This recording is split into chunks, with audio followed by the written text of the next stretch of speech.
started, but now just unwittingly of me, I just started some of the main quests, I guess. It's more of these side quests that we do, and one of them is for Crystal's Tower, and I just like started and I got through the cutscene while I was waiting on a dungeon run. Well, anyway, after this, I'll go back to start the main quest, which I can't show. But anyway, the interest is guarded by powerful defense mechanisms, each utilizing one of the four elements: fire, water, wind, and earth. Anyone attempting to simply stroll past these ensembling sentinels invites swift obliteration.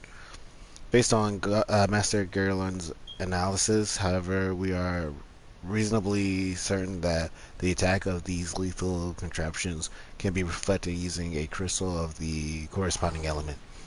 Naturally, these crystals must be surpassing clarity, free of the slightest impurities, much like the flawless specimen used by the beastmen and their primal summoning rituals. Um, Mayhap I should have said exactly like the specimens they use. Were they Were there any other way, we would not ask this of you, but we need someone to enter the Beast Tribe strongholds and liberate their perfect crystals. For the moment, I would have you focus on attaining two of the four crystals we require. Pray make for Lenosha, where both the Spasa spawning grounds and Ugarma's mines are located. You may be certain that the materials used in the Beastman's sacred rituals will be well defended. Whether you choose to venture there alone or with companions, I shall leave to your decision, but whatever you do, please be careful.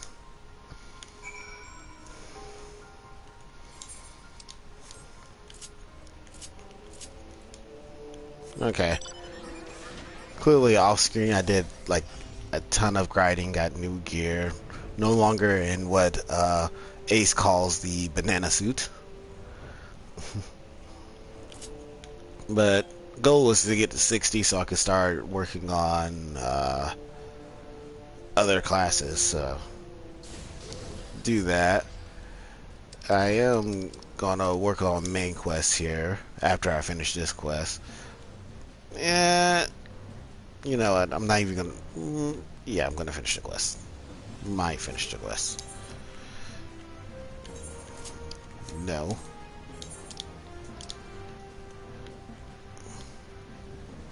Yeah, I'm gonna finish the quest. I'm going to the mines first because I like the mines. And on that note, I shall be right back.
Alright, deepest of apologies. Let's continue.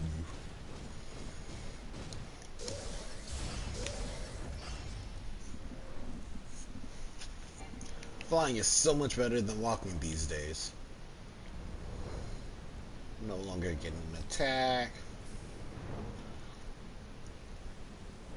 This is actually my first time actually being in the stronghold.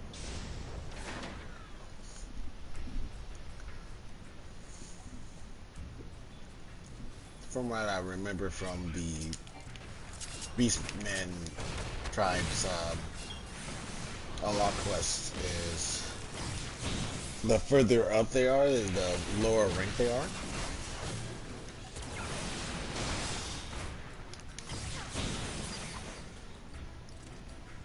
So the ones you find on the surface are probably lowest ranks rather than the highest ranks. I actually have a guard dog. He's bad at his job.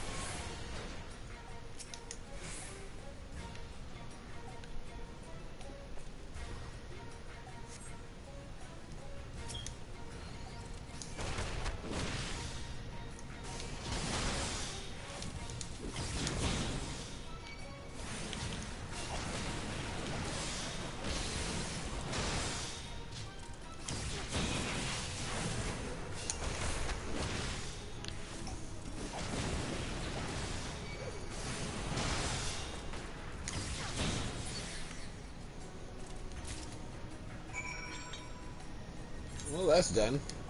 He was actually very easy to kill.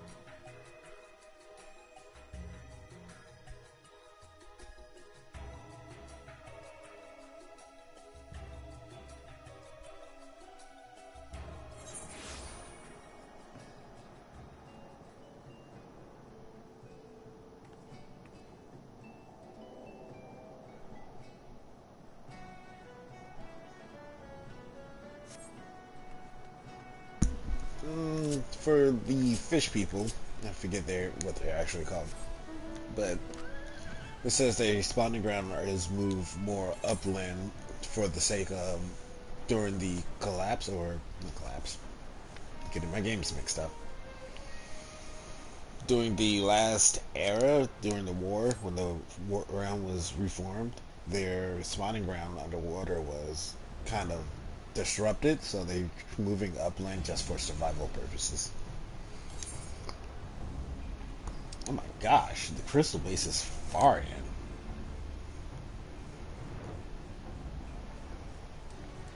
The land does look cool and has a cool song to it.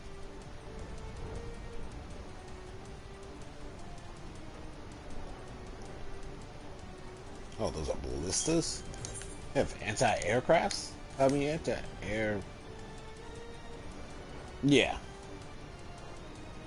I must shut up because I'm going to sound stupid.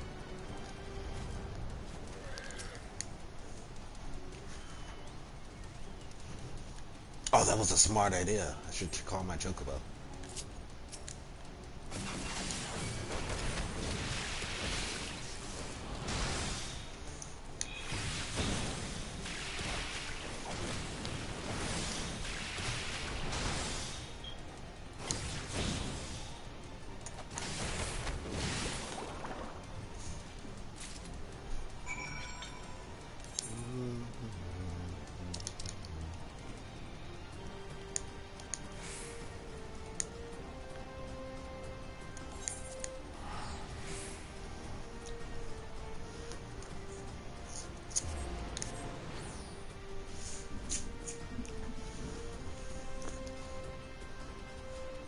What are her faces on?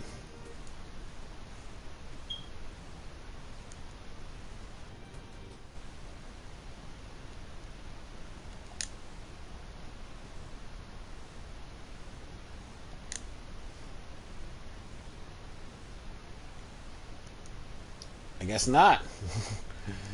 Because my My game didn't want to go to my friends list.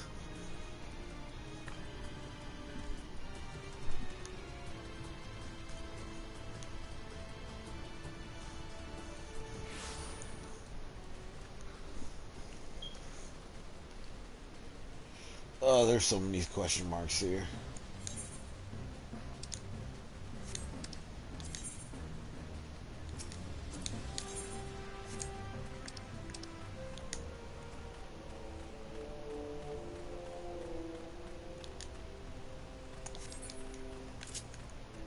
Oh, I remember last time.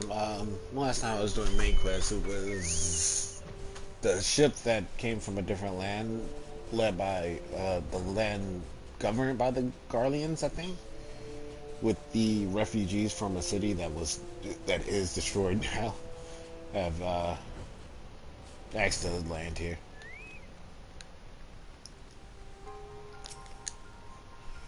But something about crystals now.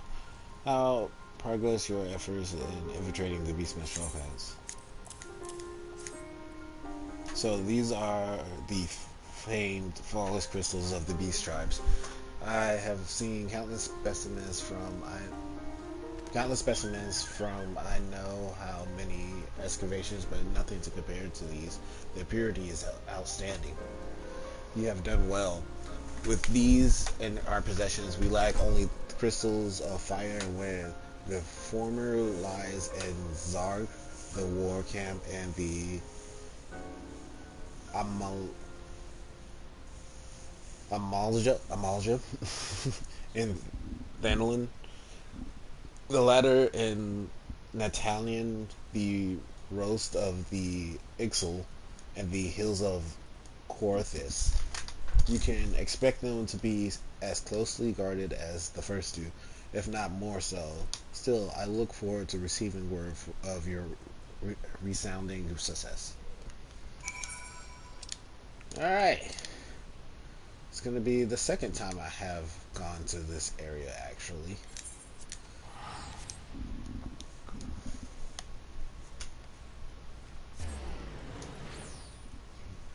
Running marauders.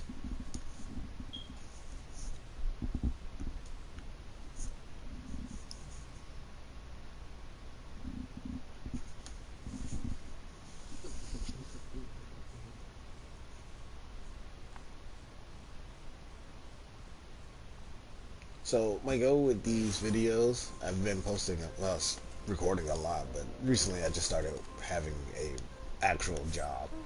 So my goal with the videos now is to at least post Friday, Saturday, and or Sunday, the weekends.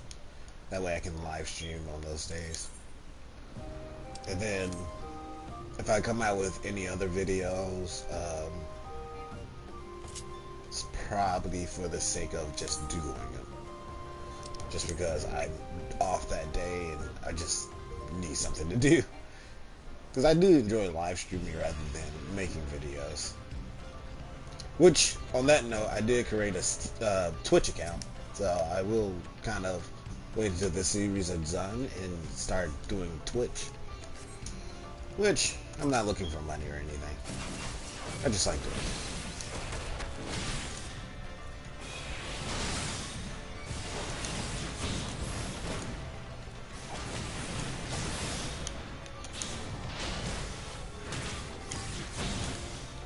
But once I'm done with the story for Final Fantasy XIV, which I think I got up to the recent one. What's it called?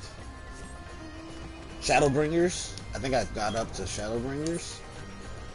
So probably after Shadowbringers, I would probably move on to going to. Bloody A, I'm forgetting my words already. Move over to Twitch. Good gosh, how did that escape me?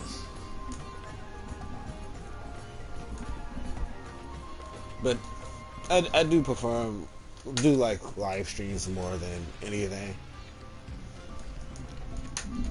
But if I need to make videos regularly, I'll probably just take highlights of what I'd be doing regularly, like live streaming. Y'all see all the footage live stream. But I'll take the highlights from those live stream videos, things I think funny, things I think is important, all that stuff, and compile it to a video.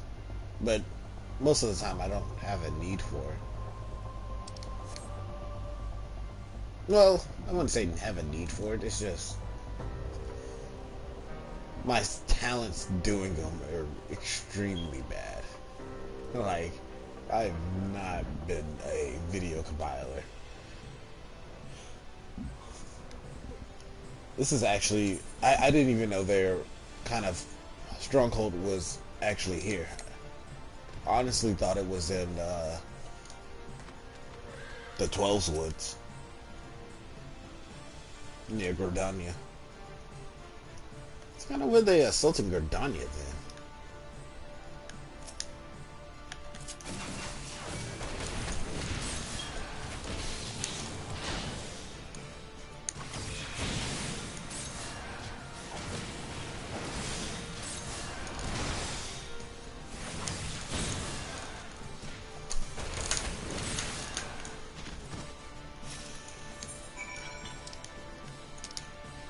This quest was relatively easy.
I think this was for unlocking the raid for the Crystal Tower, which I was told that I need to do before I can go to the next story missions.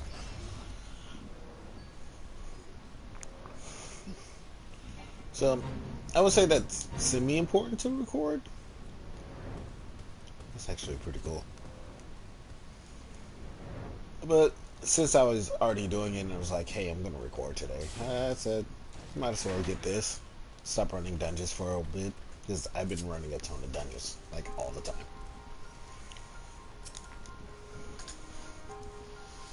It's good to see you. Tell me, were you able to obtain the remaining crystals from the Beastman?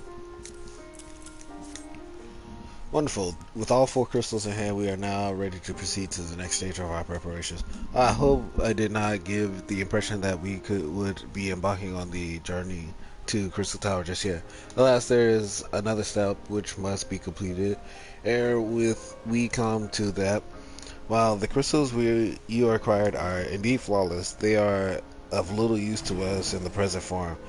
If they are to reflect the element forces of the tower's defenses, they must need be cut and polished. A process which calls for a very particular set of materials. Procuring them will be challenging in itself, I fear. Needless to say, we will be requiring your services once again. Okay, well, while that's going on, time to go to Ul'dah.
Alright.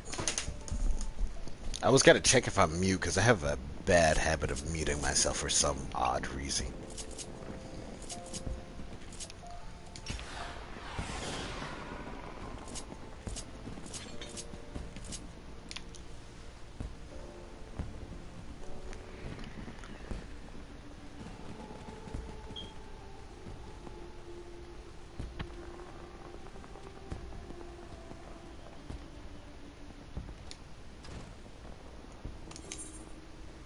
Pretty sure the quest was here.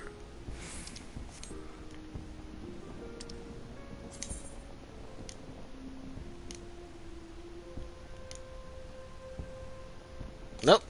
Dead wrong. Completely wrong. Did not know where I was going.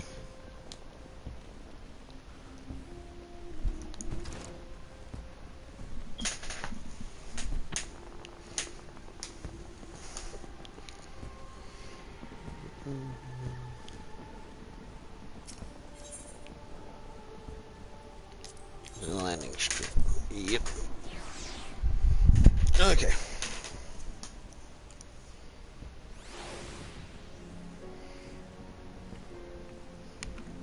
Probably should keep YouTube up on my phone just in case so I can look at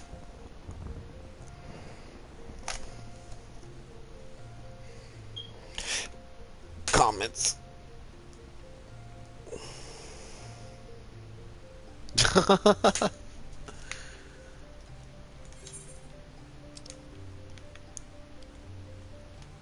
Pretty sure it was here.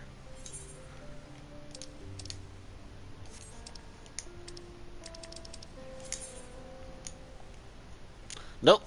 Completely wrong again. What is the matter with me? Why am I going to the wrong spots?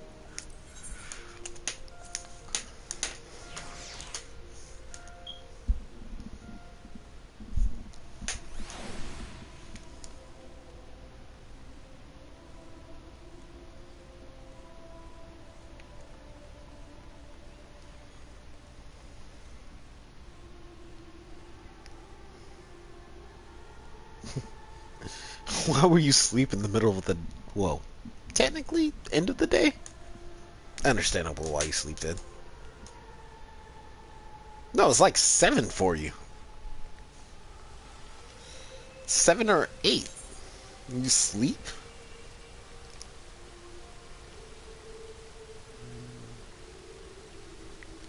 I need to go upstairs. You know what? I'm gonna use crystals around town. Might as well. Because I am not lost, but you know, I keep going in the wrong direction. It's easier for me to use the crystals around town. Is it the sapphire? No, it's not the sapphire.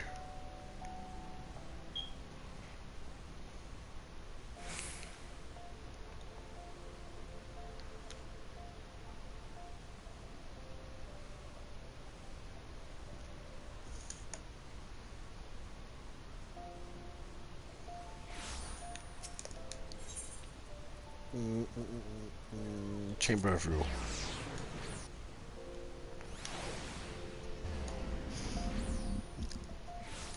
Ah, finally. Right place.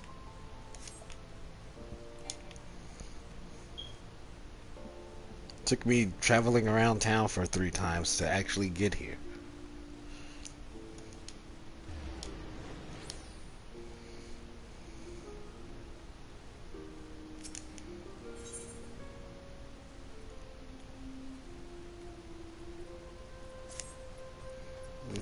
As you observe, Lolaraito is not afraid of speaking his mind, nor is he like to change it. Oft have I wondered how a man so skilled at weighing the worth of things should be so capable of seeing the value in people. Bah. And I will waste no more words on him, not when the Domans are yet in need of aid. Everyone follow me to the halls of fame.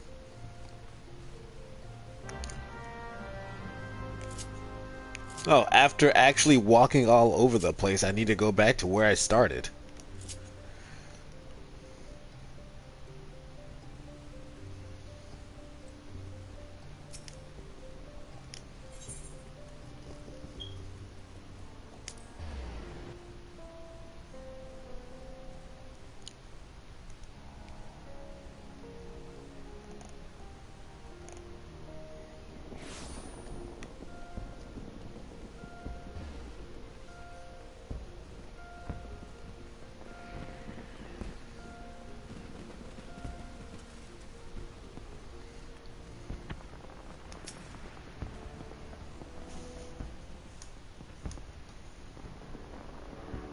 The syndicate has spoken, and I see no point in moving that the matter be reconsidered. The monetarists monetarists have made their position clear. Agree, Uda is not an option, nor are Limson Linza or Gardania. I judge given the state of their internal affairs, which leaves our domain friends confined to a ship. Guys, the thought of them huddled in an airless hold with no hope of better treatment. With that, I had more time to find an alternative, a place not bound by the concerns of the great nations.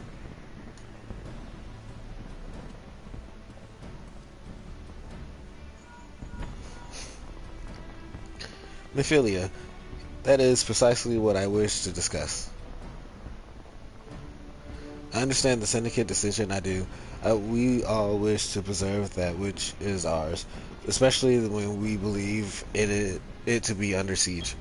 But I cannot meekly accept this judgment, not while my people suffer. Would it be out of the question for the Sultanate to accept us for a limited time, a week mayhap, or even just a few days? Excellent, I shall keep you informed.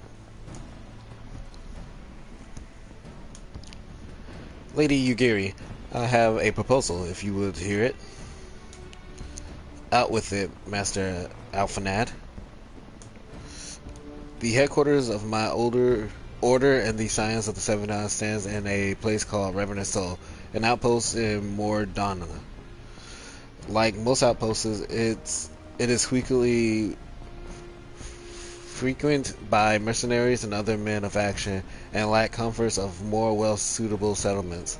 However, the leaders of Revenant Soul have been doing their utmost to change that. To that end, they have need of able-bodied individuals willing to work as frontier hands, hand labor, less you doubt, with not safe food and shelter by way of reward. Terms not unlike those which you yourself propose, Lady Yugiri.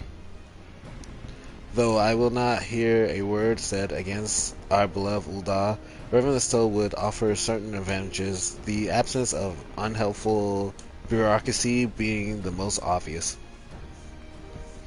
If they can accommodate us all, we shall gladly accept. Master Alphanad, once again I find myself in your debt. Pray do not thank me, my lady. The life your people go to is one of hard labor and few comforts. As I told you, and before that, there remains the matter of how they may safely be borne to Revelatoe, which will be no small feat considering the distance and their present condition. Mayhap the Udon Adventurers Guild can be assistance. Look for me there anon.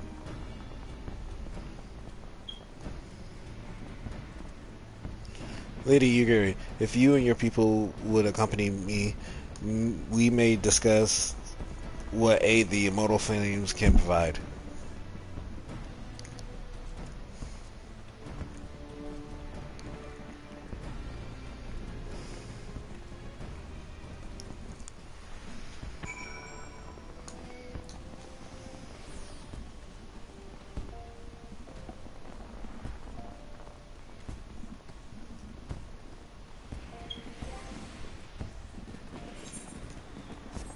Nope.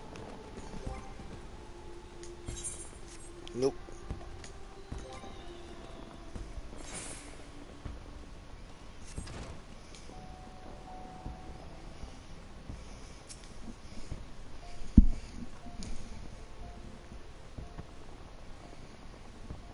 We are concerned that the Domin refugees may find the journey to Revenantstow too much to bear. Too long have they been sequestered aboard their ship, with insignificant supplies and scarce room enough to breathe, let alone stretch their limbs. With that in mind, Mistress Mobadai has kindly offered to accommodate the domains until such time as they are ready to set out for Mordana. They help Those healthy enough to travel will embark as soon as transportation has been secured, while those too weak to leave at once will be permitted to stay until they regain their strength.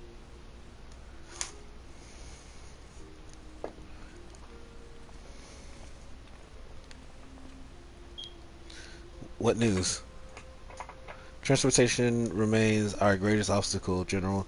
Is there aught the immortal Fames can do? I fear that exceeds our mandate.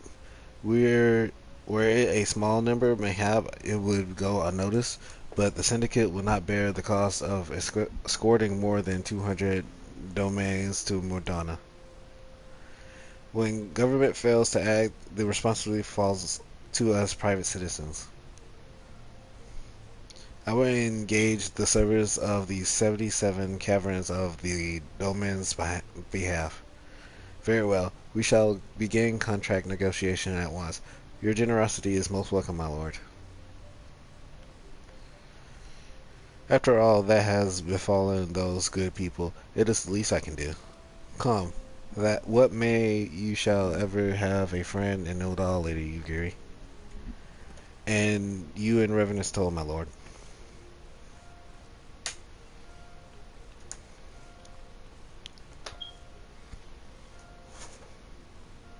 Well, it sounds like we all have work to do. Lady Yuri, let's put our heads together and settle the details of our arrangement, shall we?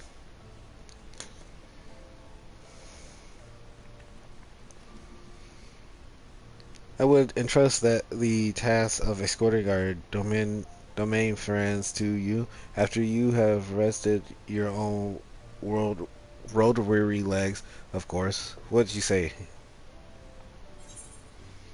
I completely rolled that last sentence backwards, but let's go with it.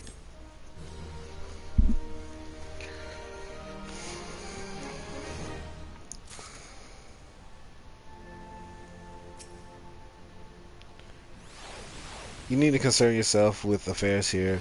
I am more than capable of overseeing preparations for the remaining of the cavern. Should other domain vessels arrive, I will inform the ascended at once.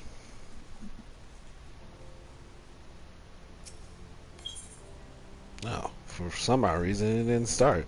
Well, as we speak, the domains prepared for departure at Vespa Bay, wherefrom they will be transported by carriage to Ul'dah. That said, this has been decided rather suddenly. It would not surprise me if the refugees require some assistance in coordinating their preparations. I would have you return to Vesper Bay and facilitate the process through tasks great and small. In short, whatever needs be done, do it.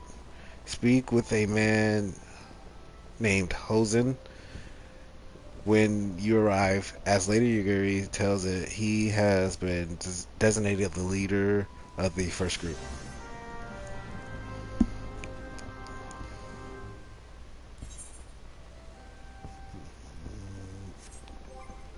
I actually need my inventory.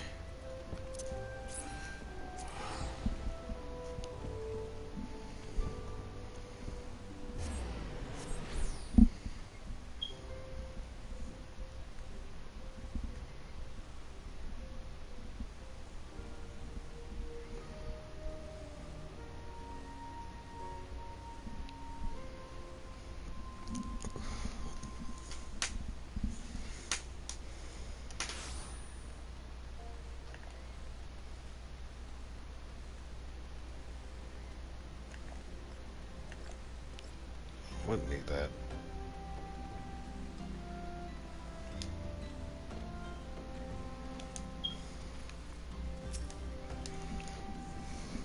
Greetings. Afanad informed me that Asaya would be arriving to help with the preparations. I am honored to meet you, though shamed as well. A great warrior should not be tasked with such trivialities. I know from a glance what manner of woman you are. You were. I too have some skill at arms, as do many of our people. Pray forgive this trifle, but might I trouble you to help round up the children that have been given into my care? They are most adept at staying hidden from my sight, but perhaps your keen eyes will succeed where I have failed. You have my thanks, friend. Pray seek out my son Yozen. He can tell you more.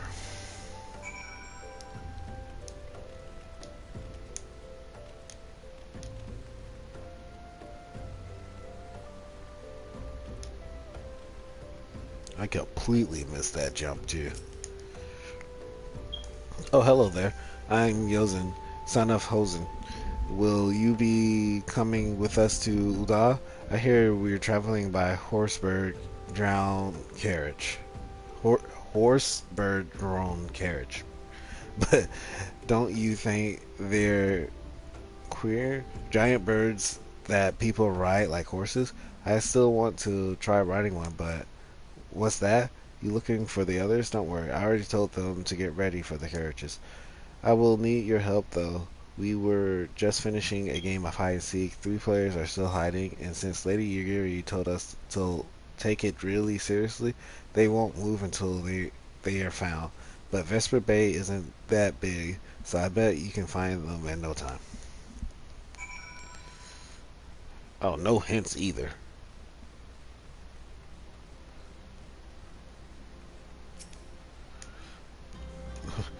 Hey, you're not Yozen. Who are you? I'm Koharu. I I didn't know anyone else was. Wait, a minute. You're one of those stallions, aren't you? No, scions. Then you must know Lady Yuri, right? Isn't she great? She's really good at hide and seek too. Oh right, it's almost time to go. Nice to meet. Nice meeting you. Well, I instantly found a child, and I found a second one.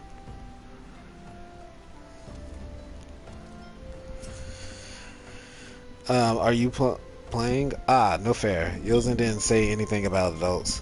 Huh? We get to ride her horse her carriages? I didn't know. It sounds scary, but if Yosen says it's safe, I'll go.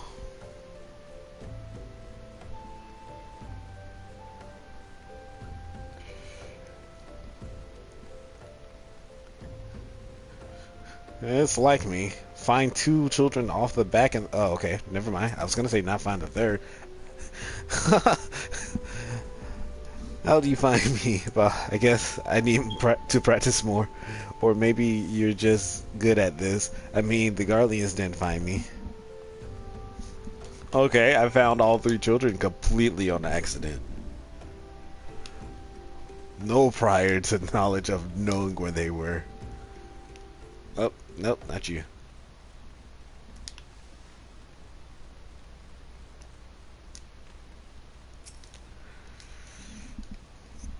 Wonderful. All the children are accounted. Hide and seek. I see that you are curious. It's quite simple, really.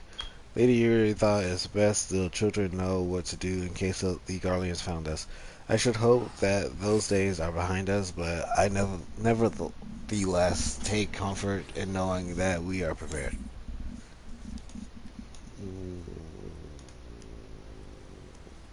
We'll do Hilly.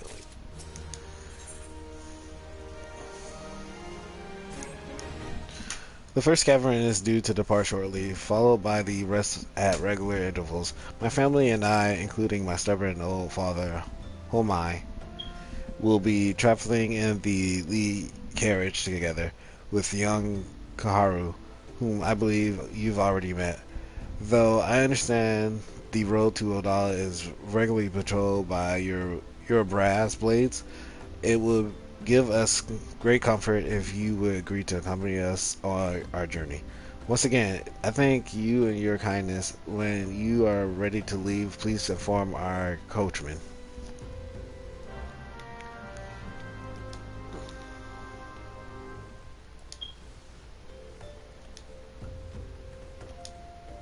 I have the feeling that this is going to be attacked by some mass bandits or something.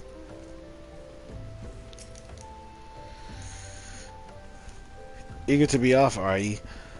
I, well, I was meaning to have a word with you about that. Runner from the blaze say we might have a problem.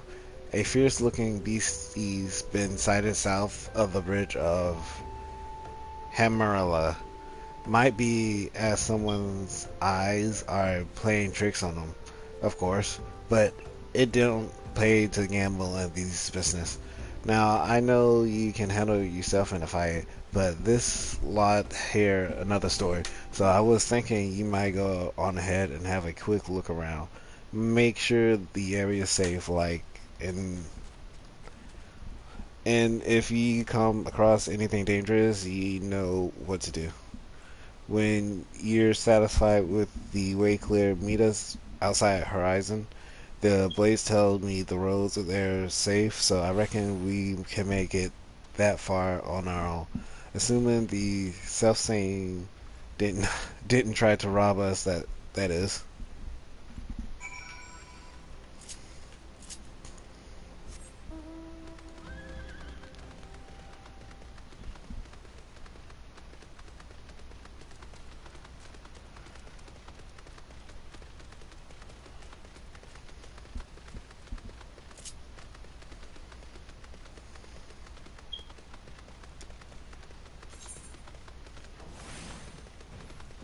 Probably could have just teleported here.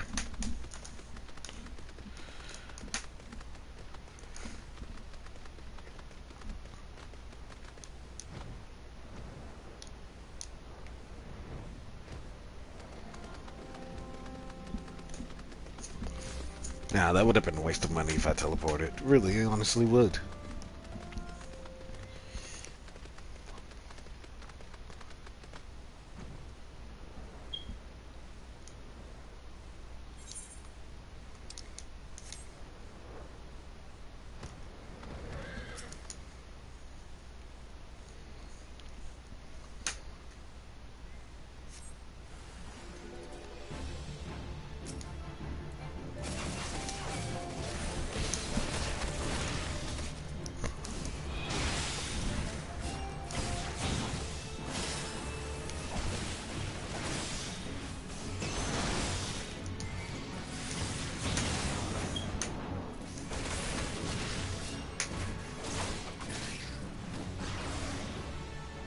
So random gladiator.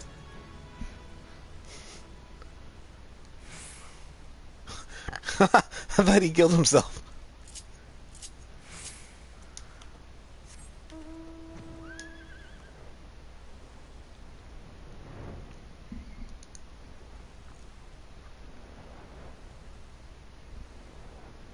Oh, done past him. So there was a beastie. Was being the operative word.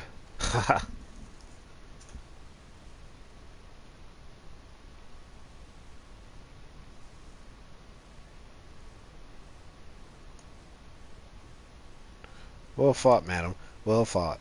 Ah, if only I were in better health, I should have been proud to stand by at your side. Pay, my son, no mind. He forgets that his responsibility preclude acts of dare doing.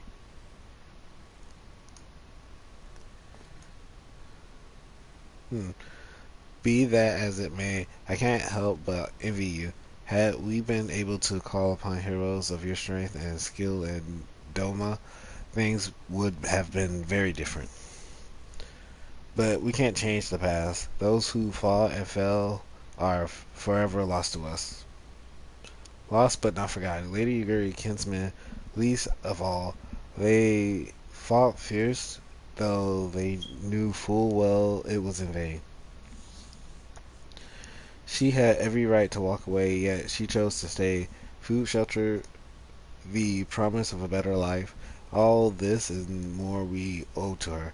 How does one even begin to repay such a debt?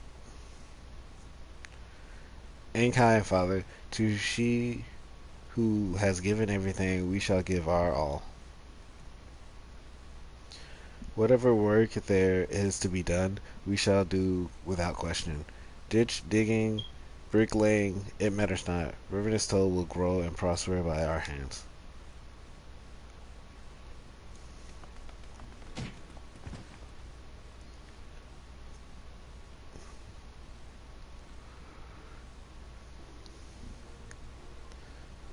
Hey, Miss.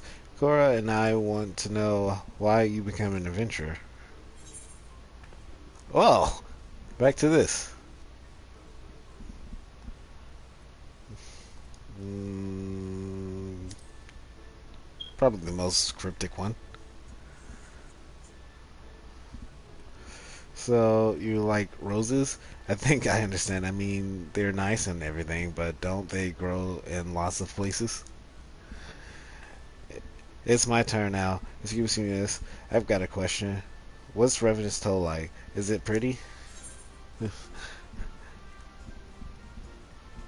mm, mm,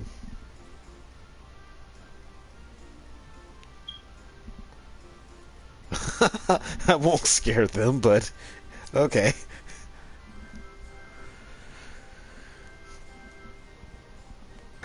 You mean there are a lot of people there who are just as strong as you? Oh, I can't wait.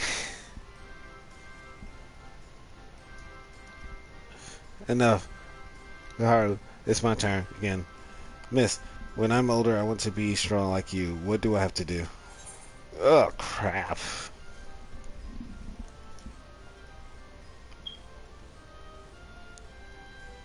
I'm just gonna go with the first one again.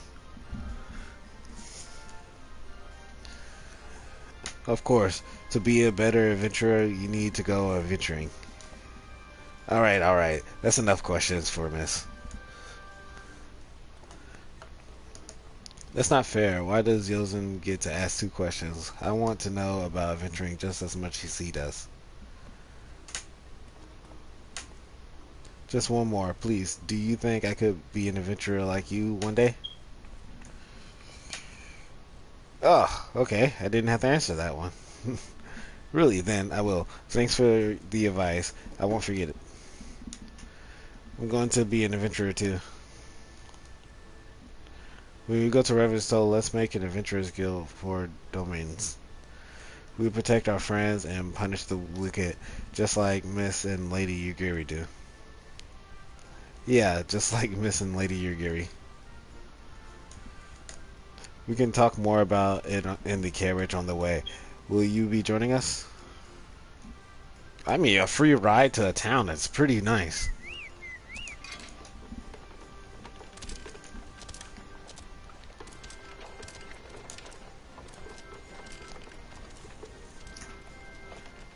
And there's wine, booze, alcohol.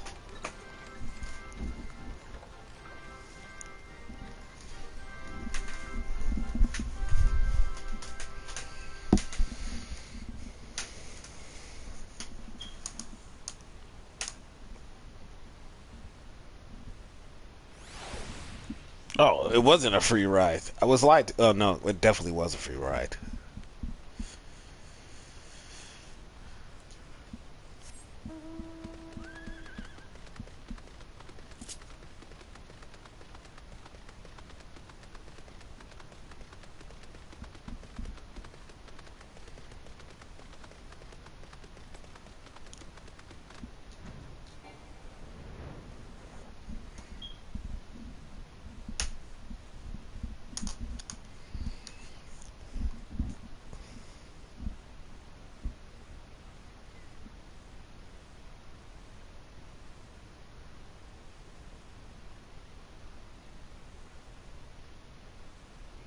Some long loading screen.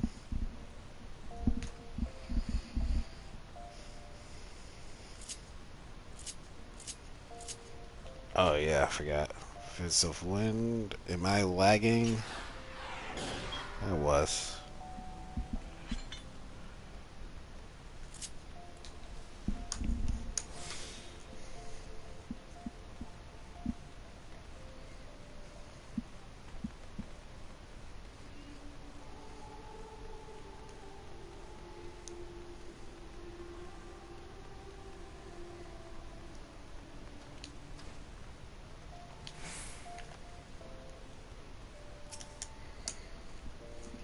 Ah, I take it the first group has arrived. Excellent.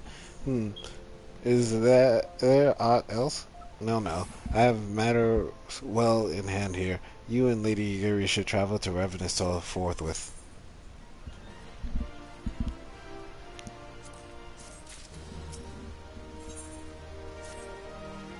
This past time Lady Yuri met with the guild representatives in Revenantol. Since I do not foresee any further matters arising here in Vandalin, which might require your personal attention, I would instead have you serve as an escort to the domain delegation for the duration of the journey. Speak first with Southbourne upon your arrival. He is the one with whom the domains will be working most closely, I should think. Afterwards, introduce Lady Yagiri to Mephilia and the guild emissary. If both meetings do well, the resulting ties should stand the domains in good stead for that which is to come. Safe travels.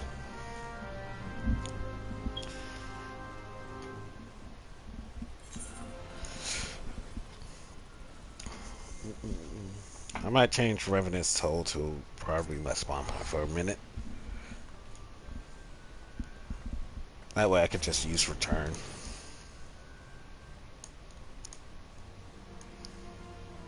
Might as well.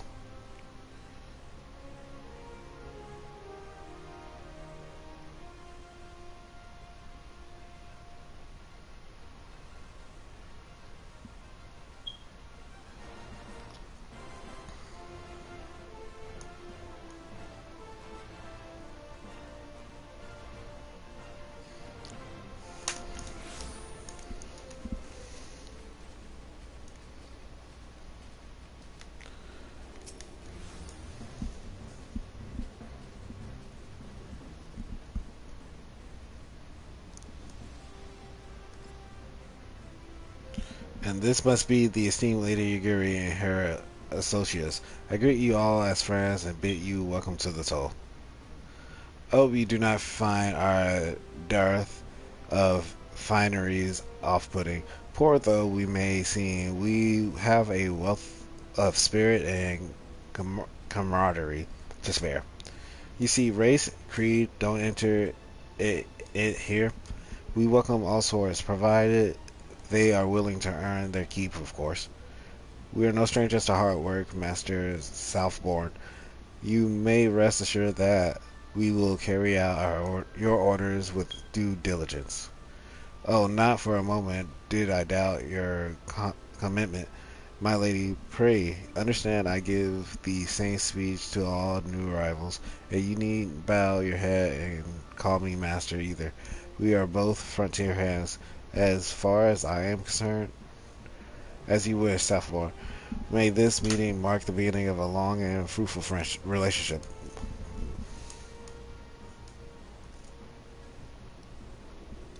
I guess I've yet to meet the Ascended Sevens.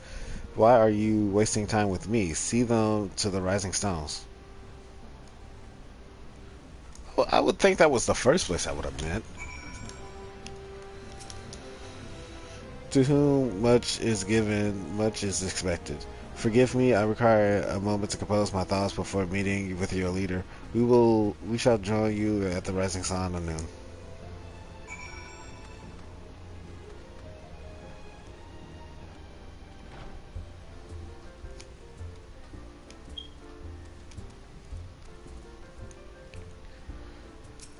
Okay.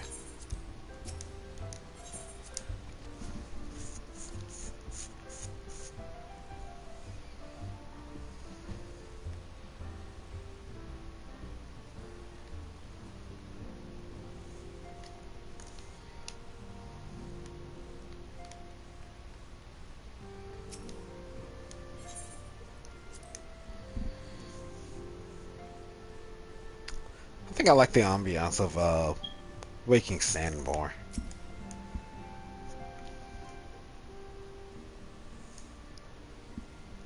Just no use.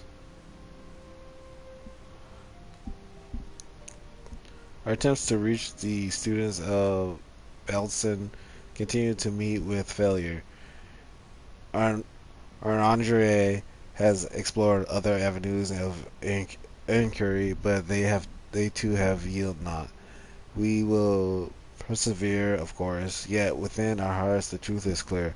We are but awaiting confirmation of that which we already know.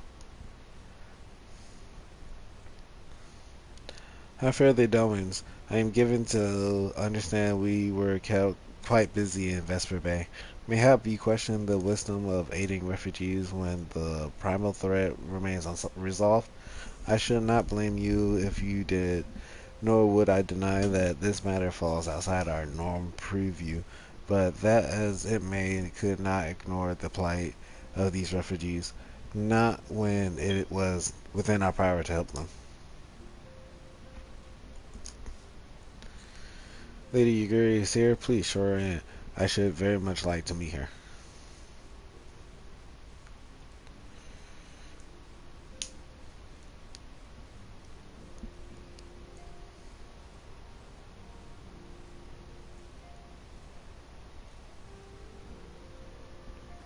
Very good discussion. Have no objections. Pray do so with your blessings. Your answer pleases me beyond words, my lady, but are you quite certain? We have no way of knowing how many might answer my summons. And the event of Revenant's Toll could not accommodate us all. We would need to find an alternative solution. Should that come to pass, we will find it together. As ever, it has been a pleasure, Ascendant. Alas, we must take our leave as the first carriages are due to arrive at any moment.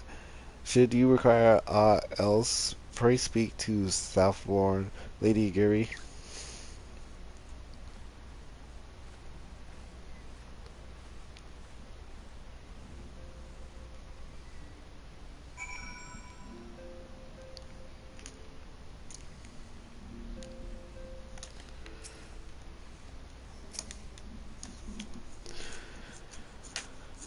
Lemon and I make all the necessary preparations to ensure that our Nomin friends feel at home upon their arrival. Though I must admit that I am still troubled but about the matter of the missing crystals. Your should be returning unknown with a report from a field. Mayhap you could wait here and speak with her upon her arrival.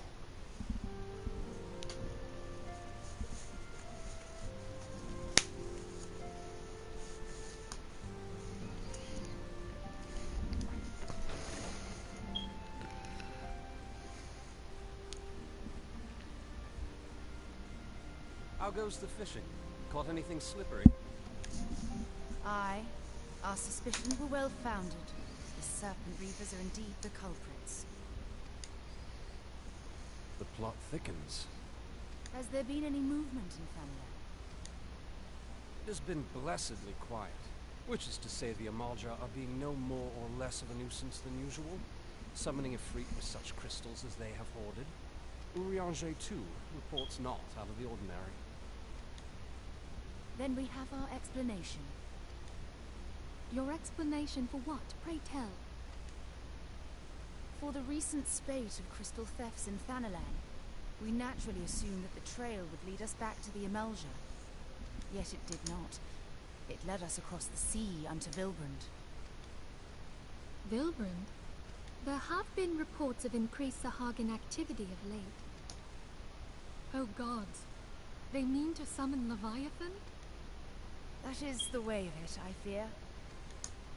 Whilst conducting our investigation on behalf of the mineral concern, we came upon evidence implicating the Serpent Reavers.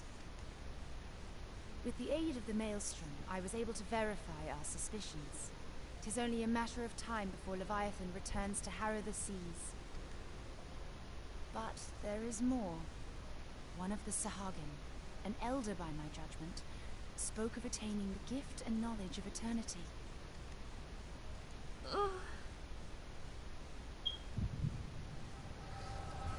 Ah man, her echo's messing with my echo.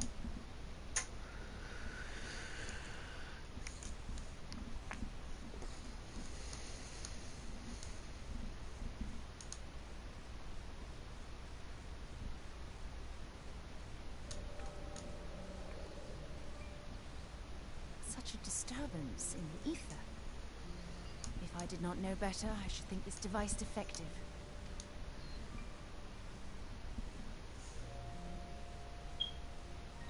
And there is the explanation.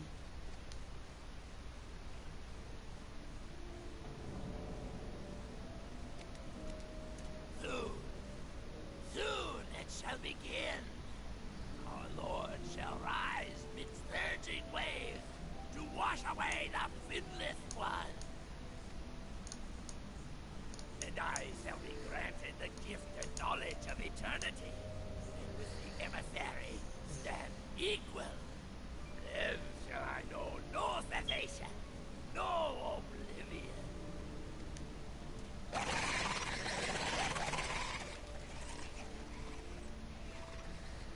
Whence comes this promise of immortality? The emissary? We have outstayed our welcome.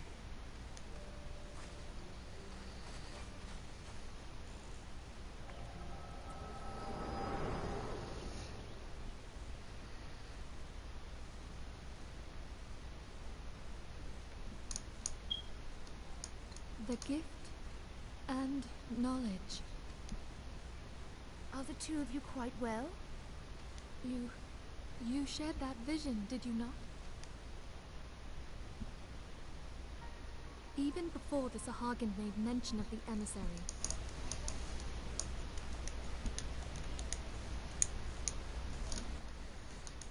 But surely it is not within his power to grant the echo.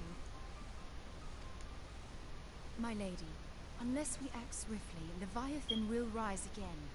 The Admiral has already requested that we intervene to prevent this. Failing that, we are to attend to the Primal's extermination. She will have our full cooperation. Let us make haste to Limsa Lominsa. I mean to play a part in this mission. Tataru, pray, take charge in my absence. My lady, are you sure this is wise? I am aware of the risks, but there is something I must see with mine own eyes. The true nature of the echo. Very well. I shall not stand in your way. On the condition that you permit me to accompany you as bodyguard. Your company is ever welcome, Thancred. Thancred Seabound. I take it something ill is afoot. Aye, a Primal is about to be loosed upon Eorzea. Primal? A godlike being whose very existence is a bane upon the land. We Scions of the Seventh Dawn are sworn to put an end to their kind.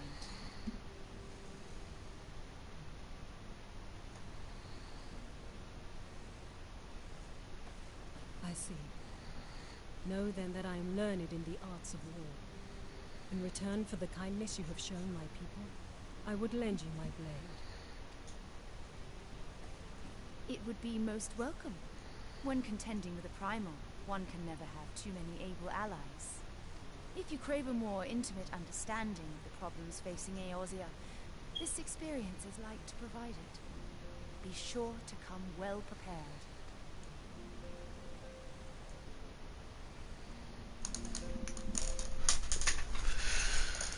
Well prepared is the latter of the choices.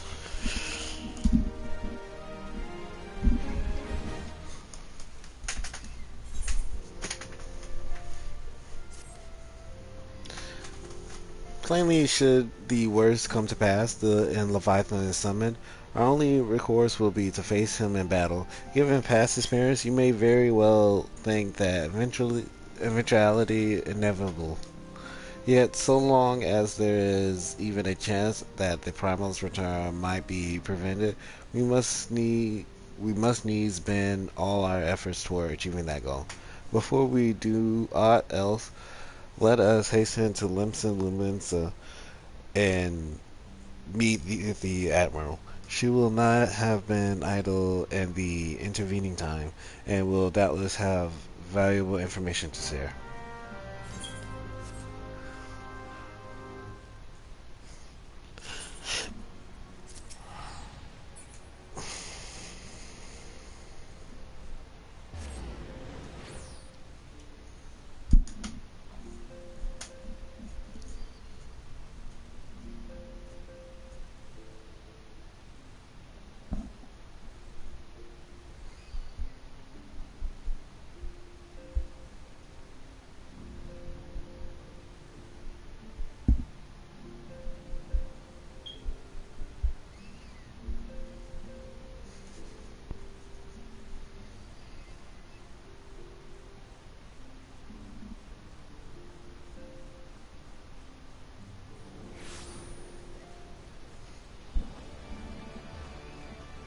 Mm,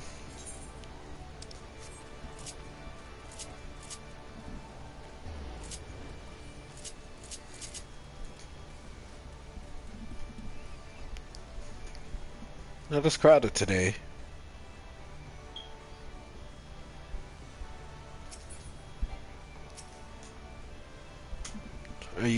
You are expected. Pray take the lift to the command room.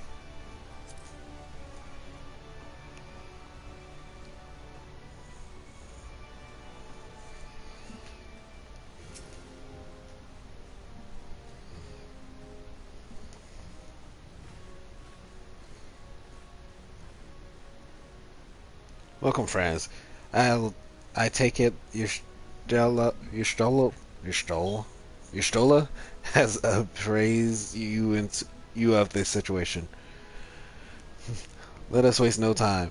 Then, according to our best intelligence, the Sahagin had not crystals enough to summon their god. Alas, we did not count on the serpent revers venturing as far as Thanalan to supplement their catches. For our short-sightedness, we are faced with the grim prospect of Leviathan imminent return. Needless to say, I am not inclined to let the backs have their way. Even as we speak, the Maelstrom makes ready to launch large-scale operation to thwart the summoning, and we would welcome the science support in this endeavor.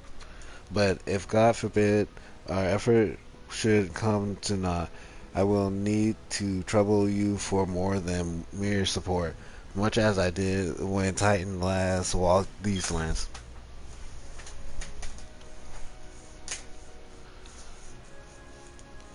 Lady Mephilia, I am given to understand that you mean to accompany our soldiers to the front lines. I can only assume that you have sound reasons for doing so. I do, Admiral, but I would rather not be drawn on their nature. I will say only that there is something I would see with my own eyes. Is that so? Well, I am not so stubborn as to deny the wish of one whose aid I require, but precaution must be taken. I shall require that you remain by my side at all times. With that settled, let us speak with the operation. Sergeant, our scouts are currently reconnaissing Sahagin movements with the Sasva spawning grounds. Upon completing their mission, they will return to the operation staging point at Camp Skull Valley. I want you to make your way there forthwith, that you might be praise of the latest intelligence. Commander Falkbreda has charge of the garrison.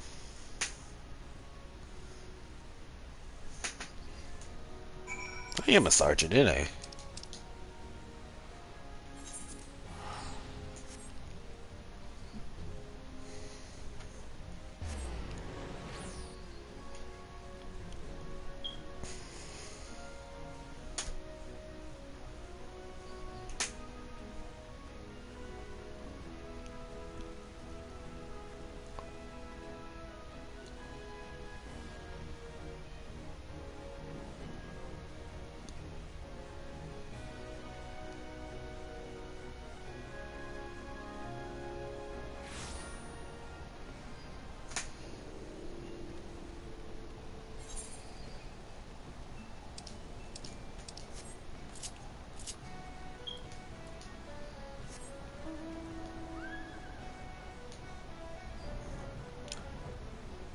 That's why this unicorn loves screen time, because that's the most I've summoned in a while.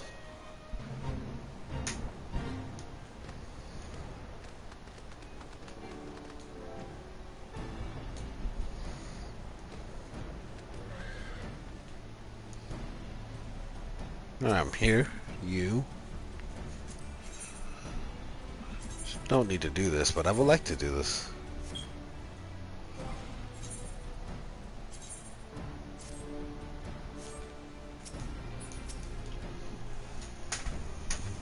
I've been expecting you, Science of Seven Dawn. On behalf of the men and women here, I thank you for your cooperation. The safety of our citizens is paramount. With your aid, I will prevent the Leviathan's return.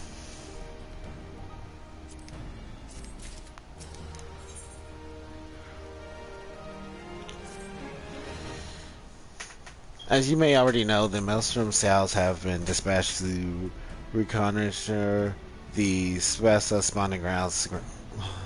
Though it pains me to admit, the Maelstrom has never faced a foe the likes of this before. We must proceed with all due caution. Among other things, they have ordered to determine where Leviathan might emerge, assuming it comes to that. And yet, their return is long overdue. I fear that ill may have befallen them. For better or worse, we must ascertain their fate. If it is not too much to ask, I will have you aid us in the search. 5 scouts venture into Spasa all told. Here, take this flask of restorative to tend those who may have been wounded. Though it pains me to even consider the notion, if they have perished circumstances permitting, I ask that you recover their bodies. By no means venture too deep into the enemy territory, however. We can ill afford to lose you at this juncture.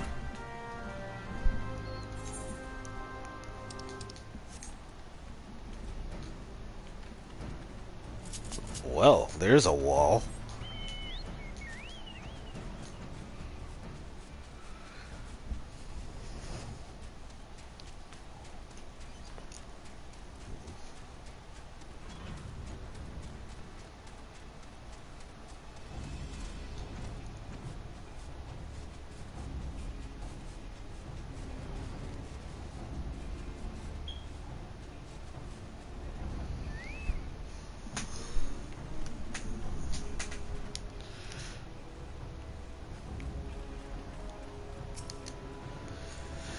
Help somebody of all of the times to forget the restorative.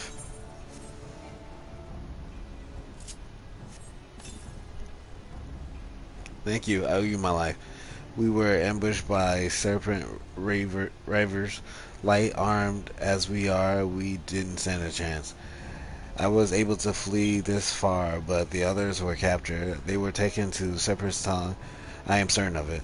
I can make my own way back to camp, but I fear worse of my comrades. Save them, I beg you. So, disobeying orders already. Venturing deep into territory.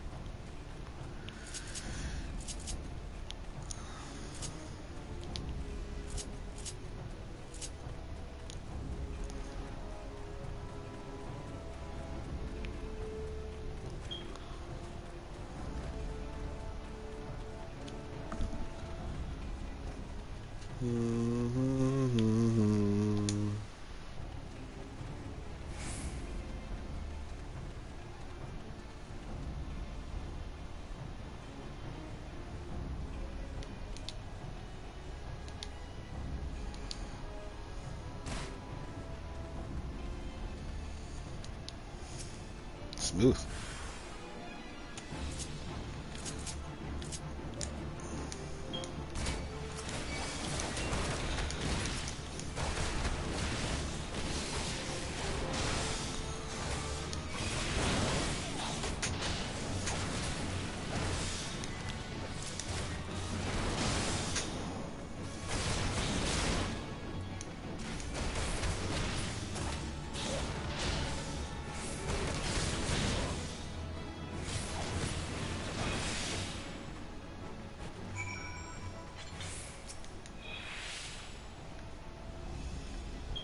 She said it was 5.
Return. Thanks the navigator.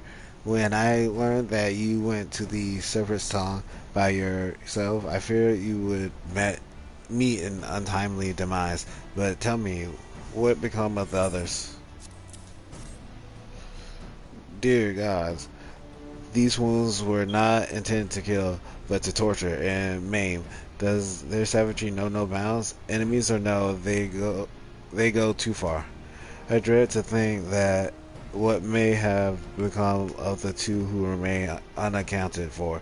I pray that they haven't suffered the same evil fate.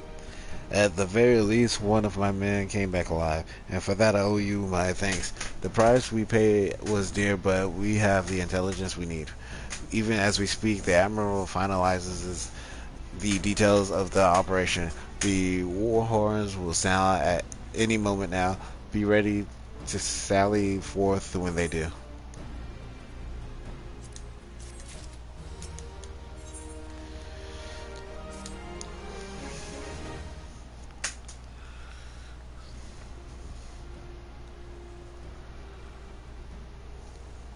Thrice fishbacks. I will kill them slowly and then chase their rotten souls through all sevens.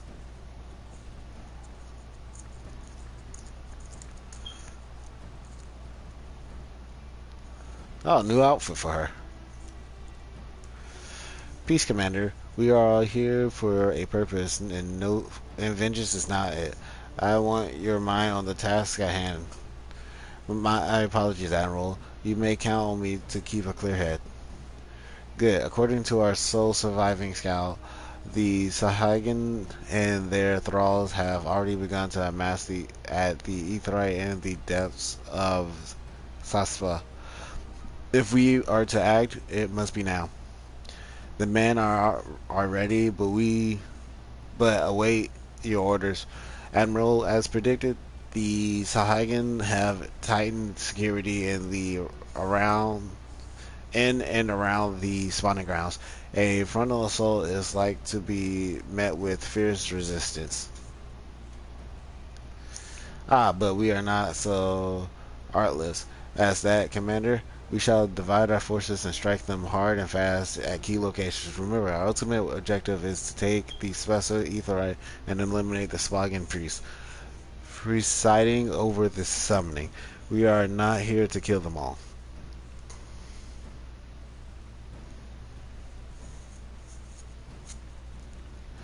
The Maelstrom shall engage and distract the Sahagin legion of drowned pirates at the Serpent's Tongue. Commander, you have charge over the effort.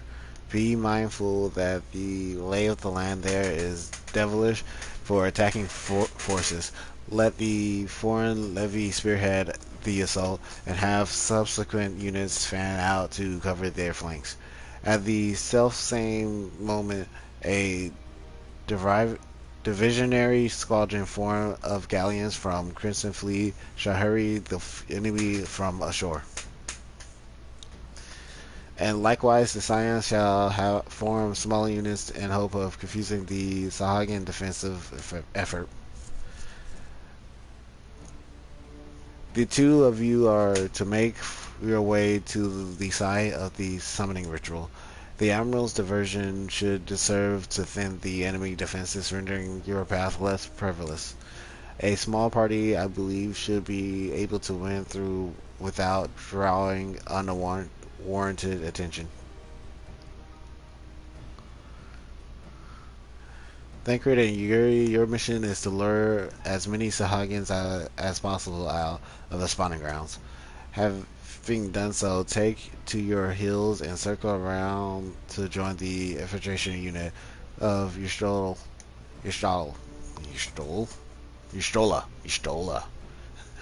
When all has been set in motion, I myself shall cut a path to the Aetheryte accompanied by Lady Memphilia, as we agreed. Don't let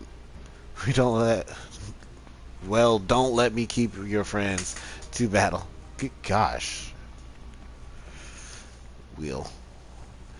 When last did we fight side by side? Too long ago. I warrant, but come let us away. Wasn't fighting side by side. I killed Titan and then you showed up.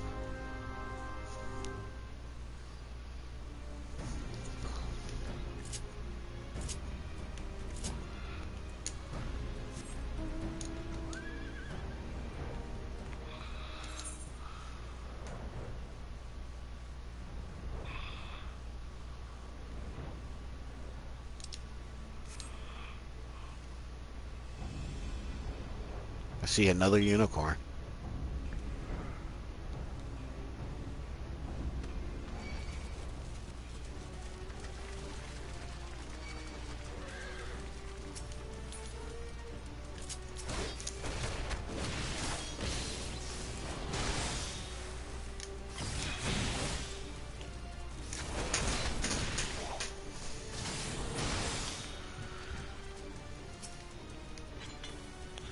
Summoning ritual is taking place at the Beastman's Aether deep within there.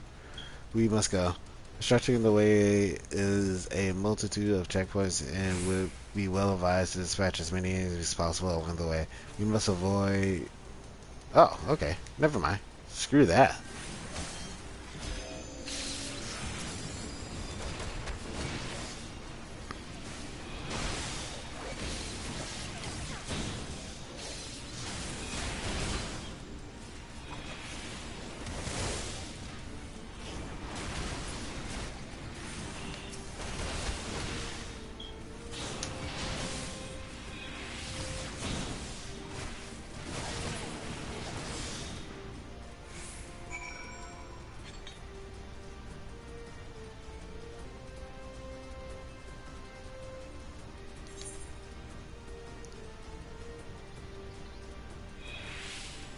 I have no idea where I'm supposed to be going.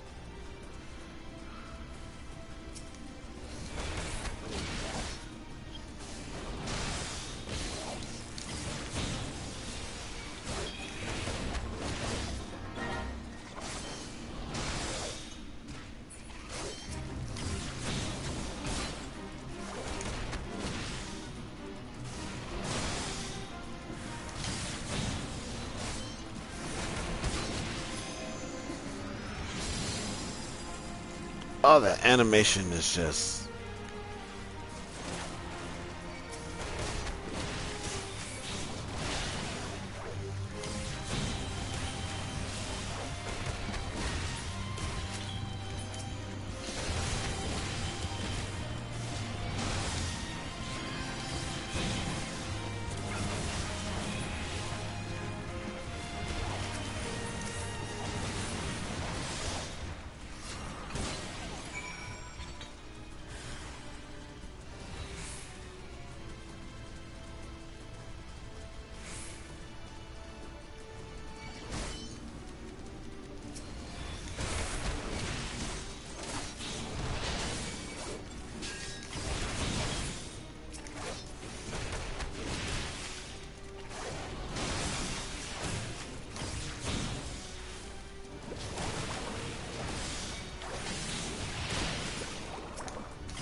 Oh, this is going to be annoying.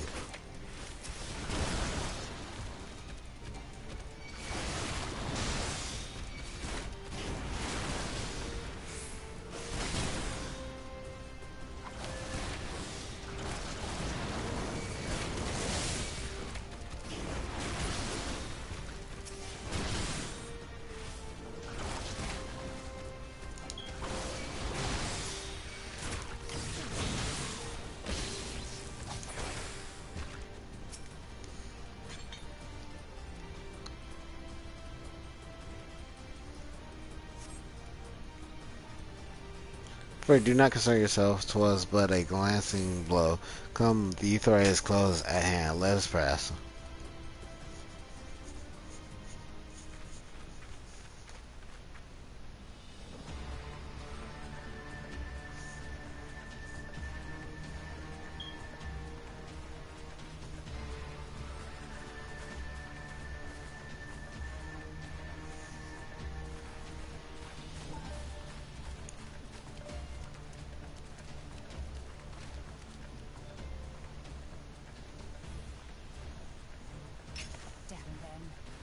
They have made thralls of soldiers and civilians both.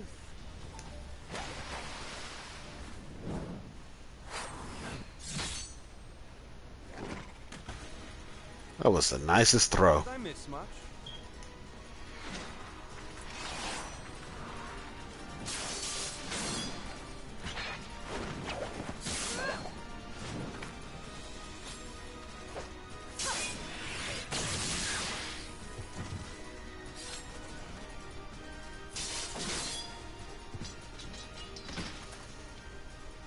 So that is how you fight in the Far East. Mental note, pick no quarrel with Domans.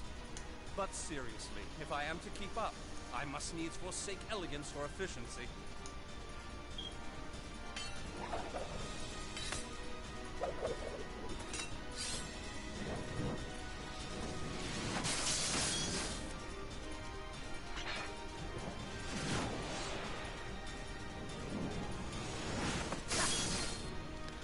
Also, Thinker can learn styles just by looking.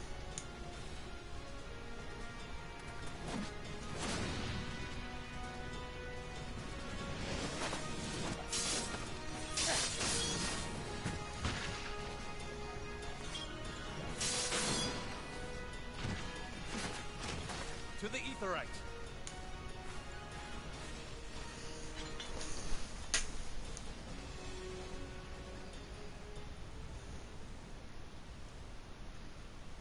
Thinker's just showing off for us now.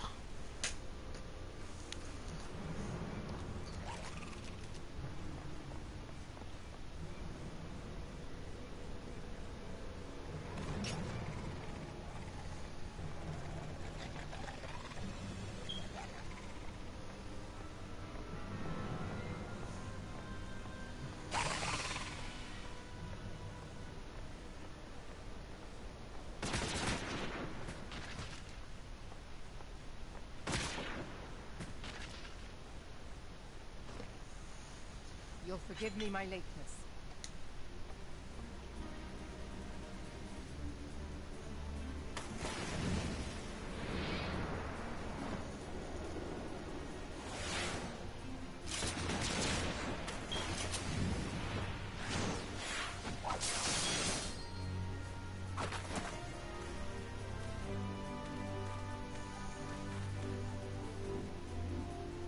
I've been something of a liability of late, I know. 'Tis high time I set about making amends.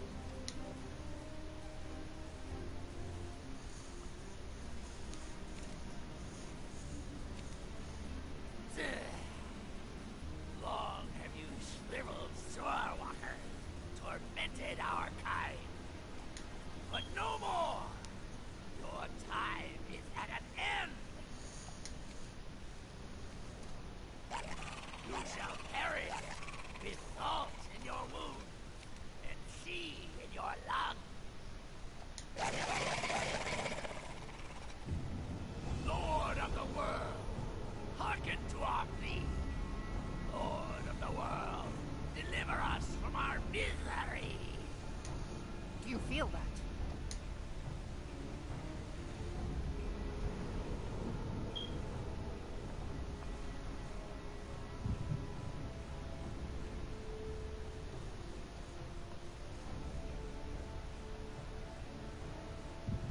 I know this sensation. It's the echo. What?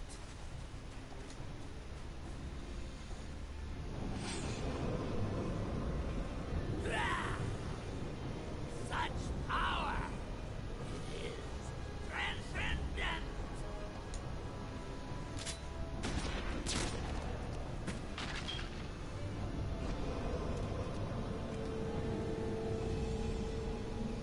I think he shot him a little too late.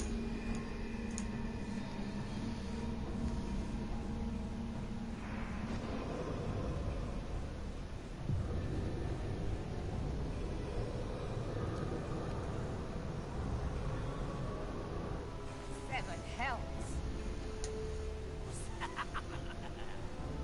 Strike me down if you will. It is futile. I have mastered the gift. I am eternal.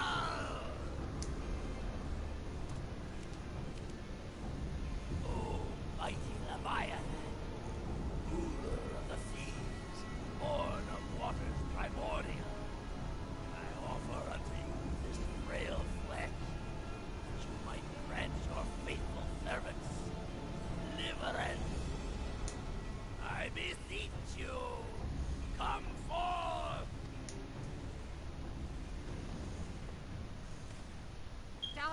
damn you!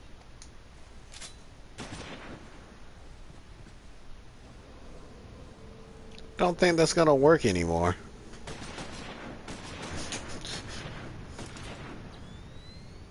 Foolish Shorewalker! You cannot kill that which is eternal!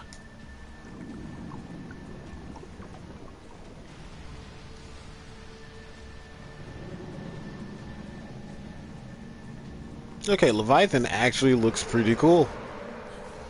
Heavens fulfilled. Damn it all!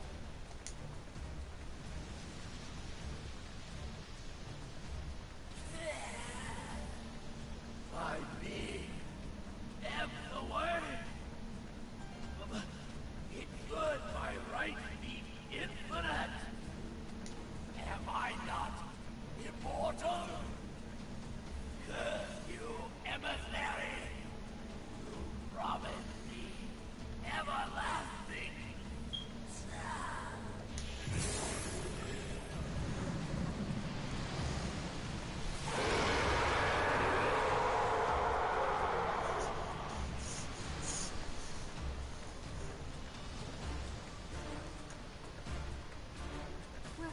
Where did he go?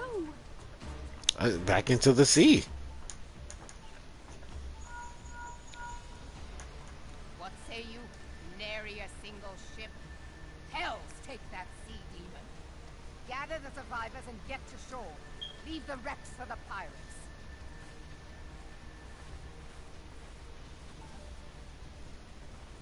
Leviathan wastes no time. The diversionary squadron is lost.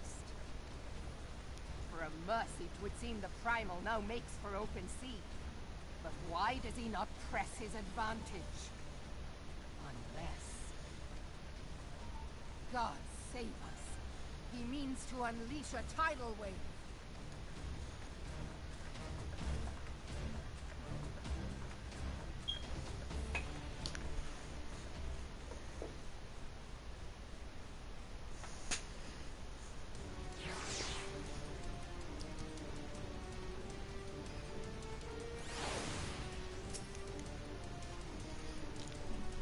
Understand I speak of no normal wall of water.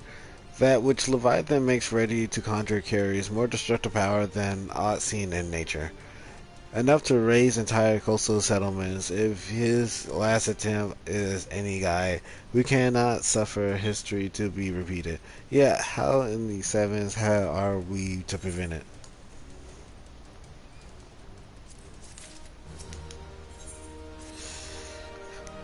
Though our plight cries out for action, we must take thought.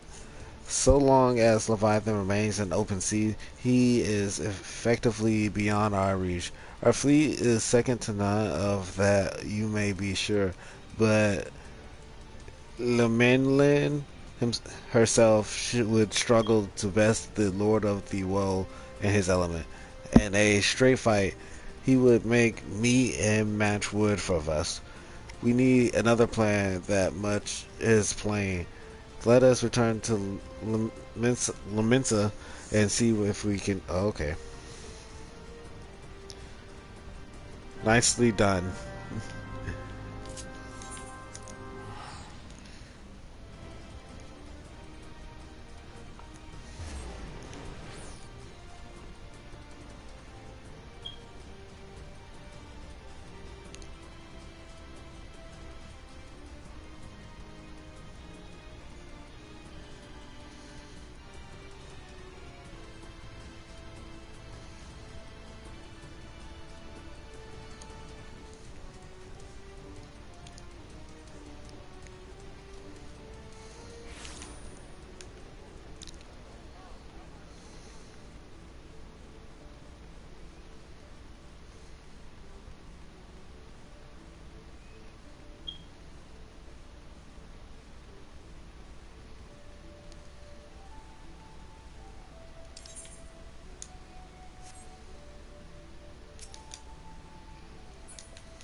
used to be a hamlet beyond South Tidegate in western La Noscia.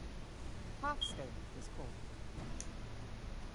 Some years prior to the Maelstrom's founding, Leviathan rose from the briny depths and set about unleashing watery hell upon us.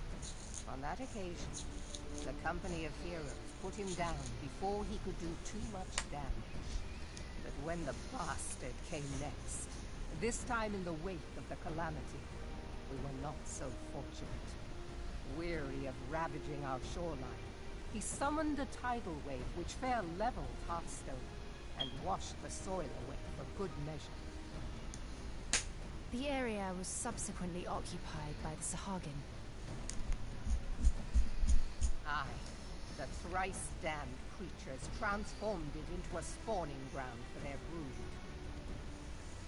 Given the quantity of crystals stolen to feed him and his legion of thralls, we can be fairly sure that Leviathan is stronger now than in his previous incarnations. If that sea demon is left to wreak havoc, what befell Hearthstone may well befall a larger settlement, even Limsa. That cannot happen. The primal must be stopped. That was ever our objective, Admiral. But how are we to achieve it? The sea is Leviathan's uncontested domain. The ships of the 3rd Squadron could not close to within 100 yards of the Primal, nor could their cannons pierce his defenses.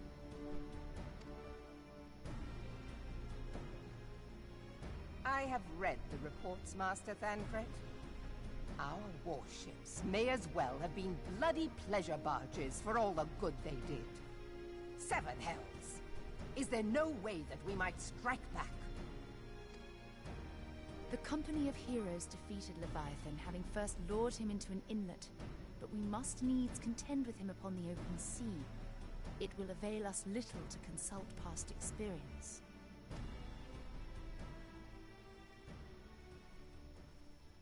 Admiral, if I may. Speak freely, Marshal. By all accounts, Leviathan's most formidable weapon is the very sea itself. Waves and whirlpools, tides and currents, all these things are his to command. The key to victory, I believe, lies in disarming our foe. This, in effect, is what the Company of Heroes achieve with their ruse. We cannot lure Leviathan from the sea a second time. But what if we could weaken his hold upon the element of water? I have heard of devices capable of such wonders. They draw upon the power of corrupted crystals, I am told. If mounted upon a ship, such a device might be used to prevent Leviathan from bringing the full force of the sea to bear against us, rendering him no more dangerous than any other sea serpent. Of course! Sid built a similar device to grant the Enterprise safe passage through Garuda's Tempest, did he not? Begging your pardon, my lady, but to give credit where it's due, this is something I heard from an old arcanist friend of mine. It makes little difference who thought of it first, so long as it works. Beg the specifications of this device from your friend, and I shall pass them on to our people at Naldic and Vermelis. But before we proceed any further, I would voice one concern. Piercing Garuda's defenses is one thing.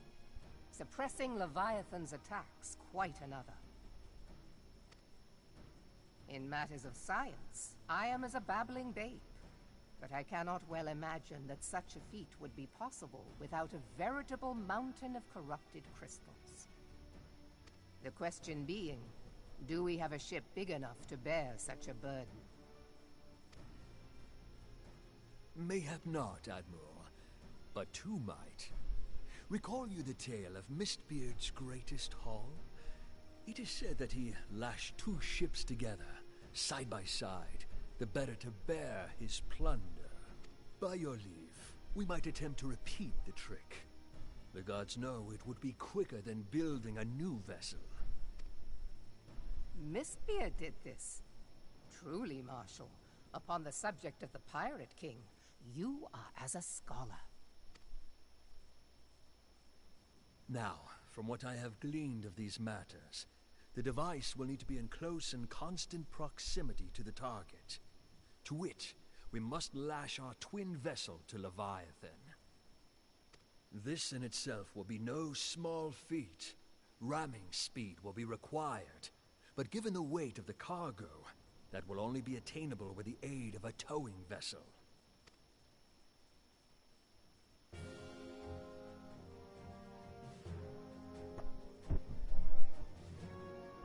I guess for Enterprise. Suffice it to say, the task of piloting said vessel will entail considerable danger, and I would not ask it of another. I volunteer myself. Will be dangerous for all involved, but we have no better recourse. Very well.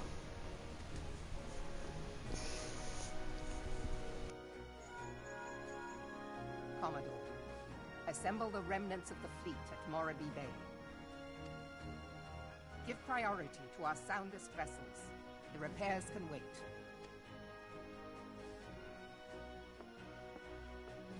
Storm Marshal Slafierson, command of the operation is yours. I want that twin vessel ready to sail post-haste. At once, Admiral.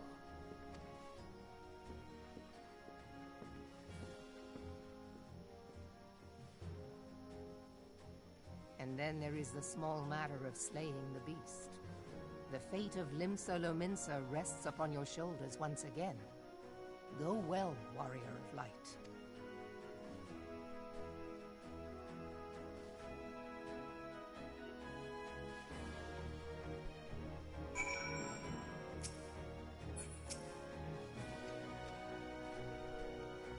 Talking to everyone but the person I would like to talk to.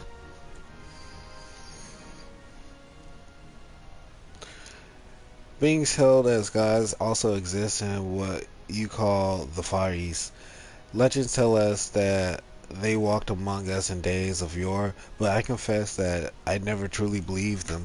That I should live to behold one is humbling and horrifying in equal measures. Now that I have came face to face with a primal, I do begin to understand why the Garleans fear them so.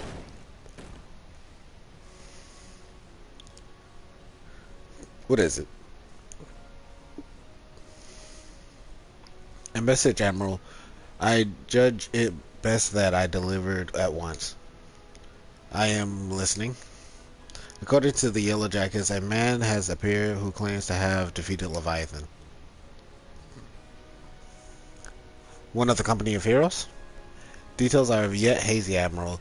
We have dispatched one of our own to question the individual. I am declined to put any store by this claim, and even should it be true, it is as Y'shtola said. None save the company of heroes have bested Leviathan, and we know how they went about it. If this man is of their number, what could he tell us that we do not already know? And yet have wagered Limsa's survival on 2 ships, some rope, and a pile of crystals. Can we afford to ignore this man? If his testimony could yield us any manner of advantage, should we not hear it? The twin vessels will soon be ready. We have no time to wait for Mesmer's report on this supposed primal slayer. Claims. Seek him out and learn what he knows. At the very least, it will spare you the torment of waiting for the reckoning and idleness. The man you are looking for is believed to be a resident of Greyfleet and Lower Lenosia.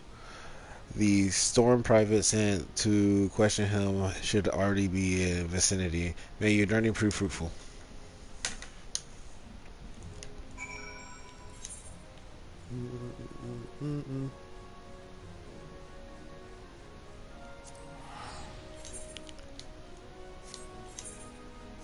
Oh, that wasn't me. Oh, great deeds. That's a long. Let's go here.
Screw that. I actually will kill some of these.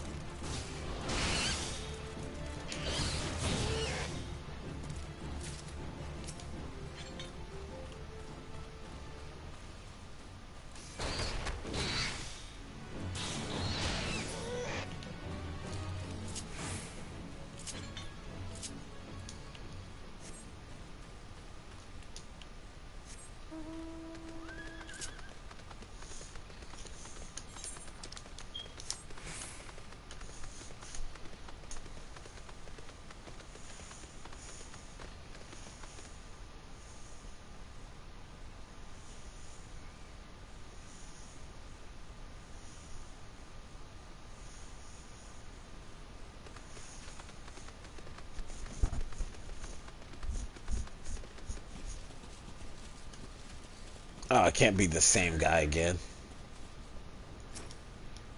Oh, it's the same guy. Now look here, y'all have your bloody story right after you carry those sacks of grains over to the mill. But sir, that's what you said before you had me pick those oranges for you, and before I mucked out the chocobo cells, and before I rolled that millstone over to the mill, and also before.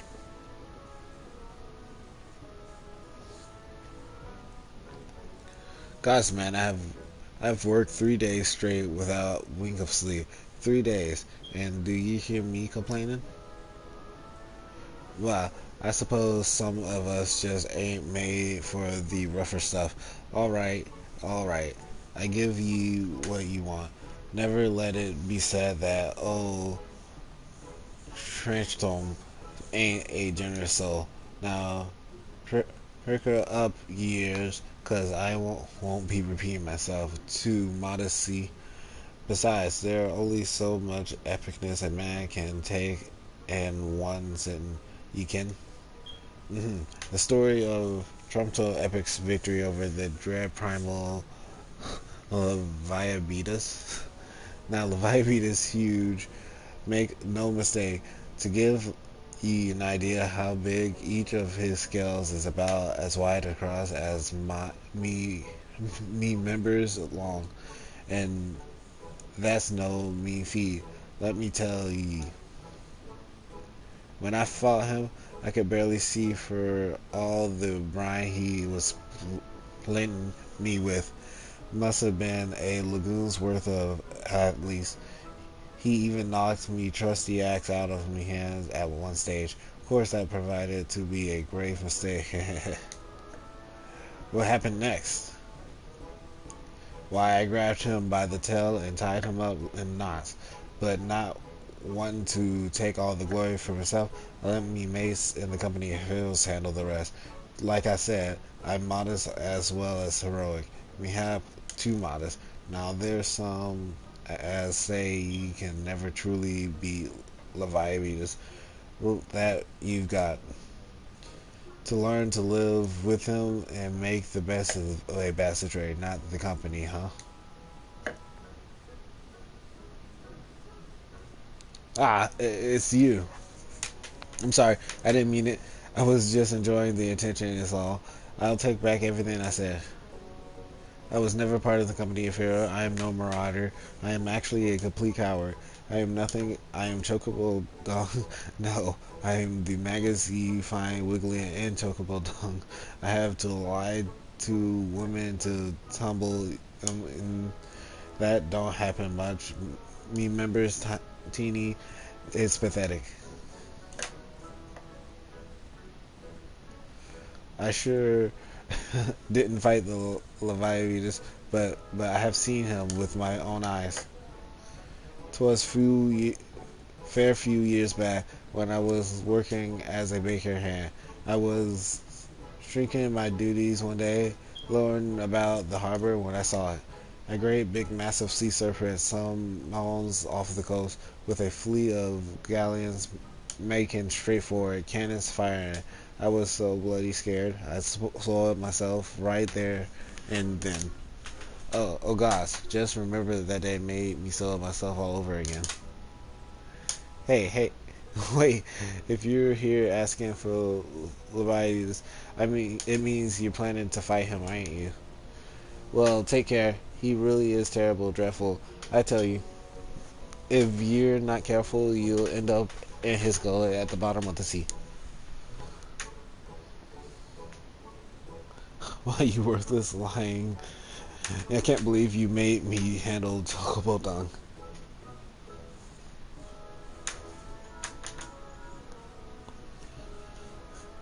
This is Mephilia. Were you able to learn a of use of against Leviathan?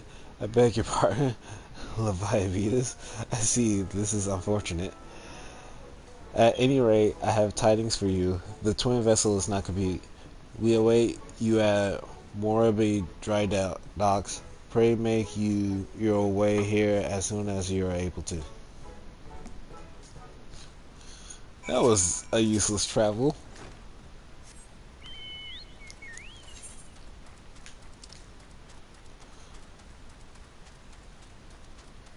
Pretty sure I'm just gonna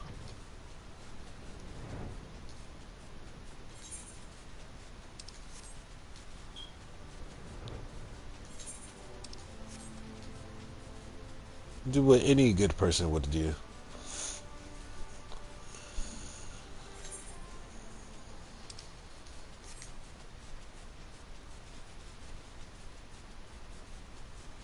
Oh, it looks like my poor Chocobo is struggling to fly.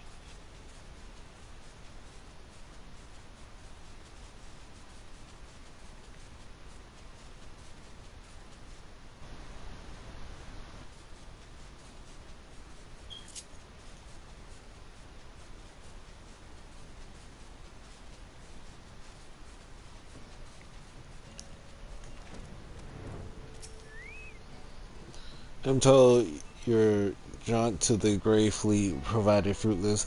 My sympathies last. I'll wager it served to take your mind off the events of recent days, though. But enough of the nonsense. The moment of truth is upon us. The twin vessel, the World Eater, I call her, is complete. She surpasses all my expectations. In addition to her prodigies, Tanzange, she has been fitted with a platform that you and your might maneuver freely in battle. I would mention also that she is nigh unsinkable, but I am not one to tempt fate. The World Leader and her crew stand ready, my friend. Just give the world, and we shall bear you to Leviathan.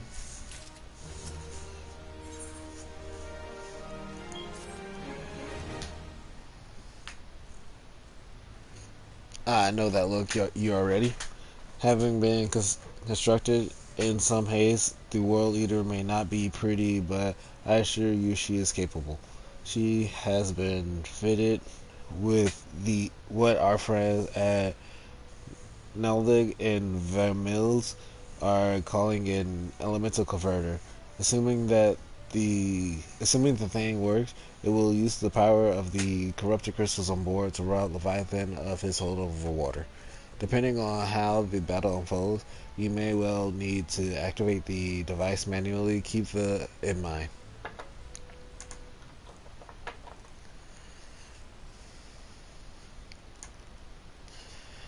It is suspected that the Sahagin and their thralls will attempt to come to Leviathan's defense. According to Maelstrom, will once again employ diversions. Thancred and Vestrola, I would have you assist in this effort.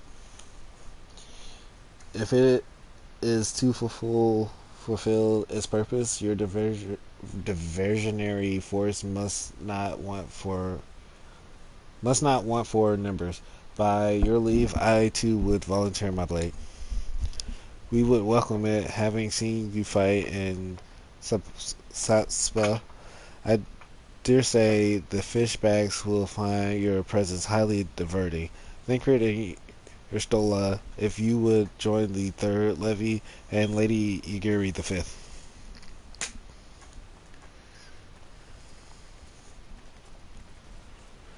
But what words have I for the woman who has made a sport of slaying gods? Only these: go warily, for the sea is an unforgiving place to wage your war. May the navigator guide you through the storm, warrior of light. I would echo the admiral's sentiments and add a few words of my own. Know that we all have to the utmost faith in you. May the crystal bless and keep you.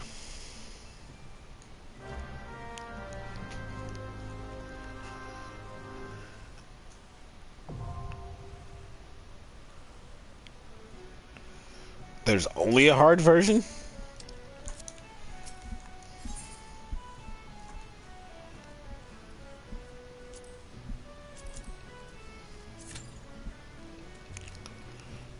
Ah, 13 minutes.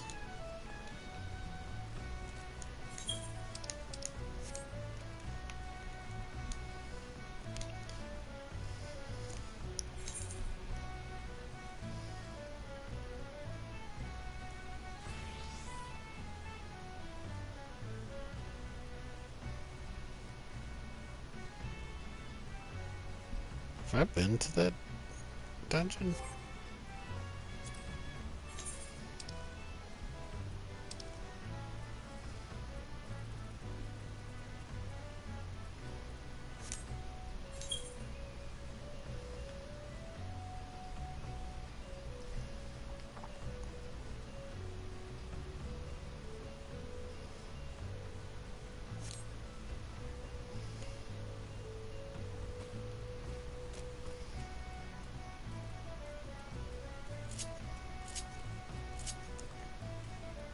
Oh, speaking of mouse.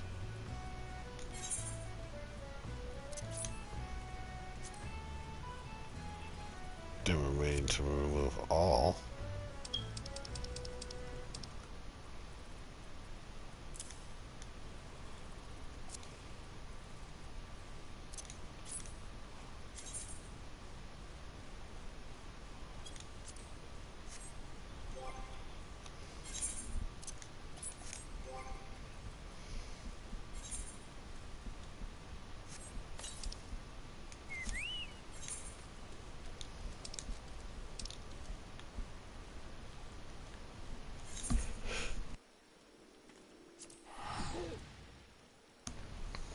Well, on the note of waiting, I shall, which I shouldn't have to wait long anyways, but I shall try to find faints around my level so I can level up my chocobo.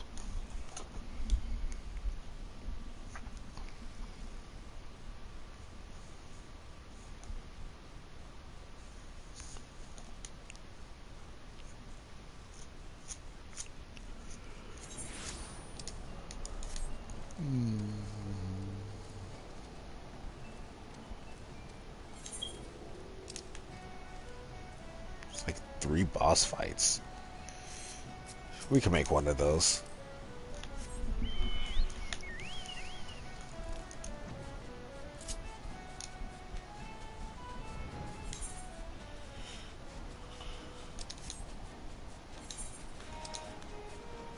That was almost done.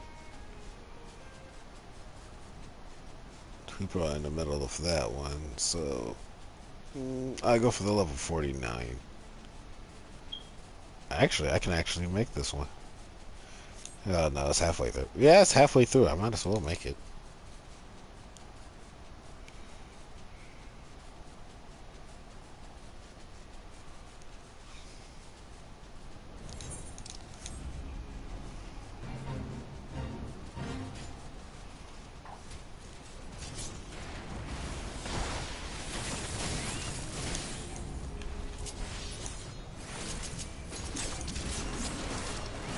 Oh, I actually got to sync my level.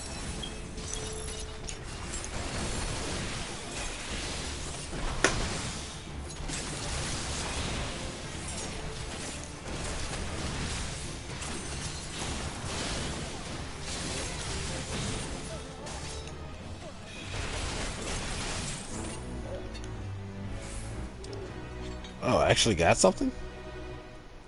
Huh.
Oh, that was easy.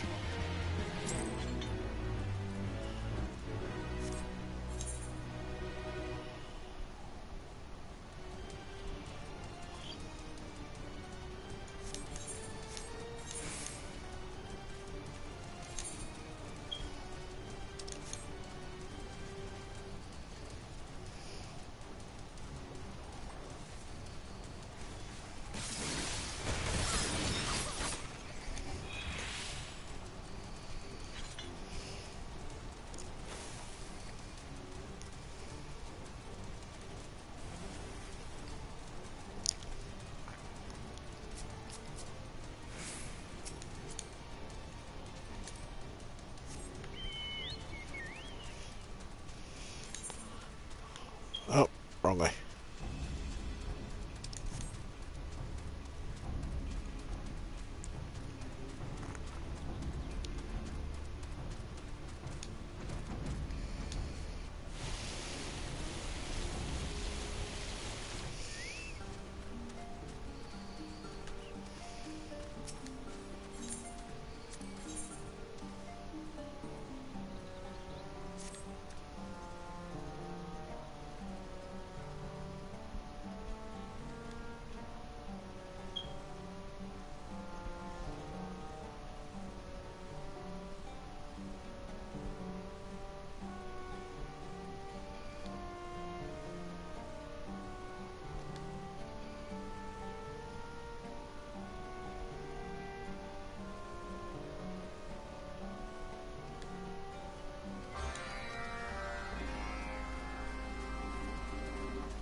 Ah.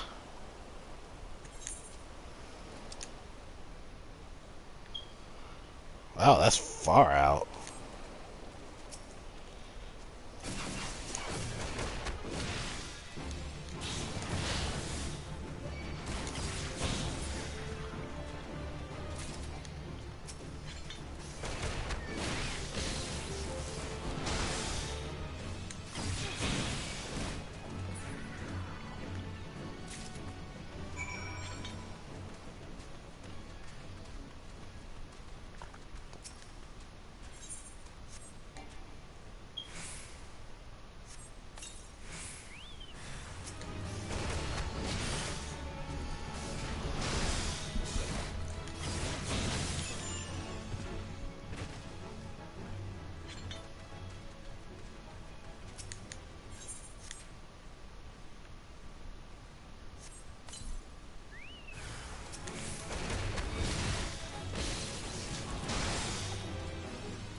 Mm.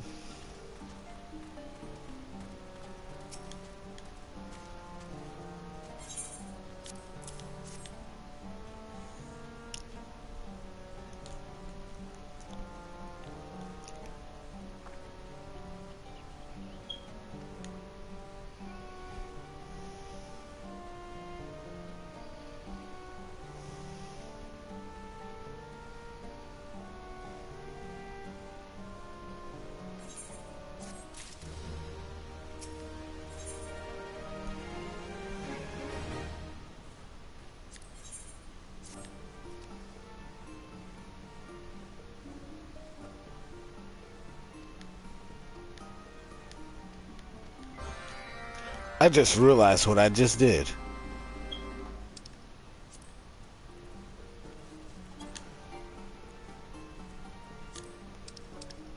I am stupid. Very stupid. Oh my gosh, the wait time could have been so much faster if I realized that sooner.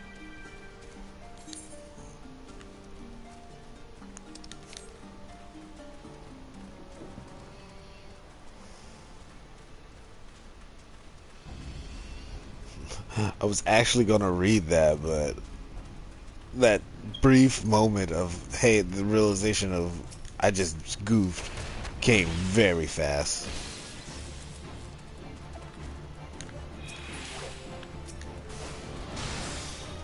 Oh, weird that untargeted.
Pretty much waiting on tanks now.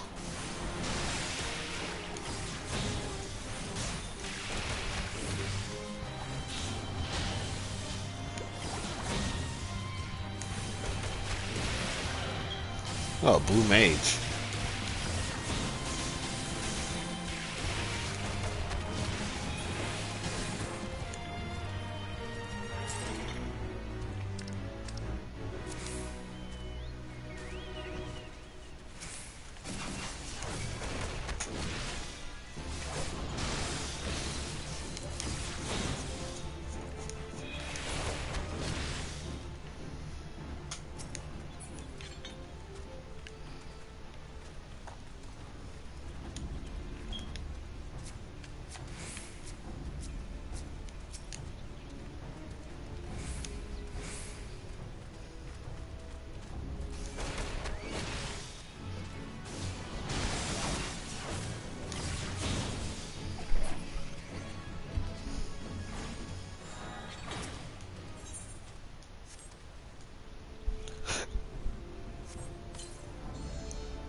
About time.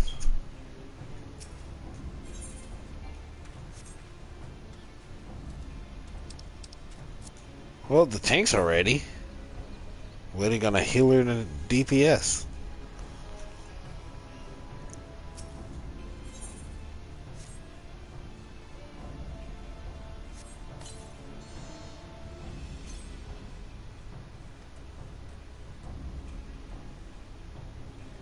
Waiting on the DPS now. And we good. Oh, it skipped saying light party.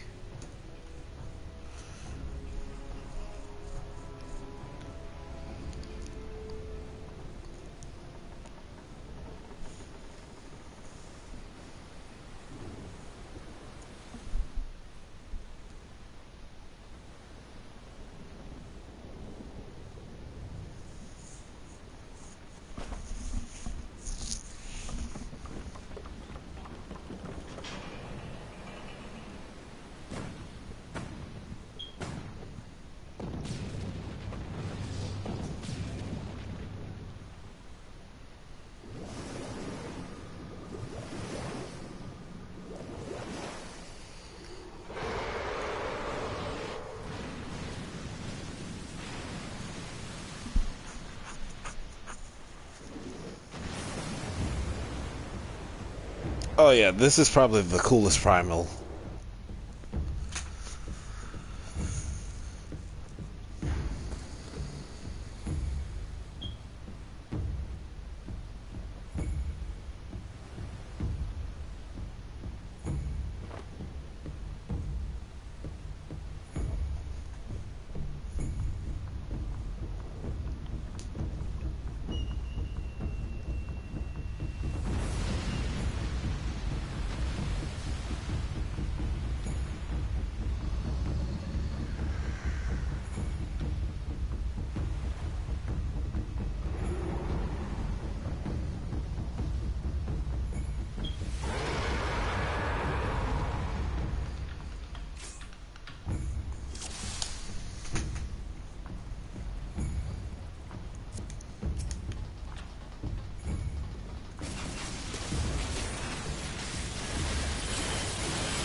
Oh, I'm completely getting hit by these AoEs.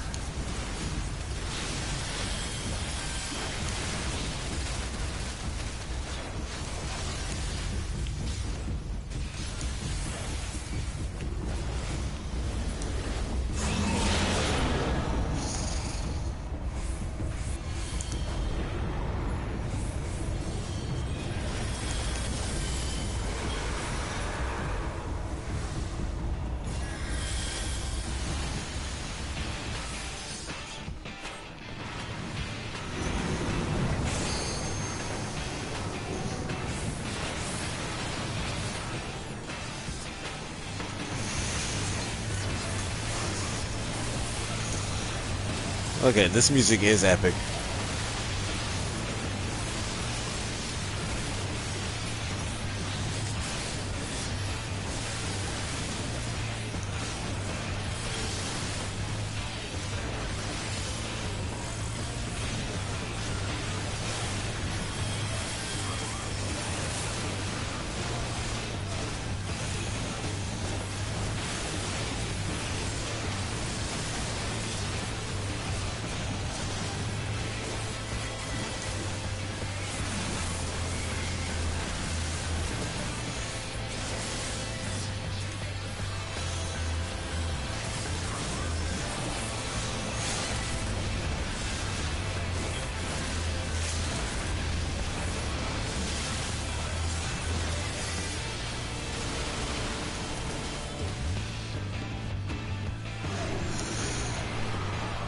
I don't know what was going on. I was just punching a serpent. It was an easy battle, really.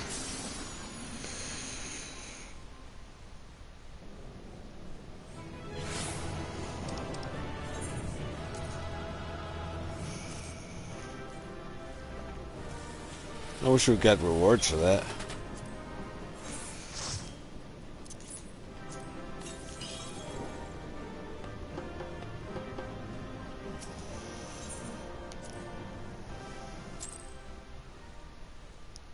Ah, no accommodations. Sad.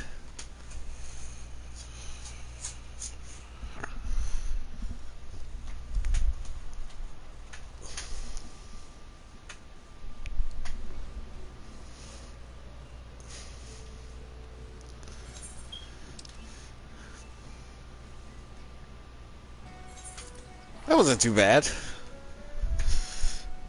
I would say Titan's worse. And I think it's just worse because there's more, just less people.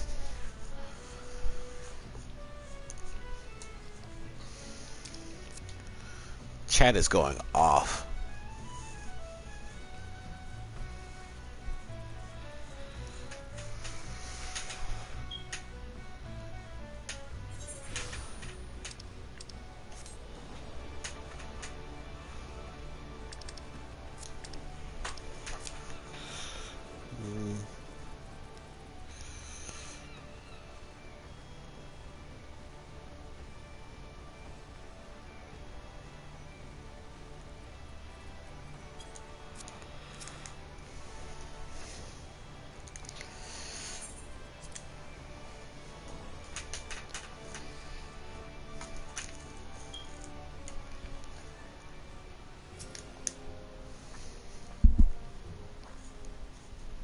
Is this the talking one? Mincens are sworn to strive, till sea swallows all. And swallow all it would have, had Leviathan prevailed. That we still strive now, we owe in no small part to you. Not for the first time, you have delivered Limsa Lominsa from the wrath of a primal. Never has our nation known a stouter ally. On behalf of my people, I give you my humblest thanks.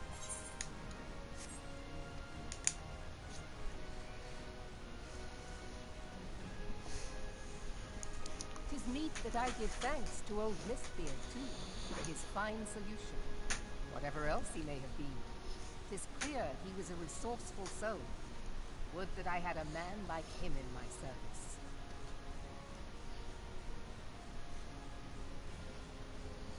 Before I set foot in these lands, I had no inkling that the people of Eorzea contended with such mighty foes. Suffice it to say, their existence came as something of a shock, as did the idea that they could be defeated. This experience has served to remind me of the vastness of the world, and the boundless potential of man. Though I am but a refugee in this realm, I would fain be of use to you in the fight. Know that I am tutored in one of the foremost combat arts of the Far East. It may seem outlandish to the Eorzean eye, but should any of your people care to learn, I would be pleased to initiate them. And I will see to it that they are grateful. I have no doubt that your knowledge and skills will serve us well. Besides, your art is not so outlandish as you think. Would you not agree, Master Thancred? Naught escapes your searching eye, Admiral.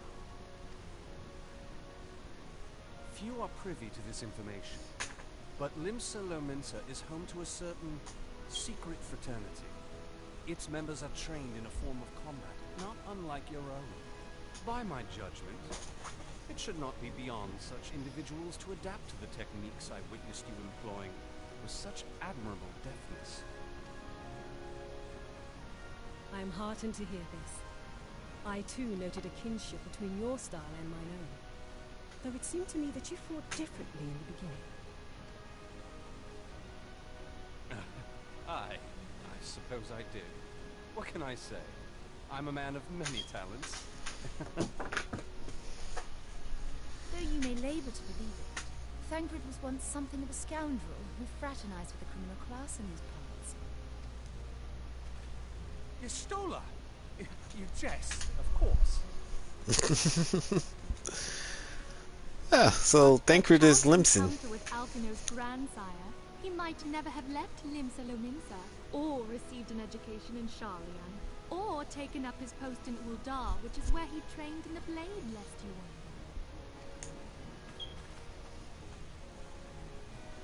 wonder. Minfilia, please!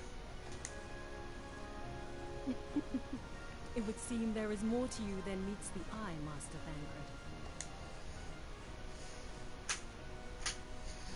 Lady Yugiri, I am told that you and yours came to Eorzea seeking permanent resettlement, and that many domins have since been engaged as frontier hands at Revenant's Toll. Morderna is many things, but a place of refuge it is not. Know that I would like nothing better than to furnish your people with a new home here on Lominsan soil. Alas, racked by instability as we are, our nation is in no fit state to take you in. Yet I'll not have it said that we turned a blind eye to your suffering. Until such time as we can do more, I pledge to send provisions. We are in your debt, Admiral.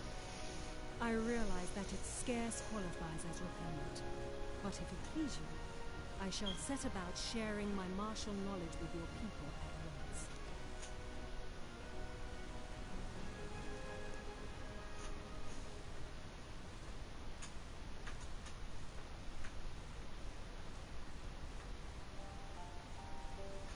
You wished a word in private.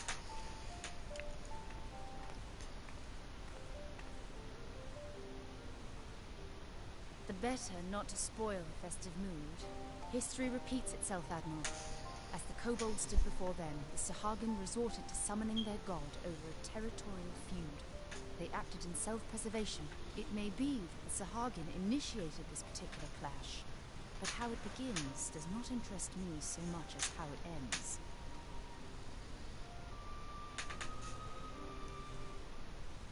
I have not forgotten our conversation, Y'shtola. I am aware that man bears part of the blame for the Primal's existence. Nor am I ignorant of the Sahagin's reason for acting. They sought to secure a place to breed and multiply that their kind might survive. Self-preservation, as you say. But we have as much right to live and thrive as they. If our own survival is threatened, are we to lay down our arms and welcome oblivion? And so you kill, that you might live. Yet if living is a right, then that right belongs to all peoples, be they men or beastmen. I'll not deny your reasoning. But when a storm gathers, it falls to me to see my people safely through it.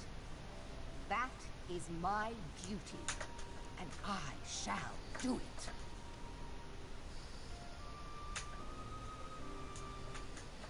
As must we all, Admiral.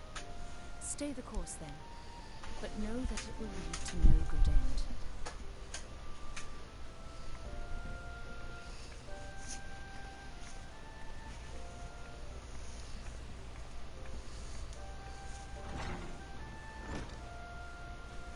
Man has ever put himself first and foremost.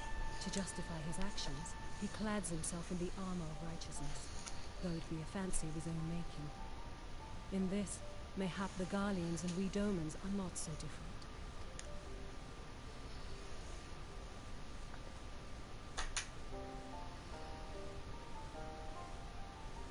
Eorzea has become as a raging sea. If we are to keep our heads above the waves, we cannot scruple to drown the man next to us. When hopes of coexistence founder, strength must determine who has the greater right to live.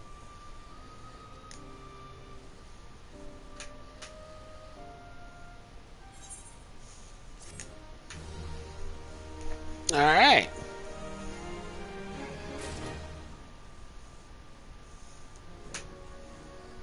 Just spawns me in the lower decks.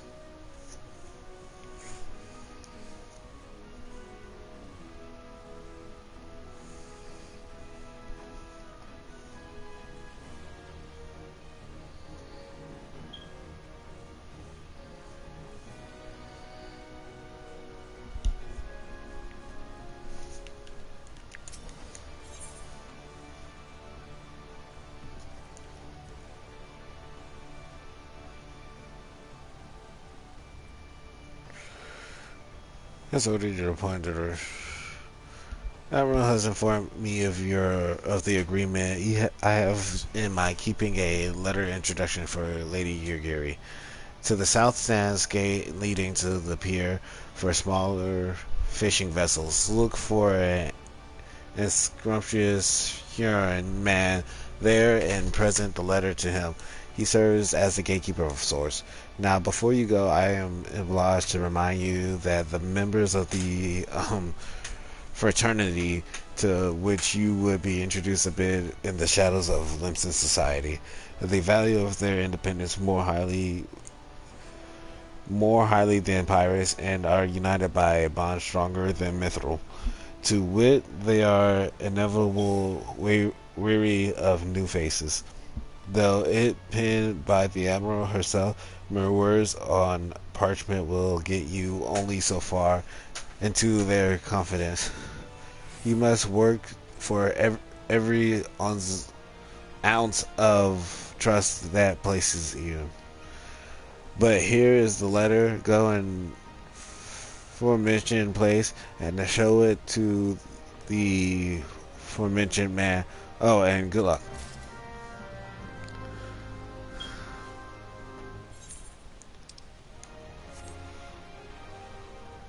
What was I doing?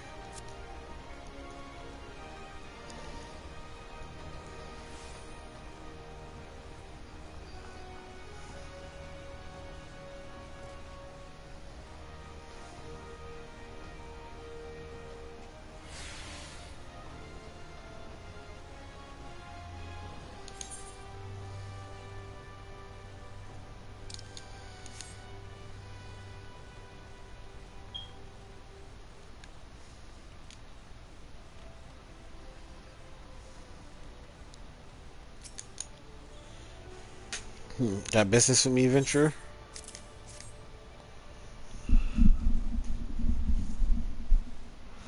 Sir, you the woman Admiral sent word of.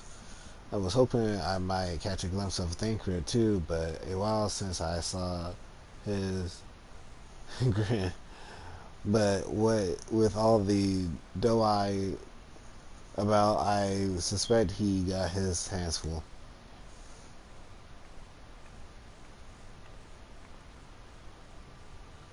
You must be the Far Eastern the Merowit says wants to train with us. Welcome to Limson, milady.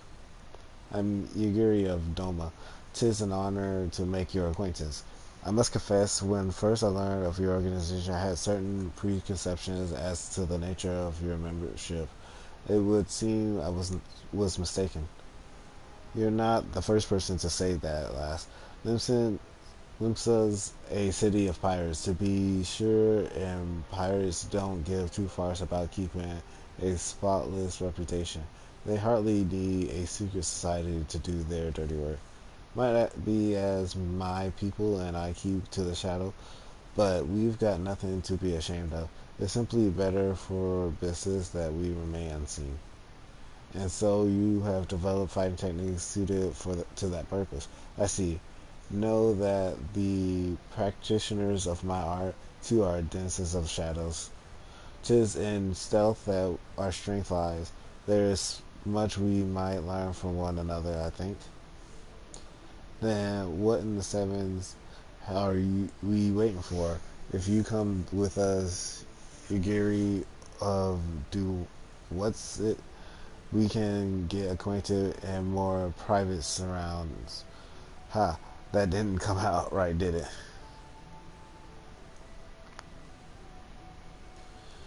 Lady, I shall remain with these people for a time, that I might study their ways. Though I am loath to be separated from my countrymen, I take solace in the knowledge that they are in the best of hands. You have been a true friend to us Domans. No word would suffice to express my gratitude. Ere long, I hope to begin imparting my martial knowledge to the people of Eorzea. When that time comes, it would be my honor to welcome you as a student.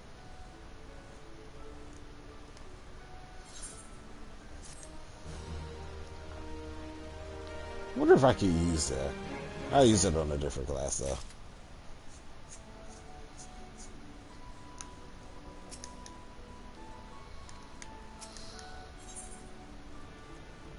It rains, it rains, it rains. What's the difference between these two?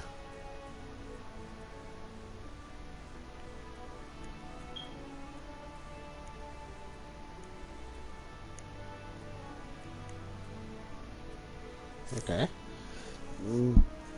Much and more has occurred since first I have beheld Eorzea from the Galleon's deck. Suffice to say, I did not envision being invited to play a part in your noble struggle. But forgive me, I have kept you overlong. Doubtless you have pressing business of your own. Rest assured that I no longer require an escort in this land. When next you meet Lady Mephilia, pray relay to her my humblest thanks. With that, I could do so in person, but I must need fulfill my promise to the Admiral. Till we meet again, warrior of light.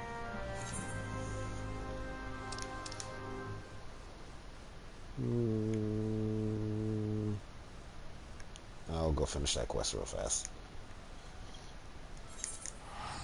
I started it, I might as well go finish it real fast.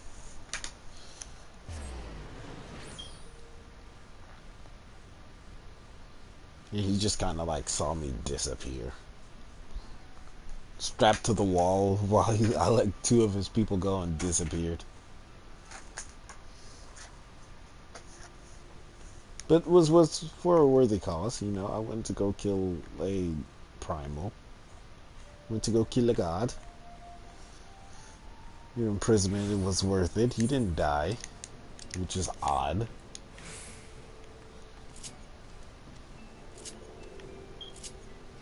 Oh, I could just do this.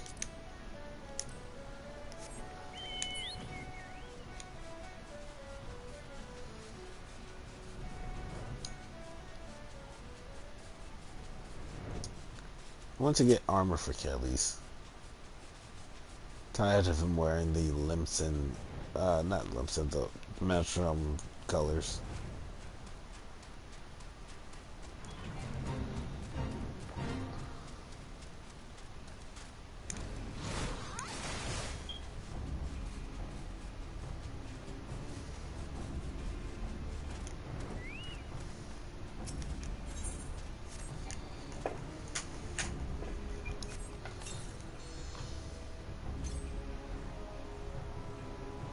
Oh, she.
Unicorns everywhere.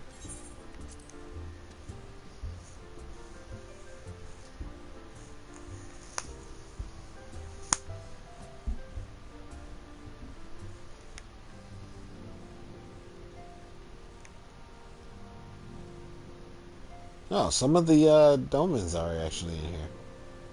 Along with Mephilia's wife. Not wife. Mother. Gosh. Wife.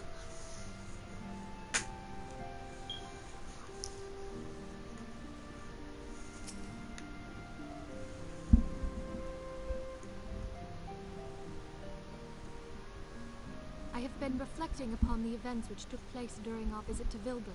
If you have a moment, I would share my conclusions with you. Please, bear with me. When the Sahagin Elder summoned Leviathan, he employed the power we have come to know as the Echo, though I cannot well explain the how of it. It would seem he became immortal in so doing. When the Admiral subsequently slew him, his spirit emerged from his lifeless flesh, a consciousness shorn of physical form. Thus transfigured, he took up residence in the body of his minion with the ease of a man donning a favorite glove. Long have I known that the Echo allows one to pass through the walls of a man's soul, but never did I imagine that it could free us from our own flesh, nor less that our souls could then occupy the next corporeal vessel to take our fancy. It was of this that Elidibeth spoke, an existence which knows neither cessation nor oblivion. And yet, though the Sahagin had mastered his gift and thereby become immortal, he was by no means invulnerable. As we both bore witness, he was ultimately absorbed into Leviathan. And the import of this observation? If the Ascians' mode of existence is indeed the same, it can be inferred that they too are not invulnerable, that they can be destroyed. There exists a legend which tells of souls who are reborn upon the cusp of each umbral calamity, that they might stay the encroaching darkness. To most, it is but a fairy tale, yet recent events have given me cause to wonder. Could the legend in fact refer to the Echo? Much and more yet remains unknown, but I am confident that all will become clear in time.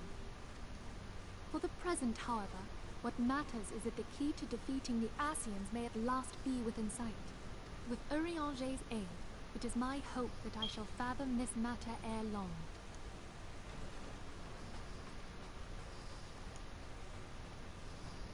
Oh, I was just about to send for you, my friend. Is Artemis? Grave tidings from the Sharlayan motherland, my lady. It doth concern our distant allies, the students of Valdesian. What of them? My lady, the Isle of Val, which for many years hath been the Order's home, is no more. No more? Whatever do you mean? I relate only that which hath been conveyed unto me by our agents. An etheric wave of the highest magnitude was recorded in the region. Soon thereafter, 'twas observed that the isle had ceased to be. 'Tis postulated that a magic was evoked, like in power to Ultima. 12 preserve. So someone just randomly cast an Ultima on the island?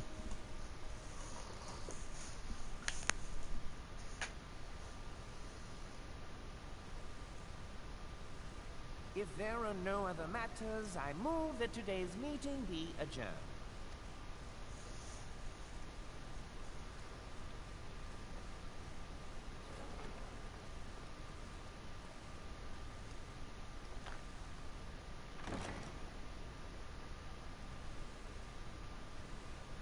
How do you sit there for so long?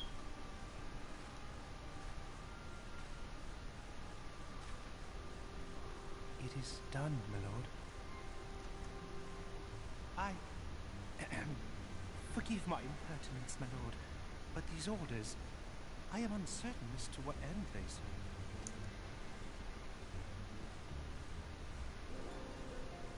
Revolution.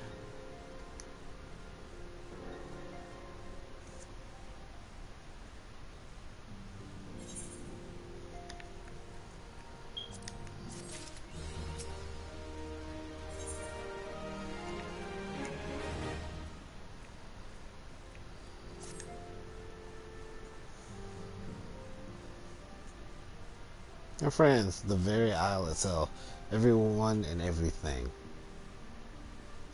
No, to avail us not to speculate, Urianger will send word if there are any developments. Until such time as he does, We must remain firmly focused on that which is within our power to change. With that in mind, I would speak of a different matter, one closer to home. It concerns the etheric fluctuations which we have previously attributed to good King Mughal 12th. That the king is no more is a blessing for which we have used to thank. Yet all is not well with in the 12th wood. Our latest readings reveal an ongoing etheric disturbance of considerable magnitude. They may even suggest the presence of a primal. Needless to say, the mere possibility warrants immediate investigation, and I would have you. Acelia, I do not wish to interrupt, but we have a problem. What manner of a problem? A band of refugees hauling from Udal this time are come to Revenant's Toll seeking asylum. It would seem that they expect us to afford the same treatment as we gave the domains. As present, they are in the seventh heaven, awaiting a formal response.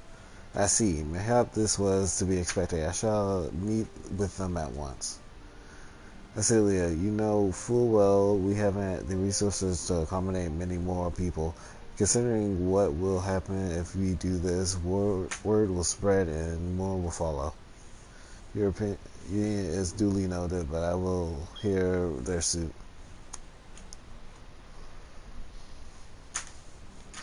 I should be grateful for your presence at this meeting.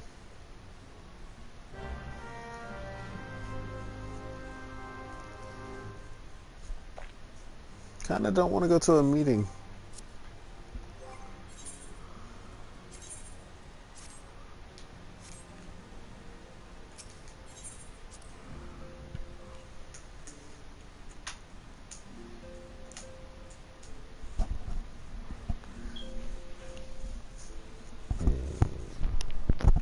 I'm sorry for that disturbance in sound if you just like heard a bunch of wrestling.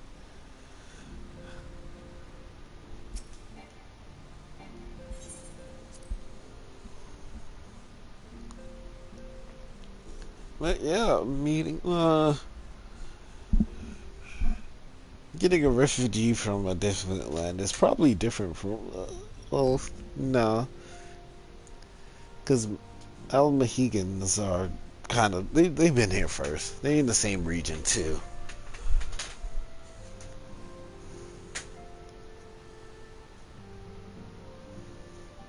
And if we continue to get people, it might end up as a similar thing as the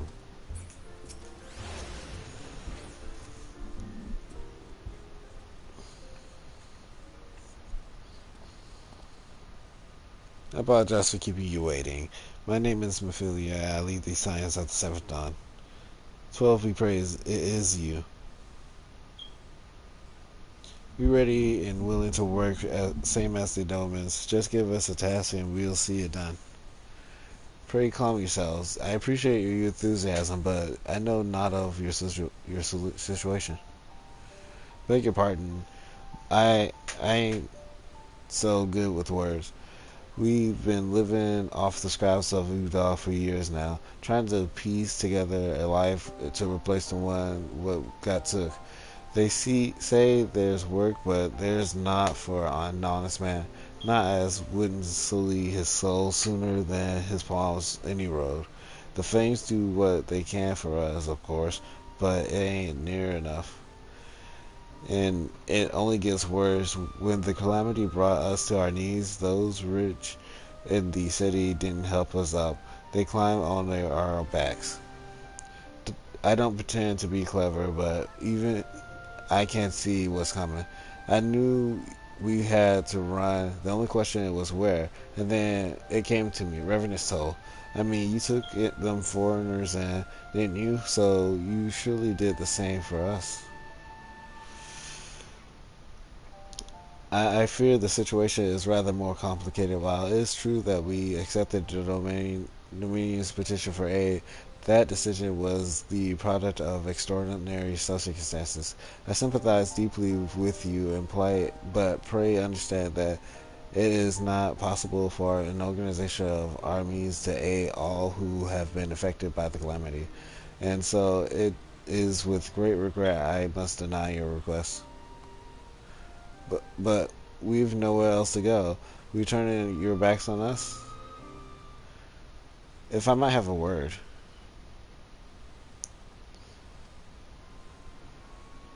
Ill tidings from Ul'dah, my lady. Alphanad has been wounded.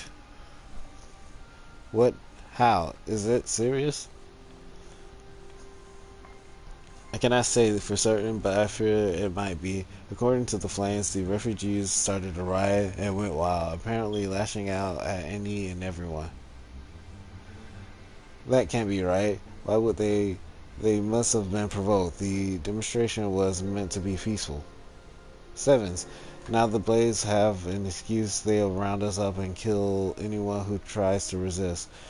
Please, if you won't help us build a new life, at least help us keep the ones we got. My lady, we are not ones to stand idly by and watch innocents suffer.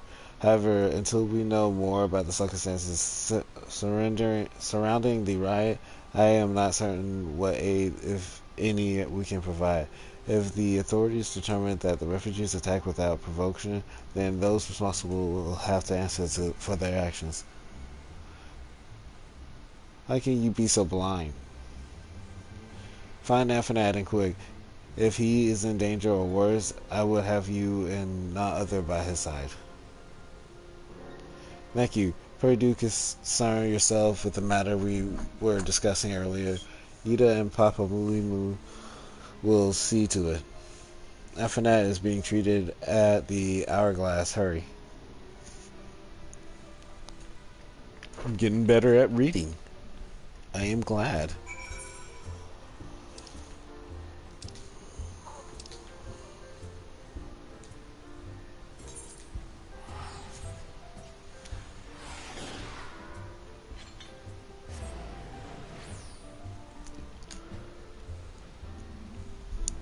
I wish teleporting was faster.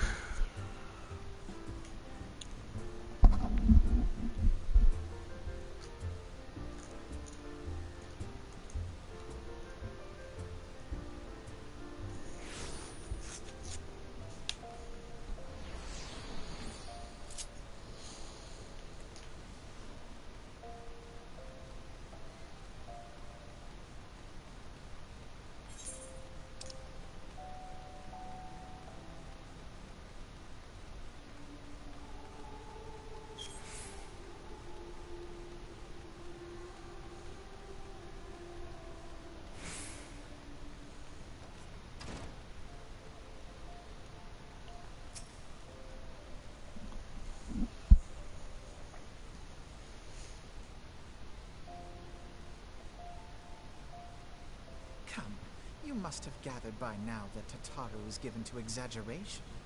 As you can see, I am quite well. Ul'dah, on the other hand, is not. This riot was anything but an isolated incident. There is a restlessness in the air. Tensions long simmering are at last threatening to boil over.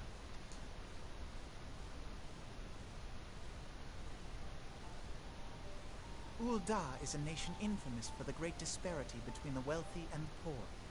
The majority of the populace accepts this state of affairs because they believe that every man bears responsibility for his own lot in life. To an Ul'dah, money is the foremost, and some would say the only measure of a man's worth. Small wonder that the wealthiest wield the greatest influence. So where do the refugees fit into this social hierarchy? What place is there for those who fled Ala Mhigo and the destruction of the Calamity? Plainly, there is none. They have no wealth, no power, and no worth. To the Ul'dah way of thinking, they may as well not exist. Choosing to ignore their existence, however, is patently not an option. General Rauban and the Sultana understand this, which is why they ordered the Immortal Flames to provide the refugees aid and succor. Yet none would dispute that the expenses incurred by this policy grow by the day, with no end in sight. This has prompted more and more Uldans to question their obligation to aid these worthless wanderers, while more and more refugees have come to resent their treatment at the hands of the sneering citizenry.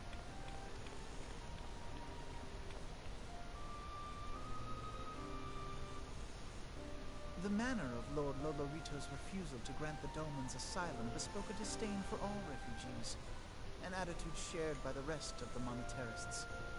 And you may be sure they make no effort to conceal their opinions. It was only a matter of time before the refugees united in protest, nor is it any surprise that some among them would ultimately resort to violence.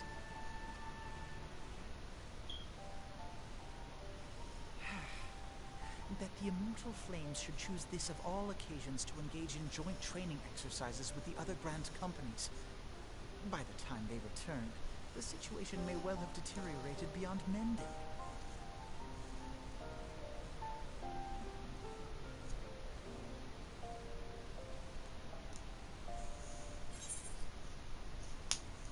That was probably the easiest one out of all of them.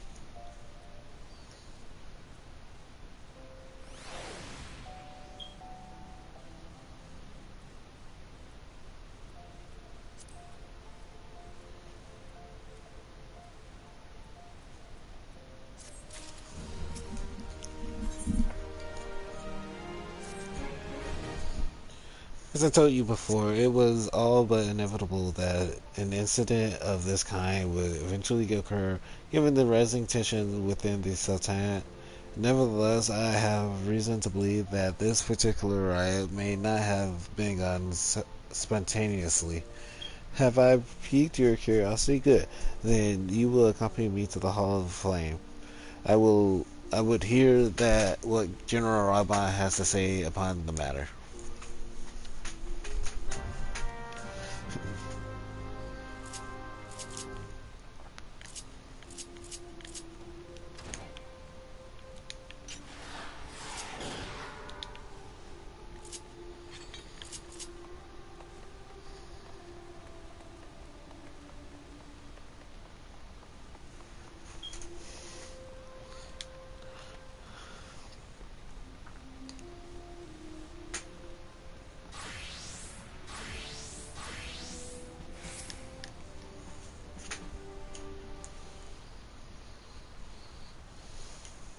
Now is not a good time. My hands are full dealing with the refugees.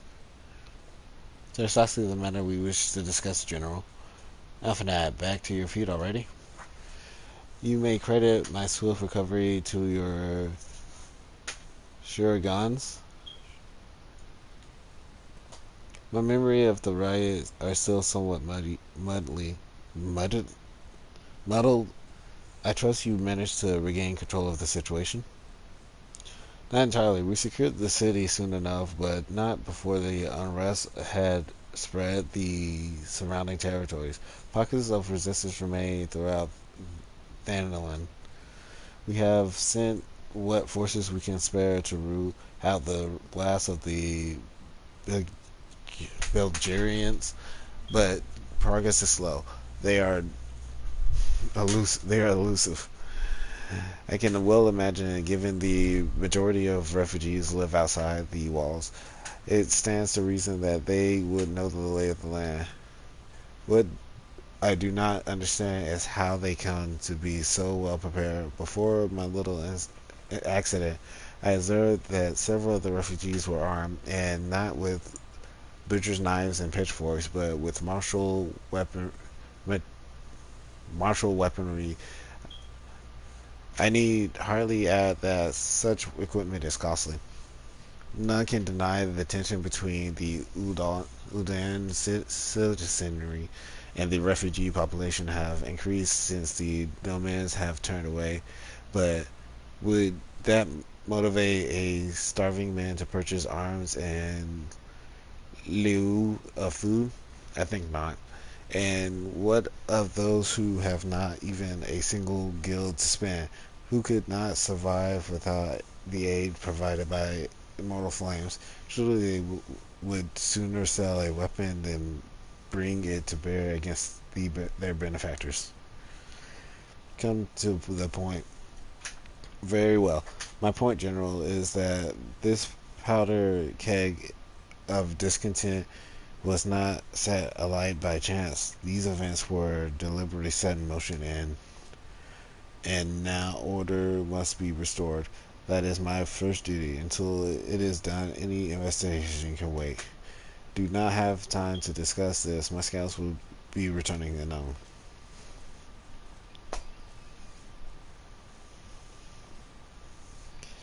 The general is no fool. He keeps his own counsel and his good cause with a good cause.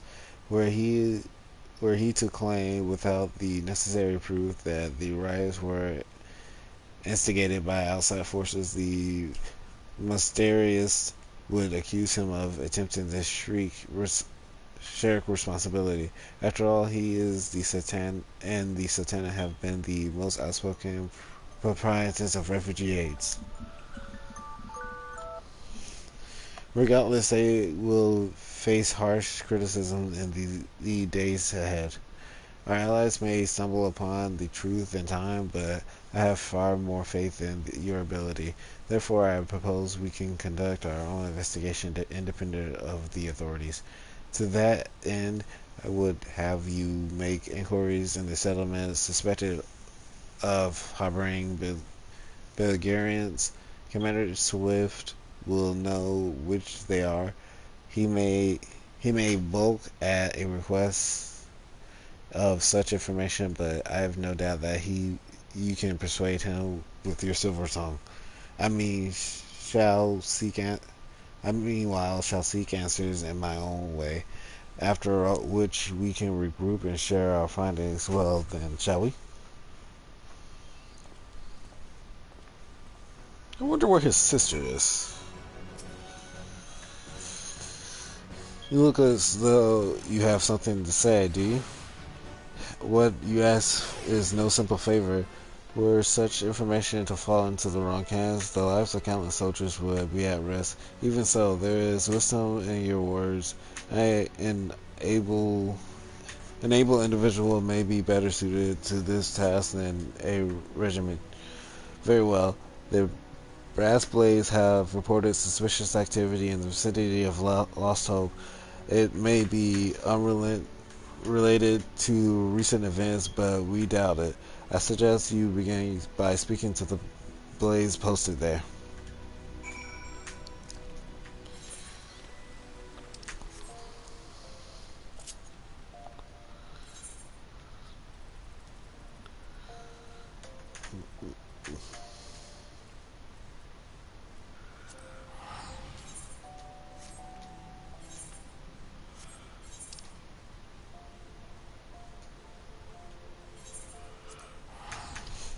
Ooh, it just don't get him out.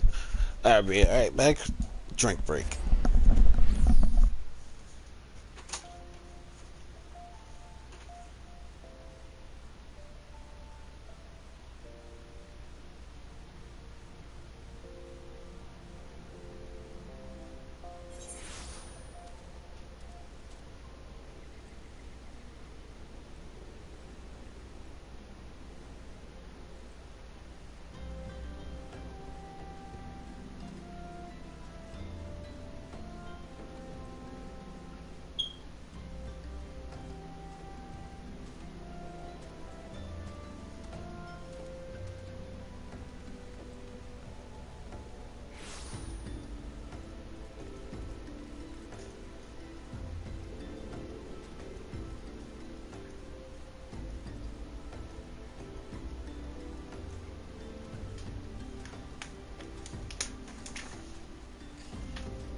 I am back.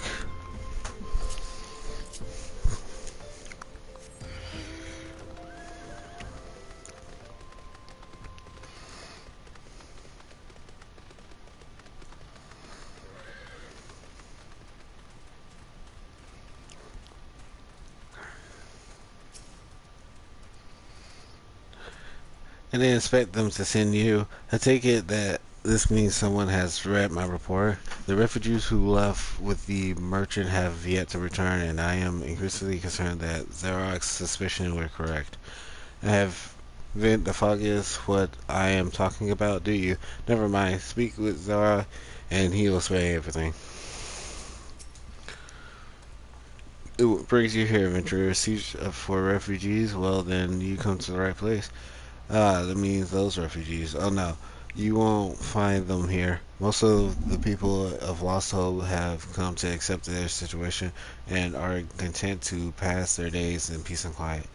Outsiders have trouble understanding that, like that merchant who passed through recently.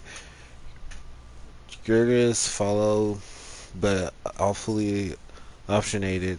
Can't say I was sad to see him go.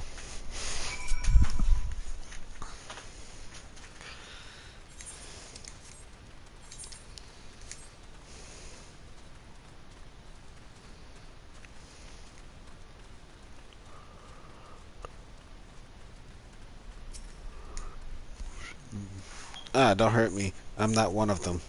Beg your pardon? You're not a flame? I see. If Leofric bid you speak with me, then I take it you've agreed to help.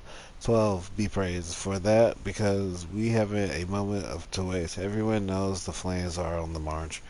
The others have fallen under the frantic spell, but not I. Promise of revolution and retribution, of holding the ruling class to account and taking that which is owed. Ha, a childish fantasy. I did everything I could to dissuade the others from leaving, but few would heed my word. Now that one of our idolists has returned, however, the madness of the merchant plan is plain for all to see. Look behind yonder tent, and you will understand why. Even now, he babbles incoherently, so traumatized is he by the bloodshed he witnessed. I try as I might, I can make little sense of his words beyond the fact that he was not alone in surviving. Yeah, I've no doubt that Merchant will lead the remainder to their doom. I beg you, find them before he does.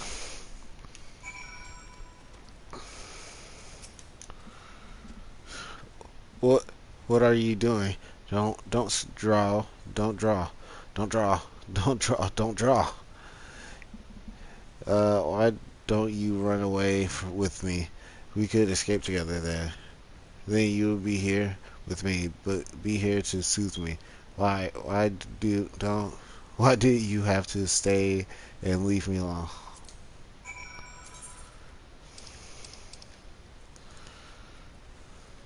Good old soothing. Just put your hands up. Who are you? What do you want? Aye, it's true. I followed the merchant and made the gods strike me down for my folly. What they will not give, you must take, he said. When we asked how, he revealed a catch of weapons he had brought and implored us to seize control of our fates. I thought about running then and there, but the others were so excited, he split us into two groups, sent us off on our own. But then the flames found us.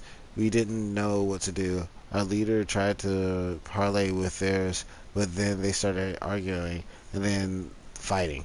And then everyone was fighting, and the flames were shouting to give no quarter. And oh gosh, the other group, they still out there. If we don't stop them, they'll be massacred like mine was.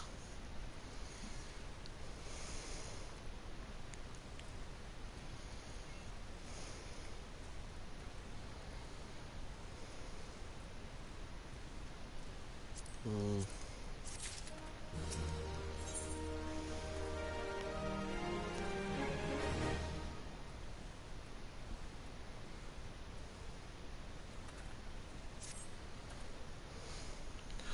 The refugees are hiding in the cave south of Lhasa, but to approach them you would be fruitless. They would soon call us agents of the Sultanate, try to kill us, and then listen to reason. Why, the twins might even deny to do the deed themselves. The a pox on all bloody sellswords. They were supposed to train us to fight, but the one he sent with us vanished during the struggle. Oh, if only we had never listened to the merchant's ridiculous claims. He said our cause was righteous, that the gods would never suffer us to be defeated. Though, if they were forced to comfort reality, that's it. Challenge the twins to combat and show me my brethren that their strongest warrior are no match for one woman. Mayhap then they will agree to lay down their arms and renounce this plot.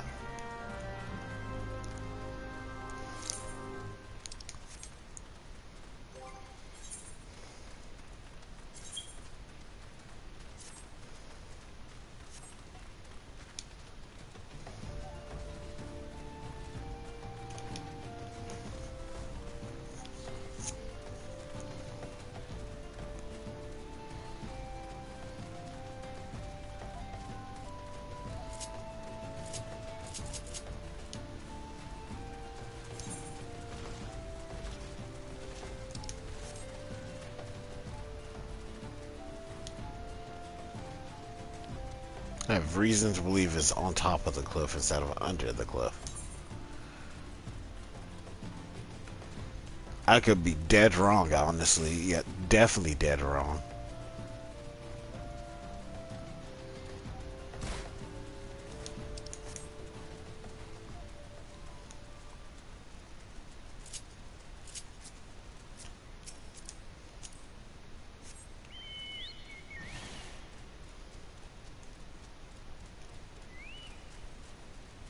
I feel like I'm too late. Sevens, they found us. Everyone grab your gear and make for this rendezvous point. So that's your game, is it? Haha, sorry to disappoint you, lass, but we're more than willing to kill you ourselves.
And they challenge logs?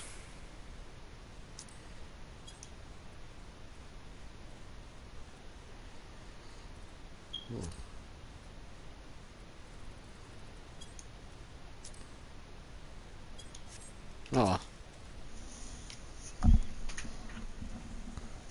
You beat him like it was nothing. Oh, Almighty, what are we gonna do now?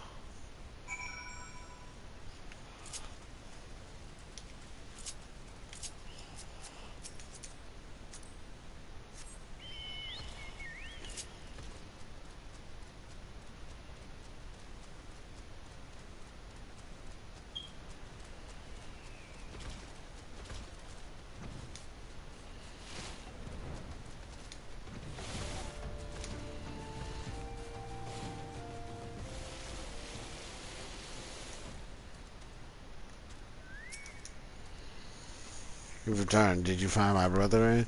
What of the twins? What happened?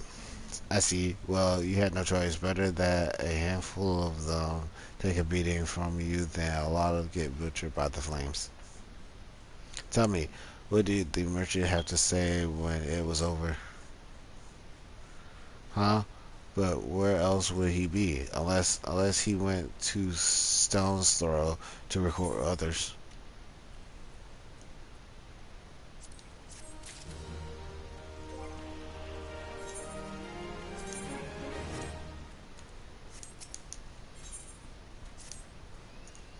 The merchant wished to approach the refugees in Stone's Throw, but was waiting until the flames withdrew their forces from the vicinity. Now that they have, there is nothing to stop him from continuing his work. How many more must perish in the pursuit of fertile clouds? How much more suffering must we endure before it ends? Find him, convince him to cease his mad quest. It will surely lead us to ruin.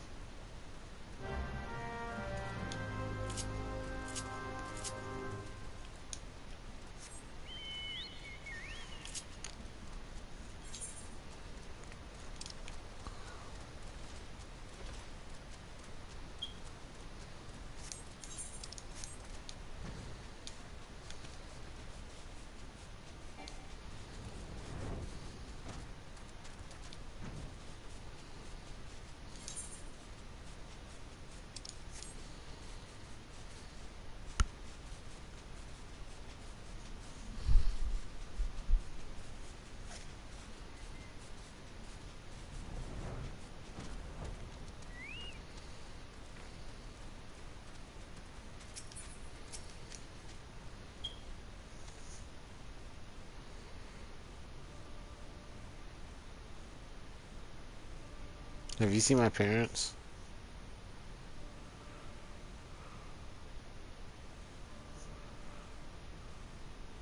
They told me to stay here with the others. They said they'd be back soon, but it's been days. They left with a man from Ul'dah. The man said they were going to change everything, make it so we live inside the walls with everyone else. I liked it when he said that.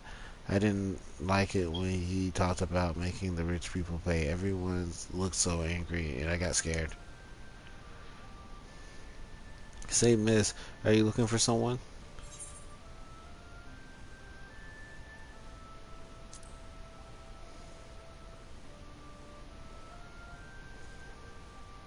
You mean the man who left with my parents?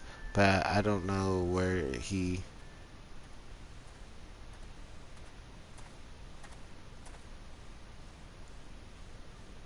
Wait, look, over there. I think that's him.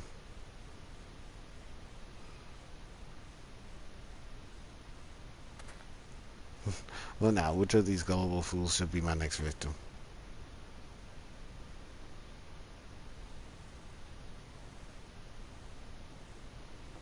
You? I...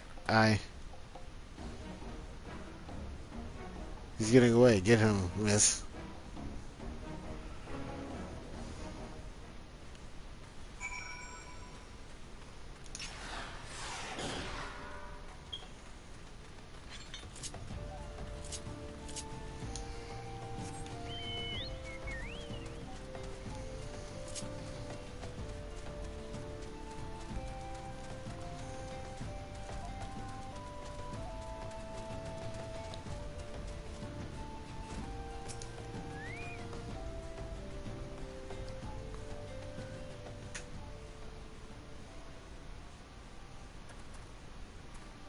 You again. Why are you pursuing me? Sedation, treason, revolution? That's preposterous. Who has filled your head with these lies? Refugees? The self-same refugees who terrorize the streets of Ul'dah? Ha! You have no evidence to prove your accusation. None. No, I will not accompany you to the Hall of Flames.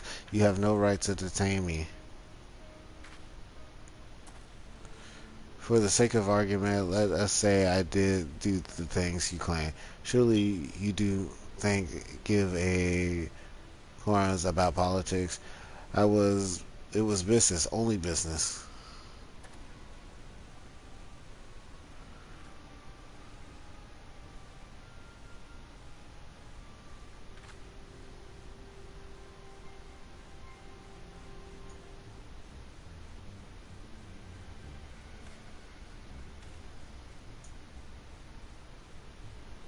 We both know I am not the one you want. However, if you agree to protect me, I swear I shall tell you everything.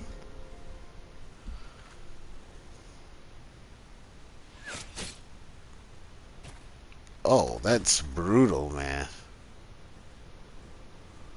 Good shot, though. Definitely a good shot. What's all the commotion? Sevens.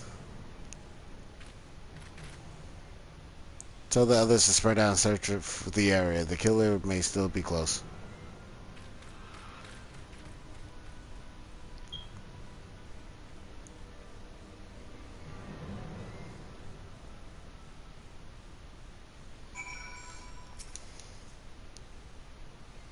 Hold adventurer. I would know more about your relationship with the victim, as well as the events leading up to his death. This man was responsible for the recent riots. Mayhap we owe his murderer a debt of gratitude. In any case, it is obvious you are not the one who we seek. You may carry on with your investigation, Scion.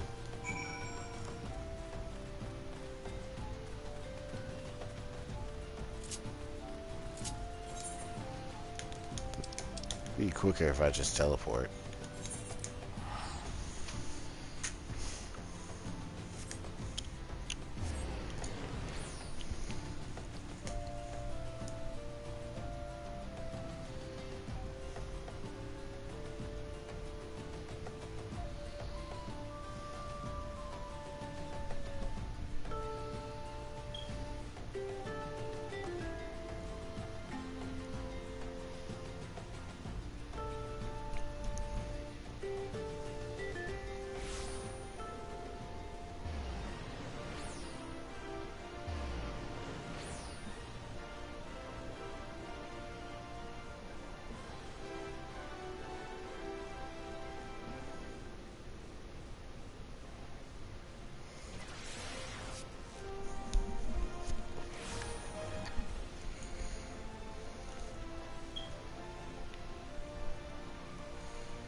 Alright.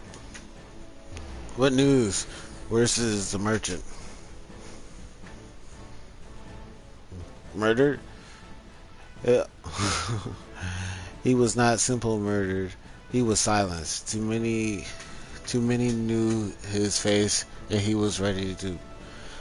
Do not despair, though.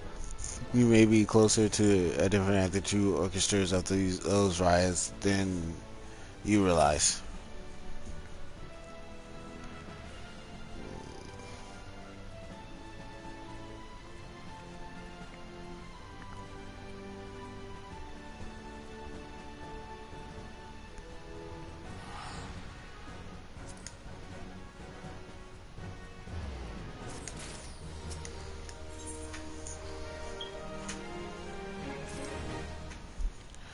The Flame General left word that you were to proceed to Frigate Chamber as soon as you return. He wishes to discuss your recent discoveries as well as the results of our own investigation.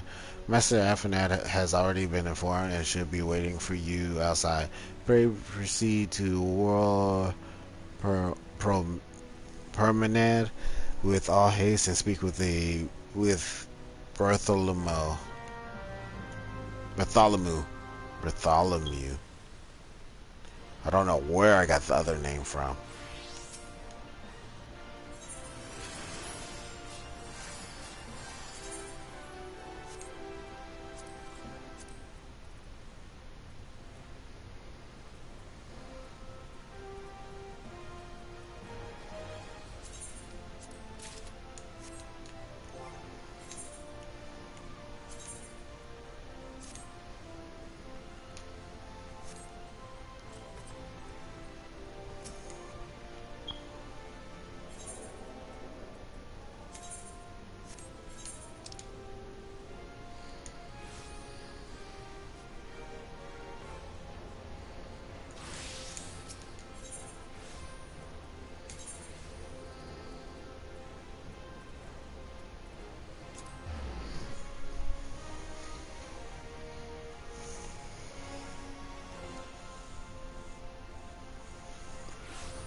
We have been expecting you, madam. Please proceed inside.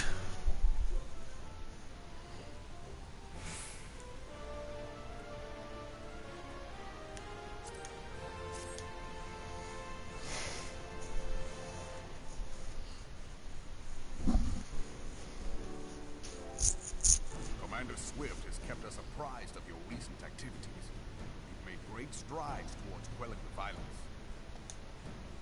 Despite our best efforts to determine what provoked this uprising, the truth continues to elude us. Have you uncovered aught which might shed some light on the mystery?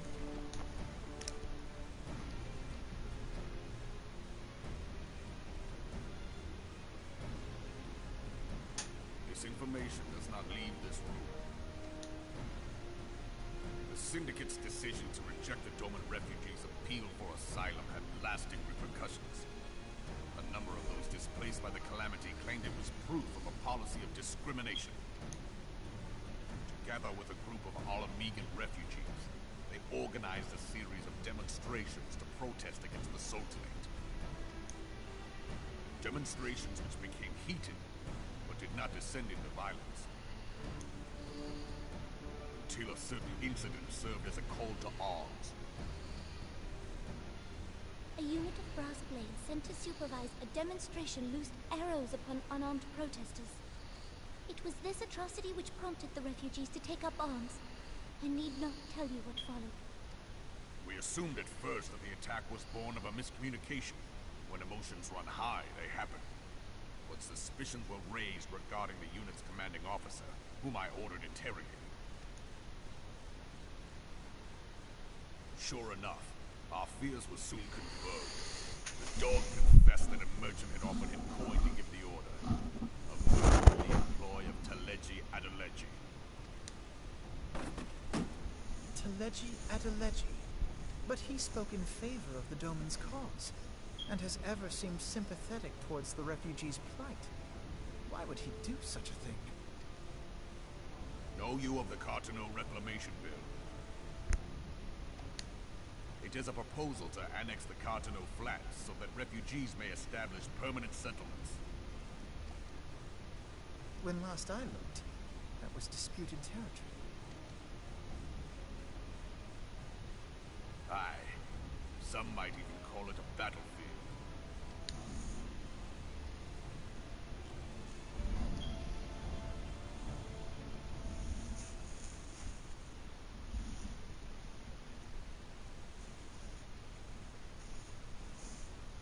The destruction wrought by Bahamut was greatest at the Cartano Flats. That much is common knowledge. What is less well known is that his rampage laid bare ancient Alagon ruins, of which no record existed. There are certain differences of opinion as to how these ruins should be handled, which is why each nation maintains a military presence in the region to this day. Yet differ though we may, we are still allies. Therefore, in the interest of preserving the Eorzean alliance, we have reached an agreement. Any conflict which may arise during the course of military exercises in the region shall have no bearing on relations between our nations. In full knowledge of this delicate state of affairs, Teleji Adeleji proposed the Cartano Reclamation Bill. A shameless bloody ruse which stands to benefit him in but one conceivable way. If successful, he will gain control over the disputed territory under the guise of assisting in the resettlement effort. And you can be sure he'll build an orphanage next to every Alagon ruin.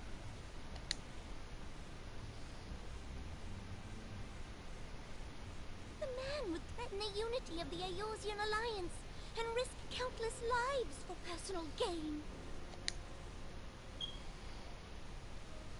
He walks a path all his own, independent of any faction and beholden to none of his fellows on the Syndicate.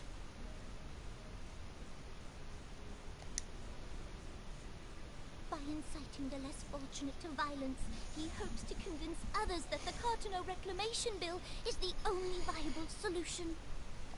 His sympathy for the plight of the Domans was not but posturing to gain credibility with the refugees. Of that there can be no doubt.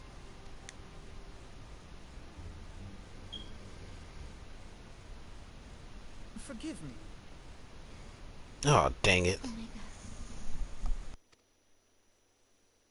Pardon?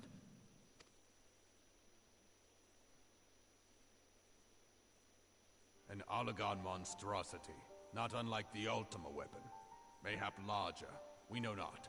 It has yet to be fully excavated. Allagan inscriptions indicate that it was created to fell Bahamut himself. If accurate, it might explain why Nael Van Darnus chose to bring the Red Moon down upon the Cotonou Flats. Given the ends he went to ensure Eorzea's annihilation, destroying the one weapon which could stay the Elder Primal may well have seemed like good sense. When first I bore witness to the power of the Ultima weapon, I doubted the evidence of my senses. And now you tell me there is another such weapon. One which could contend with Bahamut. Bahamut! Aye, we were skeptical ourselves. Truth be told, until the Ultima weapon's existence came to light, we thought the inscription had been mistranslated. At present, Omega is more akin to a fossil than a tool of war, having long since ceased to function. As such, its true potential cannot accurately be gauged. However, if someone were to restore it, as the Garleans did the Ultima weapon, I have little doubt that he would wield untold power. Power enough to subjugate Uldar like as not, and the rest of Eorzea besides, which is doubtless why Teleji Adeleji yearns to have it. That he should aspire to world domination. He who has ever walked 2 paces behind Lord Lolorito in matters of commerce. 'Tis in acknowledgement of his own limitations that he seeks this power. Woe betide us all should we allow him to have it.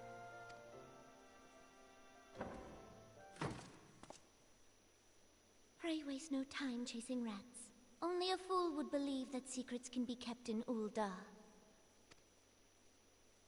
It would seem the implications of the Sultanate's refugee problem are rather more far-reaching than we assumed.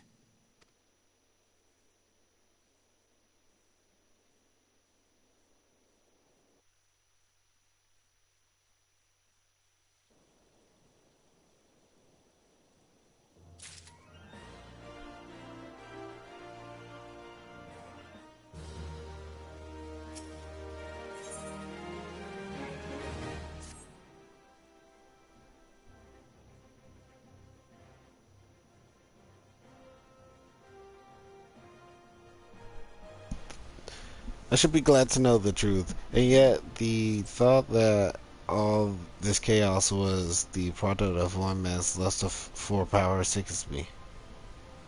How long do you think they intend to hide the existence of Omega from the Scions? That they even felt the need to do so and is most troubling. It would be in our best interest to learn more of the military activities in the disputed territories. Fortunately, you are already well positioned to do so, Sergeant. Pray keep us informed of any developments in Cartanel. Begone. Well, this is no place for children.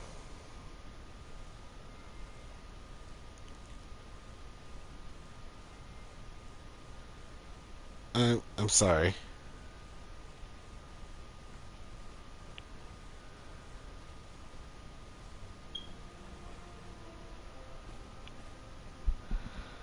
I was looking for you, miss. You said you was looking for the man who left with my parents. You know this girl?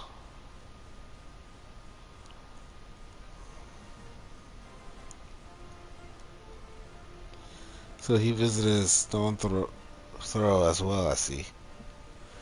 Do you find the man who were my parents with him? They were not, I'm afraid. However, I can think of several places they might be. If you look, we can go and look for them together. Really? You will help me look for Mister? Of course, but first I must need finish speaking with my friend. She telling me a secret, you see, so no one else is allowed to listen.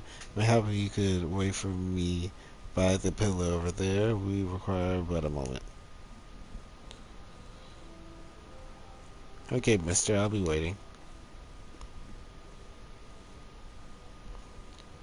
I'll take her to the quicksand. Mayhap Momadai will know what to do. A legion of Garleans, an Aetheryte star primal, even dealing with an Ashian would be preferable to this charade.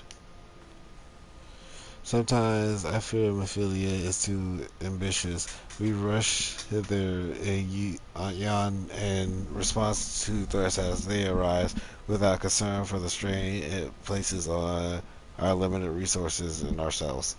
Mayhap the time has come for a change. This is Mephilia. I know this is sudden, but I must ask you to return to the Revenant Soul with due haste. The situation in Twellsville has taken a turn for the worse, and I will explain the details once you arrive.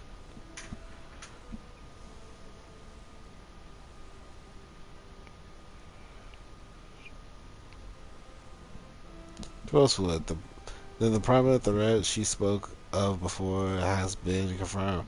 I have received no reports of Ixal activity, which leaves the Sylphs. Go. You know as well as I the appearance of a primal type takes precedence over all else. Oh, and when you arrive, do inform the attendant that while I am grateful for her concern, she needn't fear for my safety. I am more than capable of protecting myself.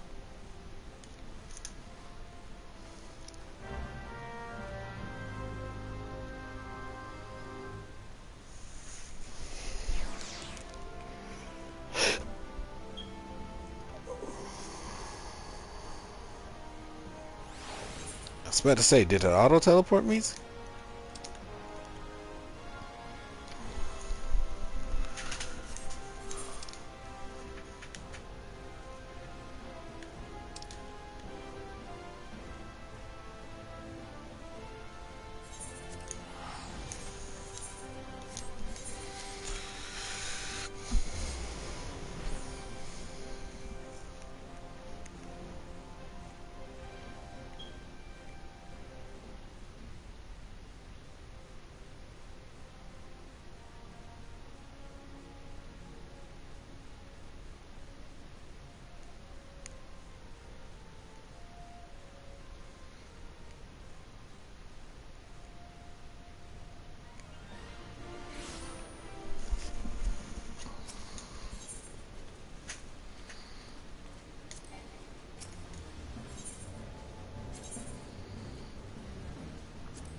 That's what I meant to do.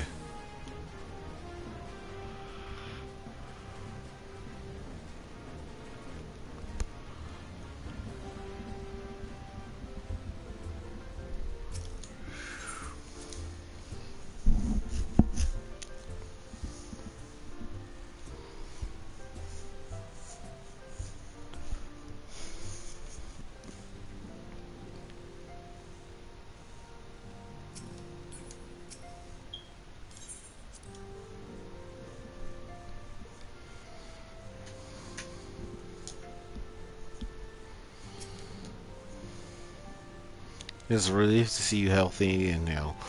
The latest news from Ul'dah was most disturbing.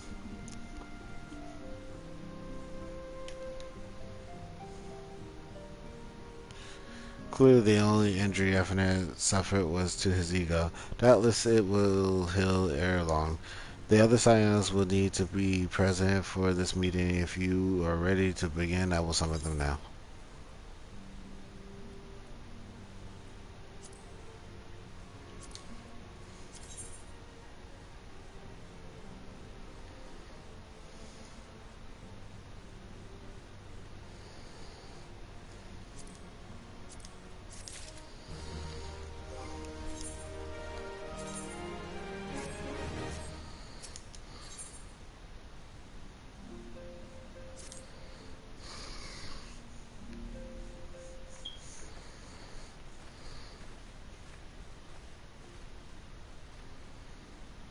Thank you for responding to my call with such haste.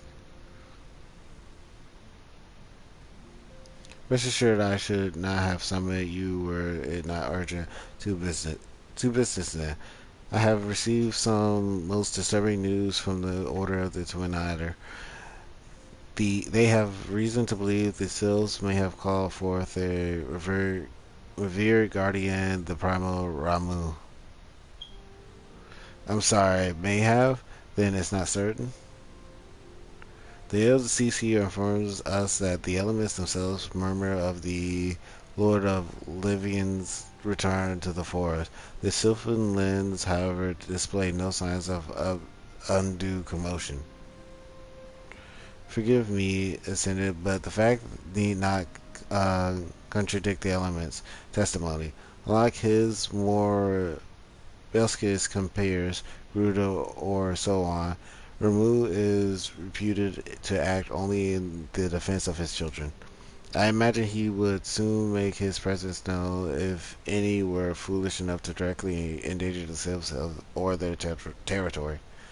The abruptness of this development concerns me. Were we not keeping a close watch on the touch ones and their movements? The preparation for a summoning ritual were indeed underway. 'Twould surely not have escaped your notice. Oh, it didn't. It was pretty sure. I was pretty sure it was going to happen, just not this soon. I beg your pardon. You foresaw this eventuality and did not to prevent it. I told you. I told Poplemu. I suppose I could have reported things to Mephilia earlier, but there honestly wasn't much we could do except wait and see. You know how the Sylphs feel about people poking around in their territory. They already summoned Ramuh once right after the calamity, but that was because Garleans came trampling through the forest. And so long as Castrum Oris stands, the Sylphs cannot be blamed for wishing to have their guardian deity on hand. In short, Ida and I are in agreement. The actions of the forest folk were inevitable and unavoidable. And I maintain the observation would have remained the best policy had it not been for the sudden influx of strangers into the Black Shroud that, alas, we did not foresee. By all accounts, the recent violence in Ul'dah drove a number of refugees to seek safety under the counseling canopy of the trees.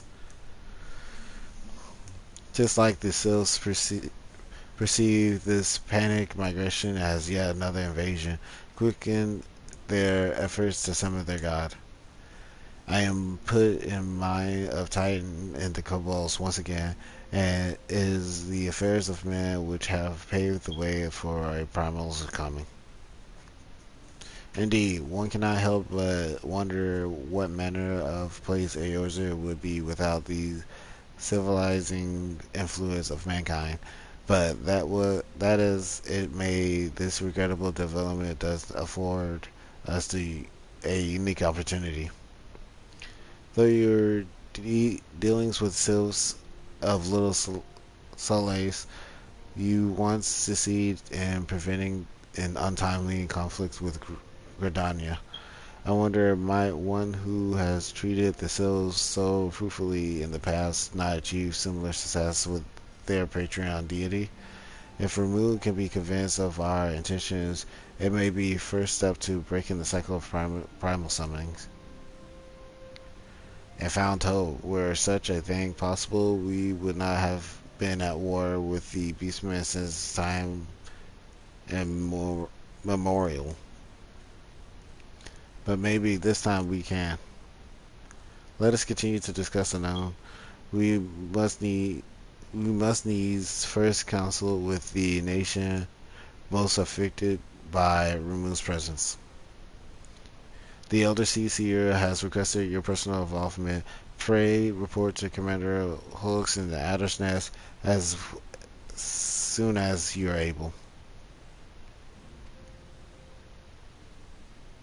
Steel yourselves for the worst, while I hope for a peaceful resolution to this matter.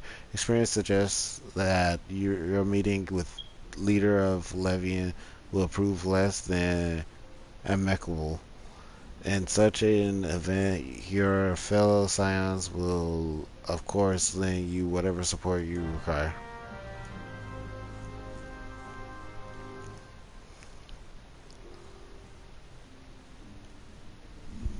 Yo, how long have I been going? 4 hours, okay.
Miss Science, your arrival has been most anticipated. The appearance of a primal is ever cause of alarm and unease. Though my man stand ready for an eventuality, I know of none more qualified than you to snuff out this threat. Indeed, I would have you do so without delay. The elder seer, however, would speak with you at first. She is of the opinion that your diplomatic rather than material skills may better serve our cause. I will leave further explanation to our learned leader. Pray make your way to Nephoric's altar. The Conjurer's attendants will admit you to the Lotus Stand.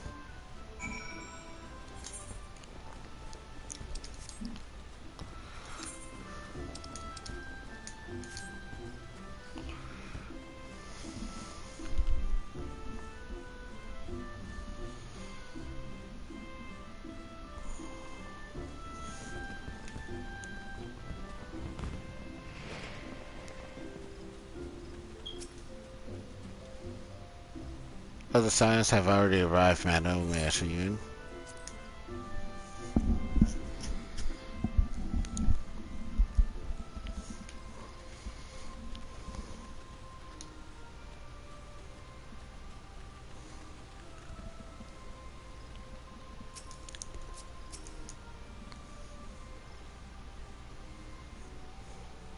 Scions of the Seventh Dawn, on behalf of the people of Gridania, I bid you welcome.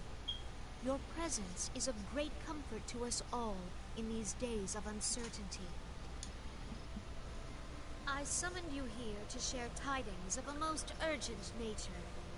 But a short while ago, the great elemental spoke, and his voice was clarion in its intensity. Ramuh is returned unto the forest. Scarce had his words ceased to echo in mine ears when we were visited by an emissary from Little Solace.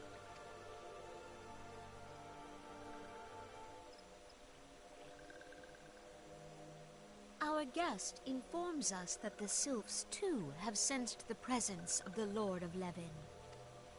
Though his exact whereabouts remain unknown, we may safely assume that the Primal was summoned within the heart of the Sylphlands. Unlike the other Primals you have encountered, Lord Ramuh is no raging avatar of destruction. He is revered as much for his wisdom as his strength, serving as both arbiter and guardian to his children. Given that we and the Sylphs found a way to share the Twelveswood, it is my hope that this sagely immortal will be amenable to reason, and that conflict may be avoided. Blessed as you are with the power of the Echo, you are one of the few among us who may commune with a primal without fear of influence. I would ask, therefore, that you represent us in this most delicate of negotiations. The Twelveswood has suffered enough. Upon this, we and the Sylphs, and I would venture Lord Ramuh himself, are in perfect accord.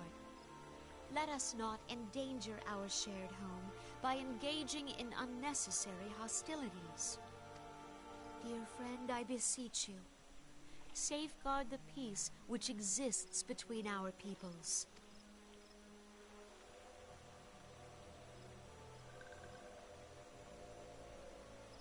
You have my thanks.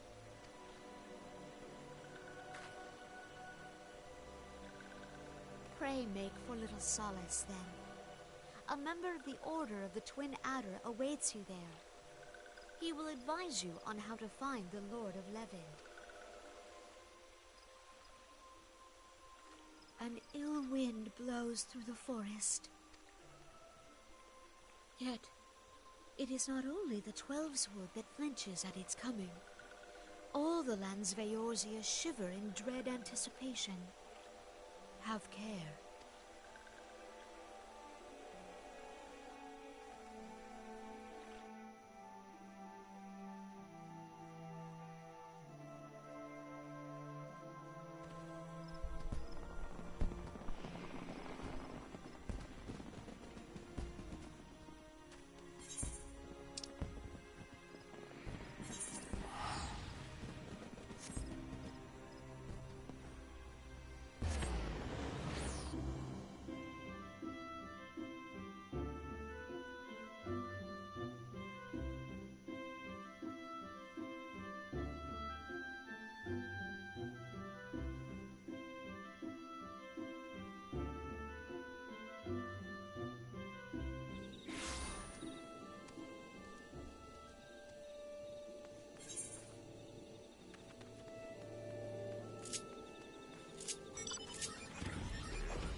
I was told to expect you. I understand you go to I understand you go to treat the Primal Ramuh himself, an inevitable task, but one for which I have no doubt you are well suited. I have been told that your fellow Scions are conducting an investigation of the area as we speak, that we might ascertain the location where the Lord of Levin might be found. I would ask that you abide here until they return with their findings.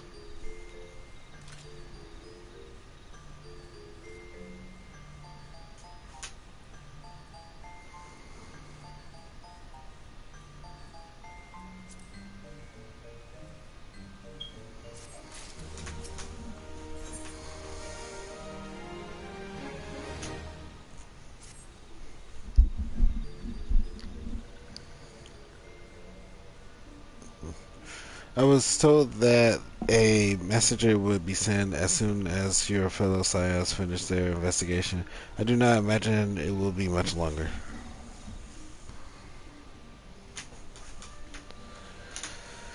This one returns and returns with good tidings. Wise one have finished searching and have wisely identified the precise location where the Touch One summoned Lord Ramuh. Your timing is impeccable. With my fluttery friend, might you be so kind as to escort this good woman to her fellow Scions? It would be this one pleasure in walking one. Please come with this one.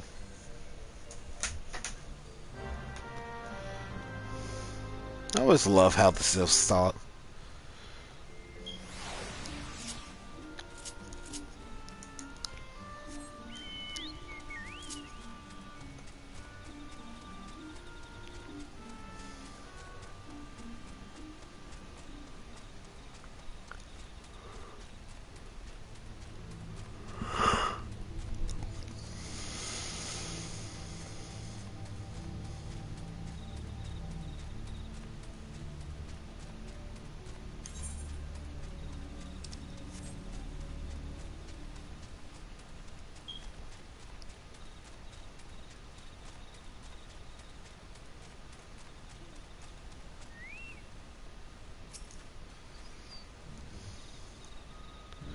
My souls have ventured deep in within the Siflands. These ones must proceed carefully. Keep an eye out for such ones.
This one is most sorry, but this one can go no further. Draw too close to Lord Ramu, and this one may turn mean and nasty like touch ones.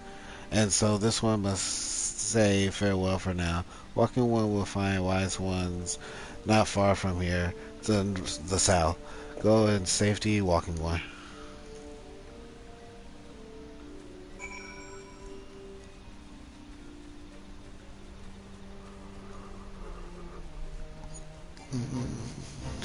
Sorry to some people in there.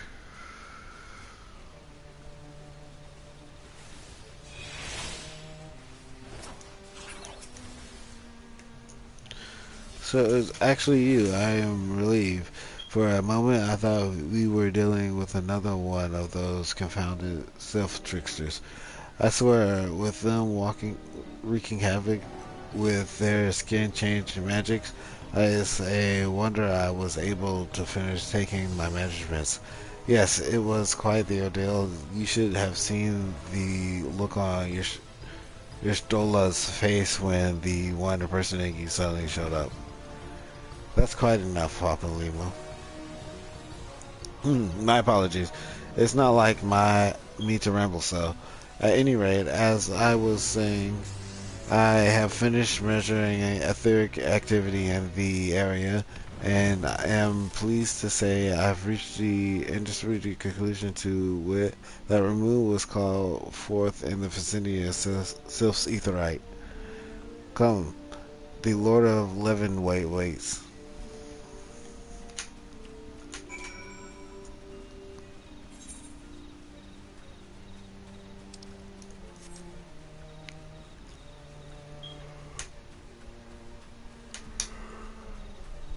Oof.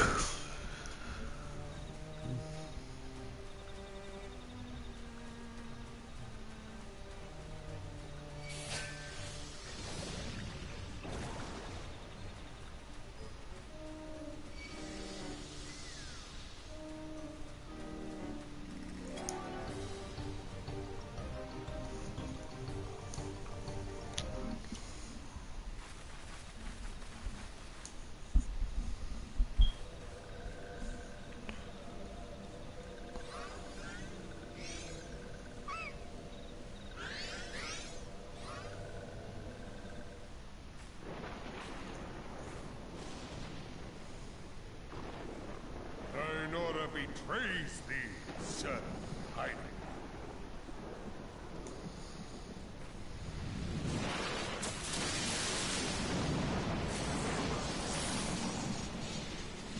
Nope. Cooler than Leviathan already. Instantly.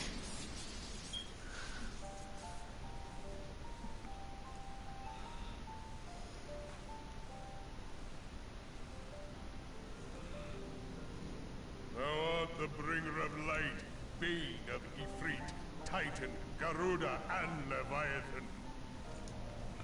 I am Ramu, guardian of the children of the forest. Thou tramplest upon sacred soil, bringer of light. Thy what right doth man intrude in this sanctuary of the sylphs? Redanians proffer peace? Their words are born of delusion, thine offer an insult. Thou speakest hard, yet carest naught for my children's desires. They did but wish to dwell beneath these boughs in solitude. Yet even that was too much to ask of man. Thus did they turn to me for succor. The sentence I pronounce upon thy kind is just. Redanian or Garlean, it matters not. The good intent of one excuseth not the misdeeds of the other. Thy conflict hath brought naught but anguish and misery unto the forest. All blame doth lie with the darkness that resideth in the breast of man. Whence sprung this calamitous seed? In the beginning no such duality existed, nor light and dark given form when man was born. It would explain much, not least why strife and sorrow follow ever in thy wake. Thou canst not deny the urgings of thine own nature. Knowing that thy mere presence here portendeth tragedy, wilt thou persist in this pretense of peacemaking?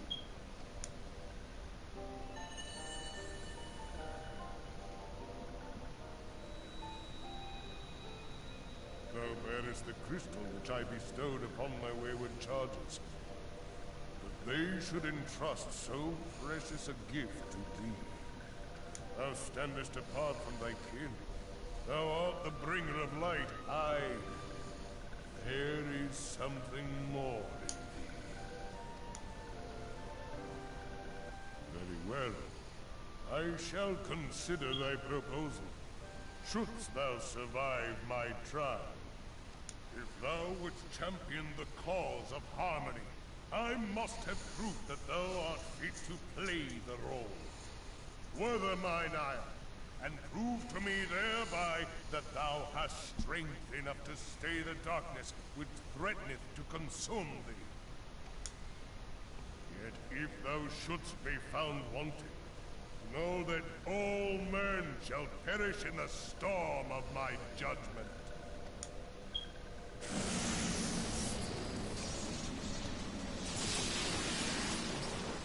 Wait, do I gotta fight you by myself? Come to me, bringer of light.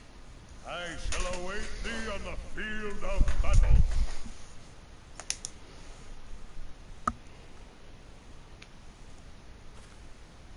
Urianger, it is rare indeed to find you so far from a tome.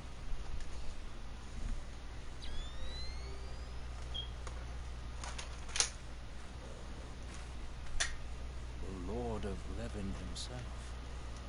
Never till this day had I looked upon his visage, save in painted renderings made faint by time.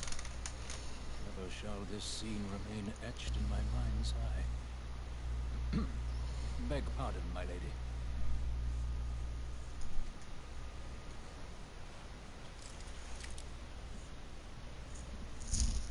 I must beg thine aid on a point of research. If thou art resolved to face Lord Ramuh, I would ask thy leave to observe the event.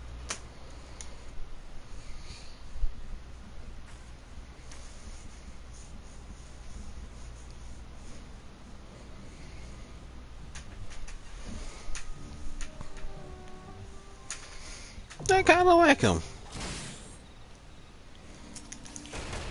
Freaking stayed here until I got out.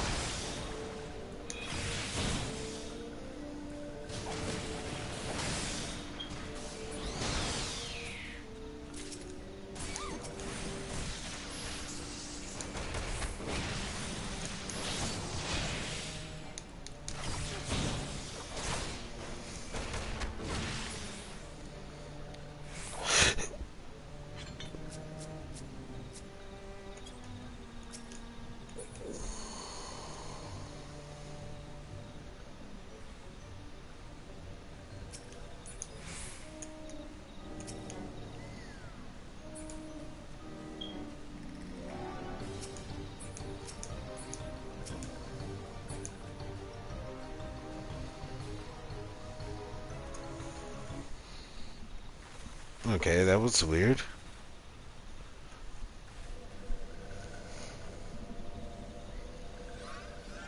Wait, do I sit through it again?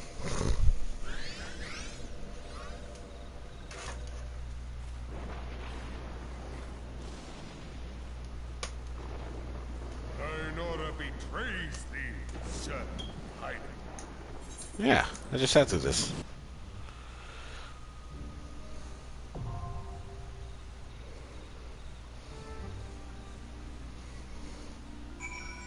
Yeah, that was weird.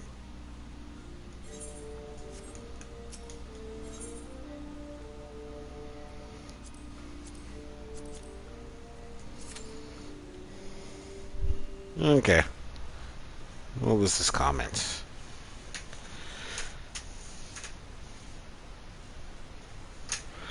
The registration code, it should have came in the. I've got this game long time ago. I didn't have to have a registration code when I started streaming, so I have no idea how to get it right now.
Oh, I guess found someone with the same name as me.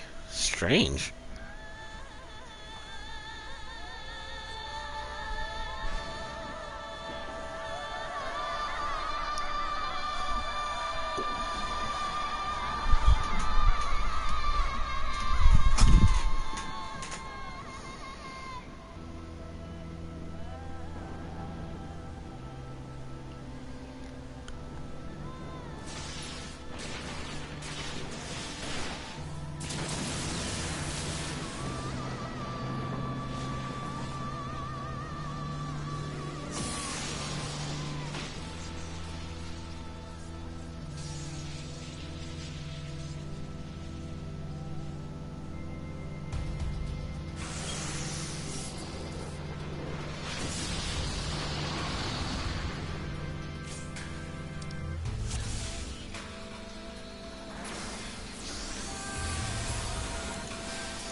Oh, he does so much AoE damage.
Waiting for terror to go away.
Oh, flip. I died.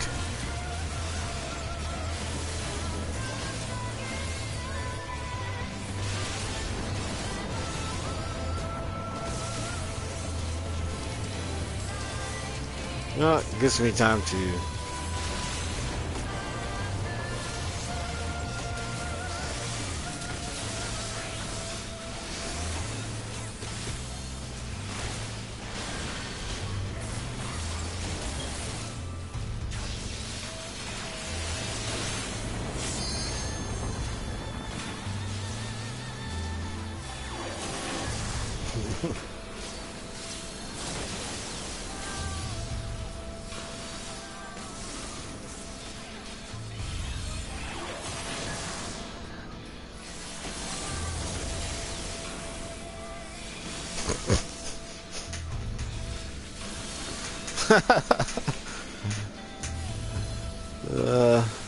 Oh, one of the healers is terrified.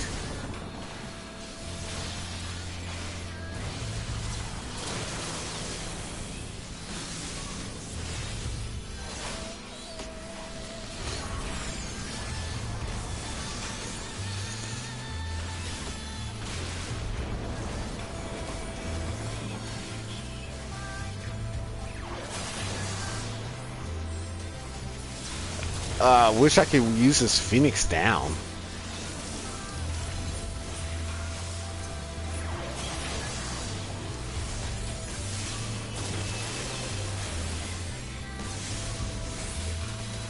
Oh, the Dragoons are back alive.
That was okay.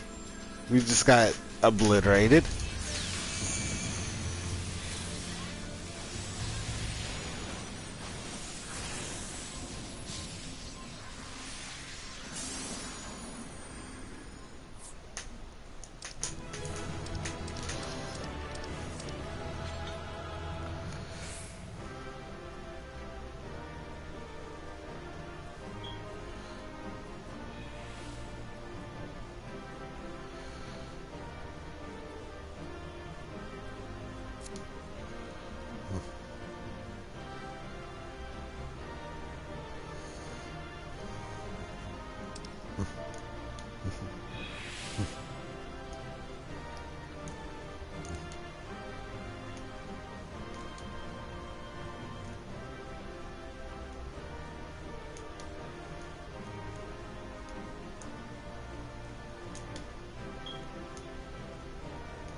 Ah, you left.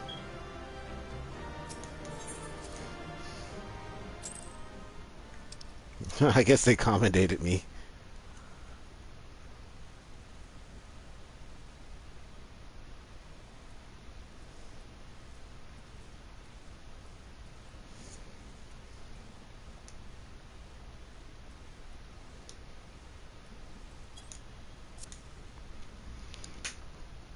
Oh, it is 3 a.m.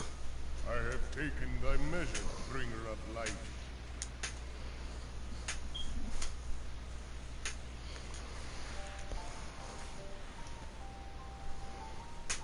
Oh, you're no longer in a physical form. You're just a ball of lightning. The task of excising the sin that hath taken root in man's heart is thine.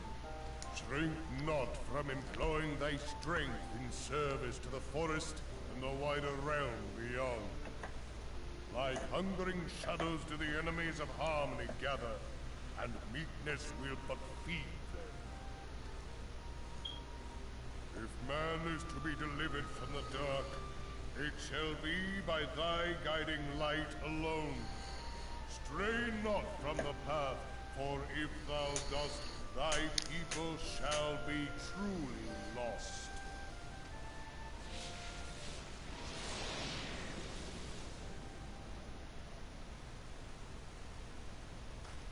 Thou hast slain the Lord of Levin. A regrettable act, but a necessary one.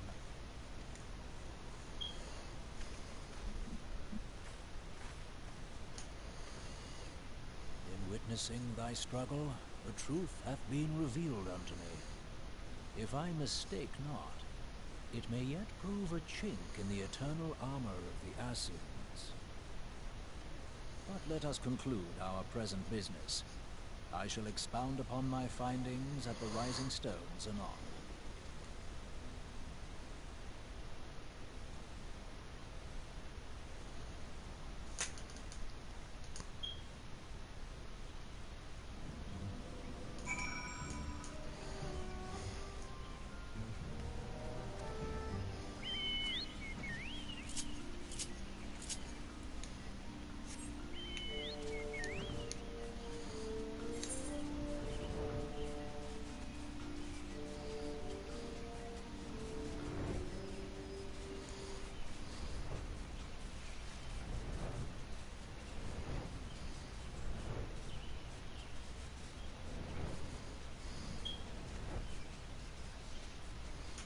Before I go back to Lotus of Lace.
You have returned. Dare I ask how Ramu received your visit? He challenged you to test your of arms. It is well then that you have some experience in such matters. The peoples of both Gridania and Lysilis will be relieved to hear that Lord of 11 have accepted you as the forest champion of peace. You have performed a mental duty this day. The other CCR must be informed of your deeds at once.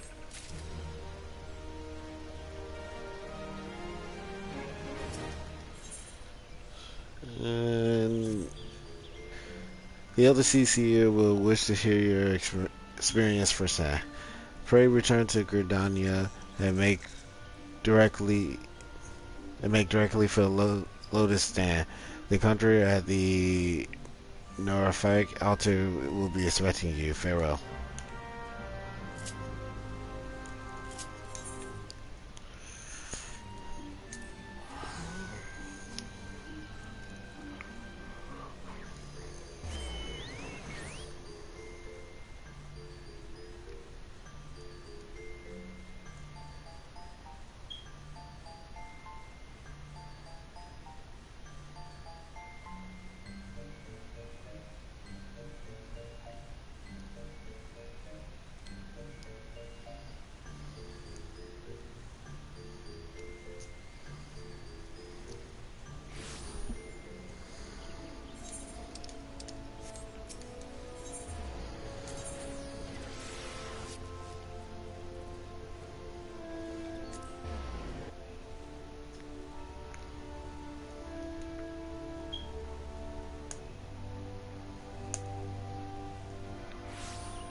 You are returned to us, dear friend, and none the worse for bearing the heavy burden which I did press upon you. Most glad am I of this. I am informed that your efforts to negotiate a peace with Lord Ramu ended in conflict. Pray tell me, what befell?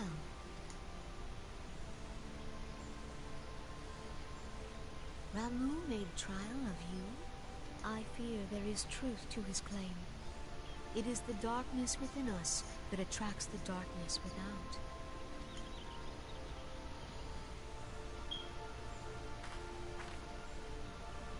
It cannot be denied that misfortune follows man.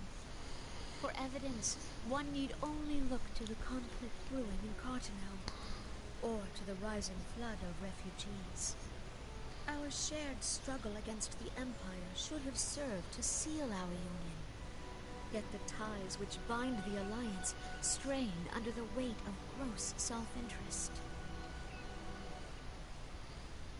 As the scars of the calamity begin to fade, so too does our sense of common purpose. Yet now is scarce the time to forget our shared responsibility. If this new-sprung realm is to survive beyond its infancy, it must needs be nurtured by all.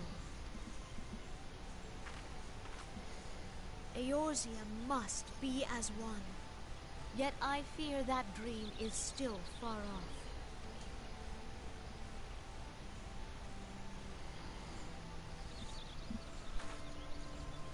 On behalf of the people of Redania and the Elementals both, I thank you for all that you and your fellow Scions have done.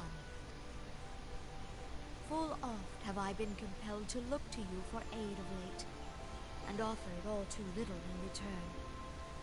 As leader of this nation, I shall endeavor to prove a more worthy ally to your cause henceforth.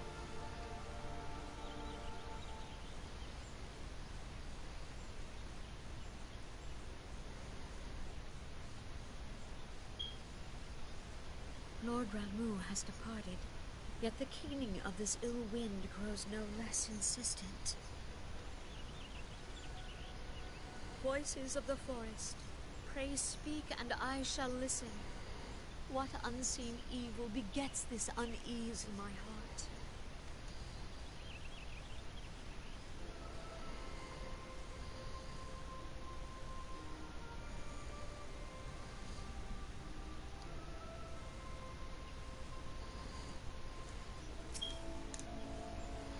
This ends another daunting mission, eh? I hope Lord Ramuh could be persuaded with words alone, but nevertheless, I can only admire the androgynous with which you respond to the primal sudden challenge. And it seems that Eorzea too was pleased with the outcome. What say you? Shall we go back to the Rising Stone and ponder the lesson of the day?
Welcome back. Word of your momentous encounter with Lord Ramuh precedes you. I would fain share news of my own, but our discoveries must take precedence. Upon witnessing your defeat of the Lord of Leven, our learned companion was struck with a profound insight regarding the nature of Ascian's immortality. Let us assemble and discuss his observations together.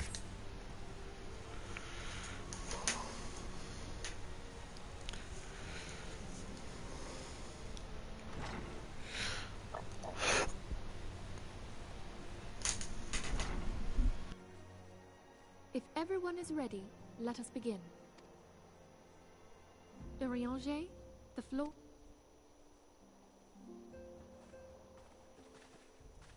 As all here assembled now know, in its final hours as our Order's headquarters, the Waking Sands did play host to a most unexpected visitor. I speak of the Ascian clad in white, Elidibus. Unwelcome though his presence was, his words that day did serve to confirm a truth long suspected, that the Ascians are eternal beings, to whom physical destruction is as a temporary inconvenience. In the intervening time, Urianger and I have striven to discover a means by which the Ascians might more permanently be slain. And 'tis my belief that we have found the thread that will allow us to unravel the twisted skein of their existence. In the moments prior to Leviathan's most recent manifestation, the Sahagin elder who summoned him was observed to undergo some manner of ascension. The etheric readings taken by Y'ashtola at the time of this transfiguration have proven most enlightening. The disruption to the flow of ether was sudden and dramatic. So tangible was the agitation, I scarce had need of my goggles. The significance of Y'ashtola's readings might better be understood in the context of mine own, taken at the instant of the Lord of Levin's demise. Unlike the Primal, the Sahagin was not subject to etheric dissipation. Before discussing our new discoveries, it may benefit us all to recall what we know of etheric behavior.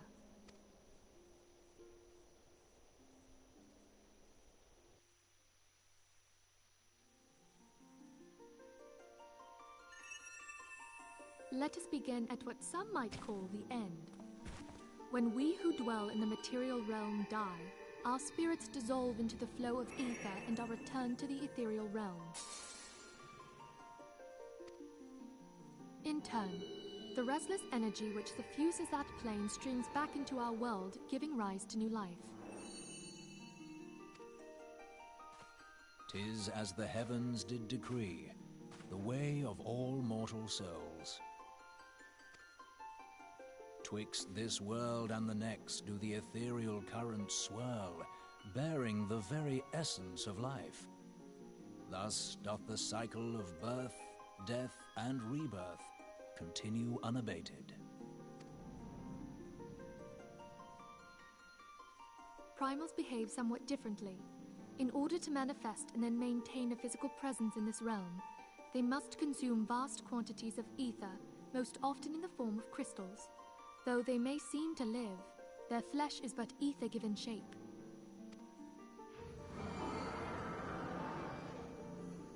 Thus, a defeated primal leaves behind no broken corpse.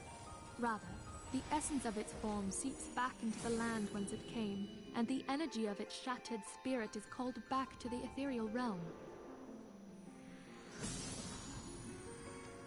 And there it waiteth, till next the prayers of the faithful do draw it forth from the sea of ether, to take their offering of crystals and make for itself a new body.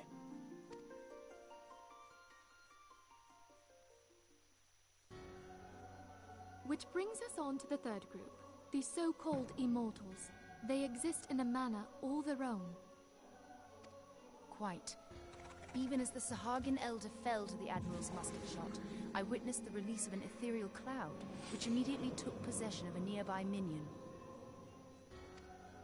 A soul that dissipateth not upon the death of the flesh.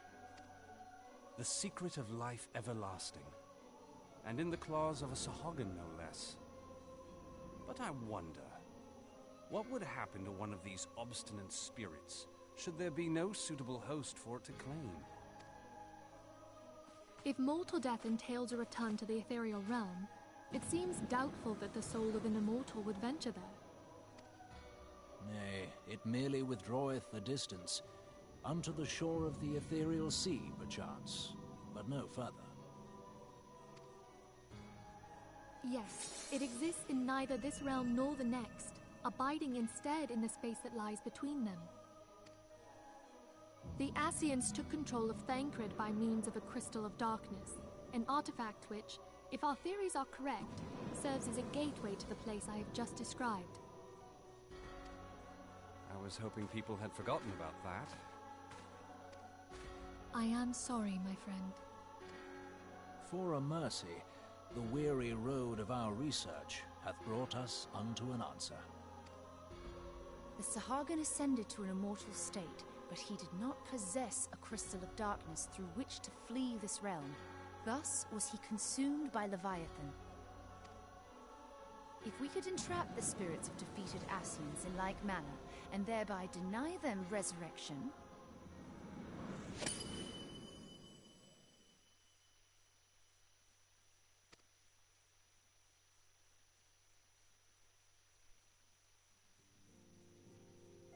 Therein lieth the path to victory.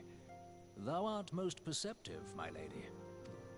Only when we have trapped the bodiless soul within an ethereal prison can we hope to defeat its unnatural constancy. Thus might even an eternal paragon be consigned to oblivion. These feats are, of course, far easier said than done. At present, we lack a viable means to entrap and extinguish an Ascian soul. Yet, I believe it to be possible. The pieces of the puzzle lie before us. We have but to put them together.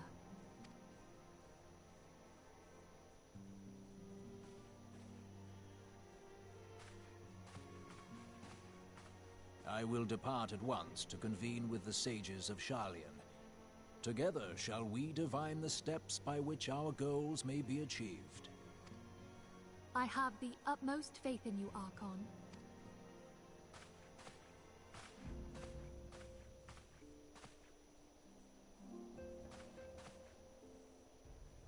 Beg pardon, antecedent, but I would raise one final matter. Even now, a Sharlayan survey party seeketh to ascertain the fate of the students of Baldesion. Their findings shall soon be known to us. Though you harbor feelings of dread, I bid you surrender not to sorrow, but abide instead in hopeful prayer. I shall, Archon. Thank you.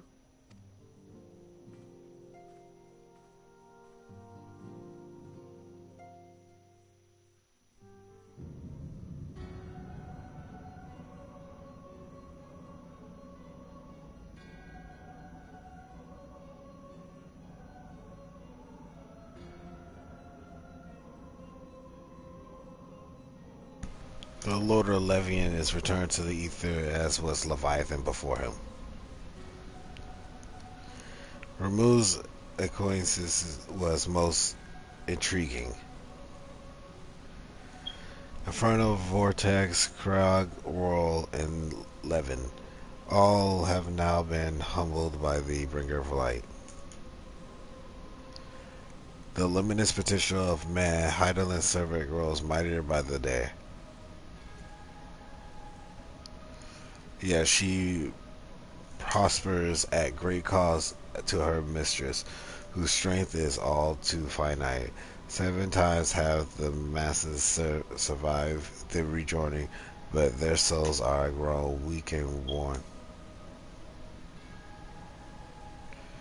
Yet even as it innovates, the adoring powers our master.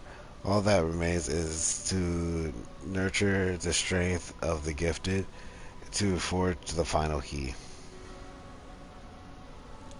And that is the task of which we bend our every effort.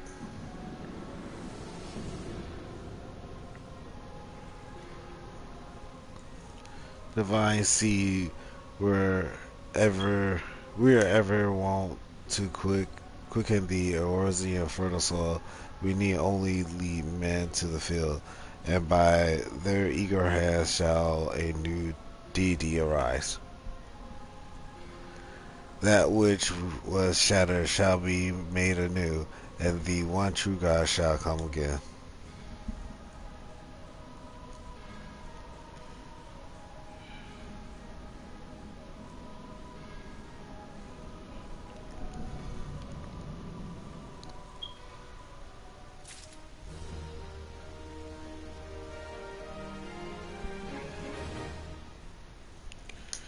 Alright. I'm gonna call it a night here.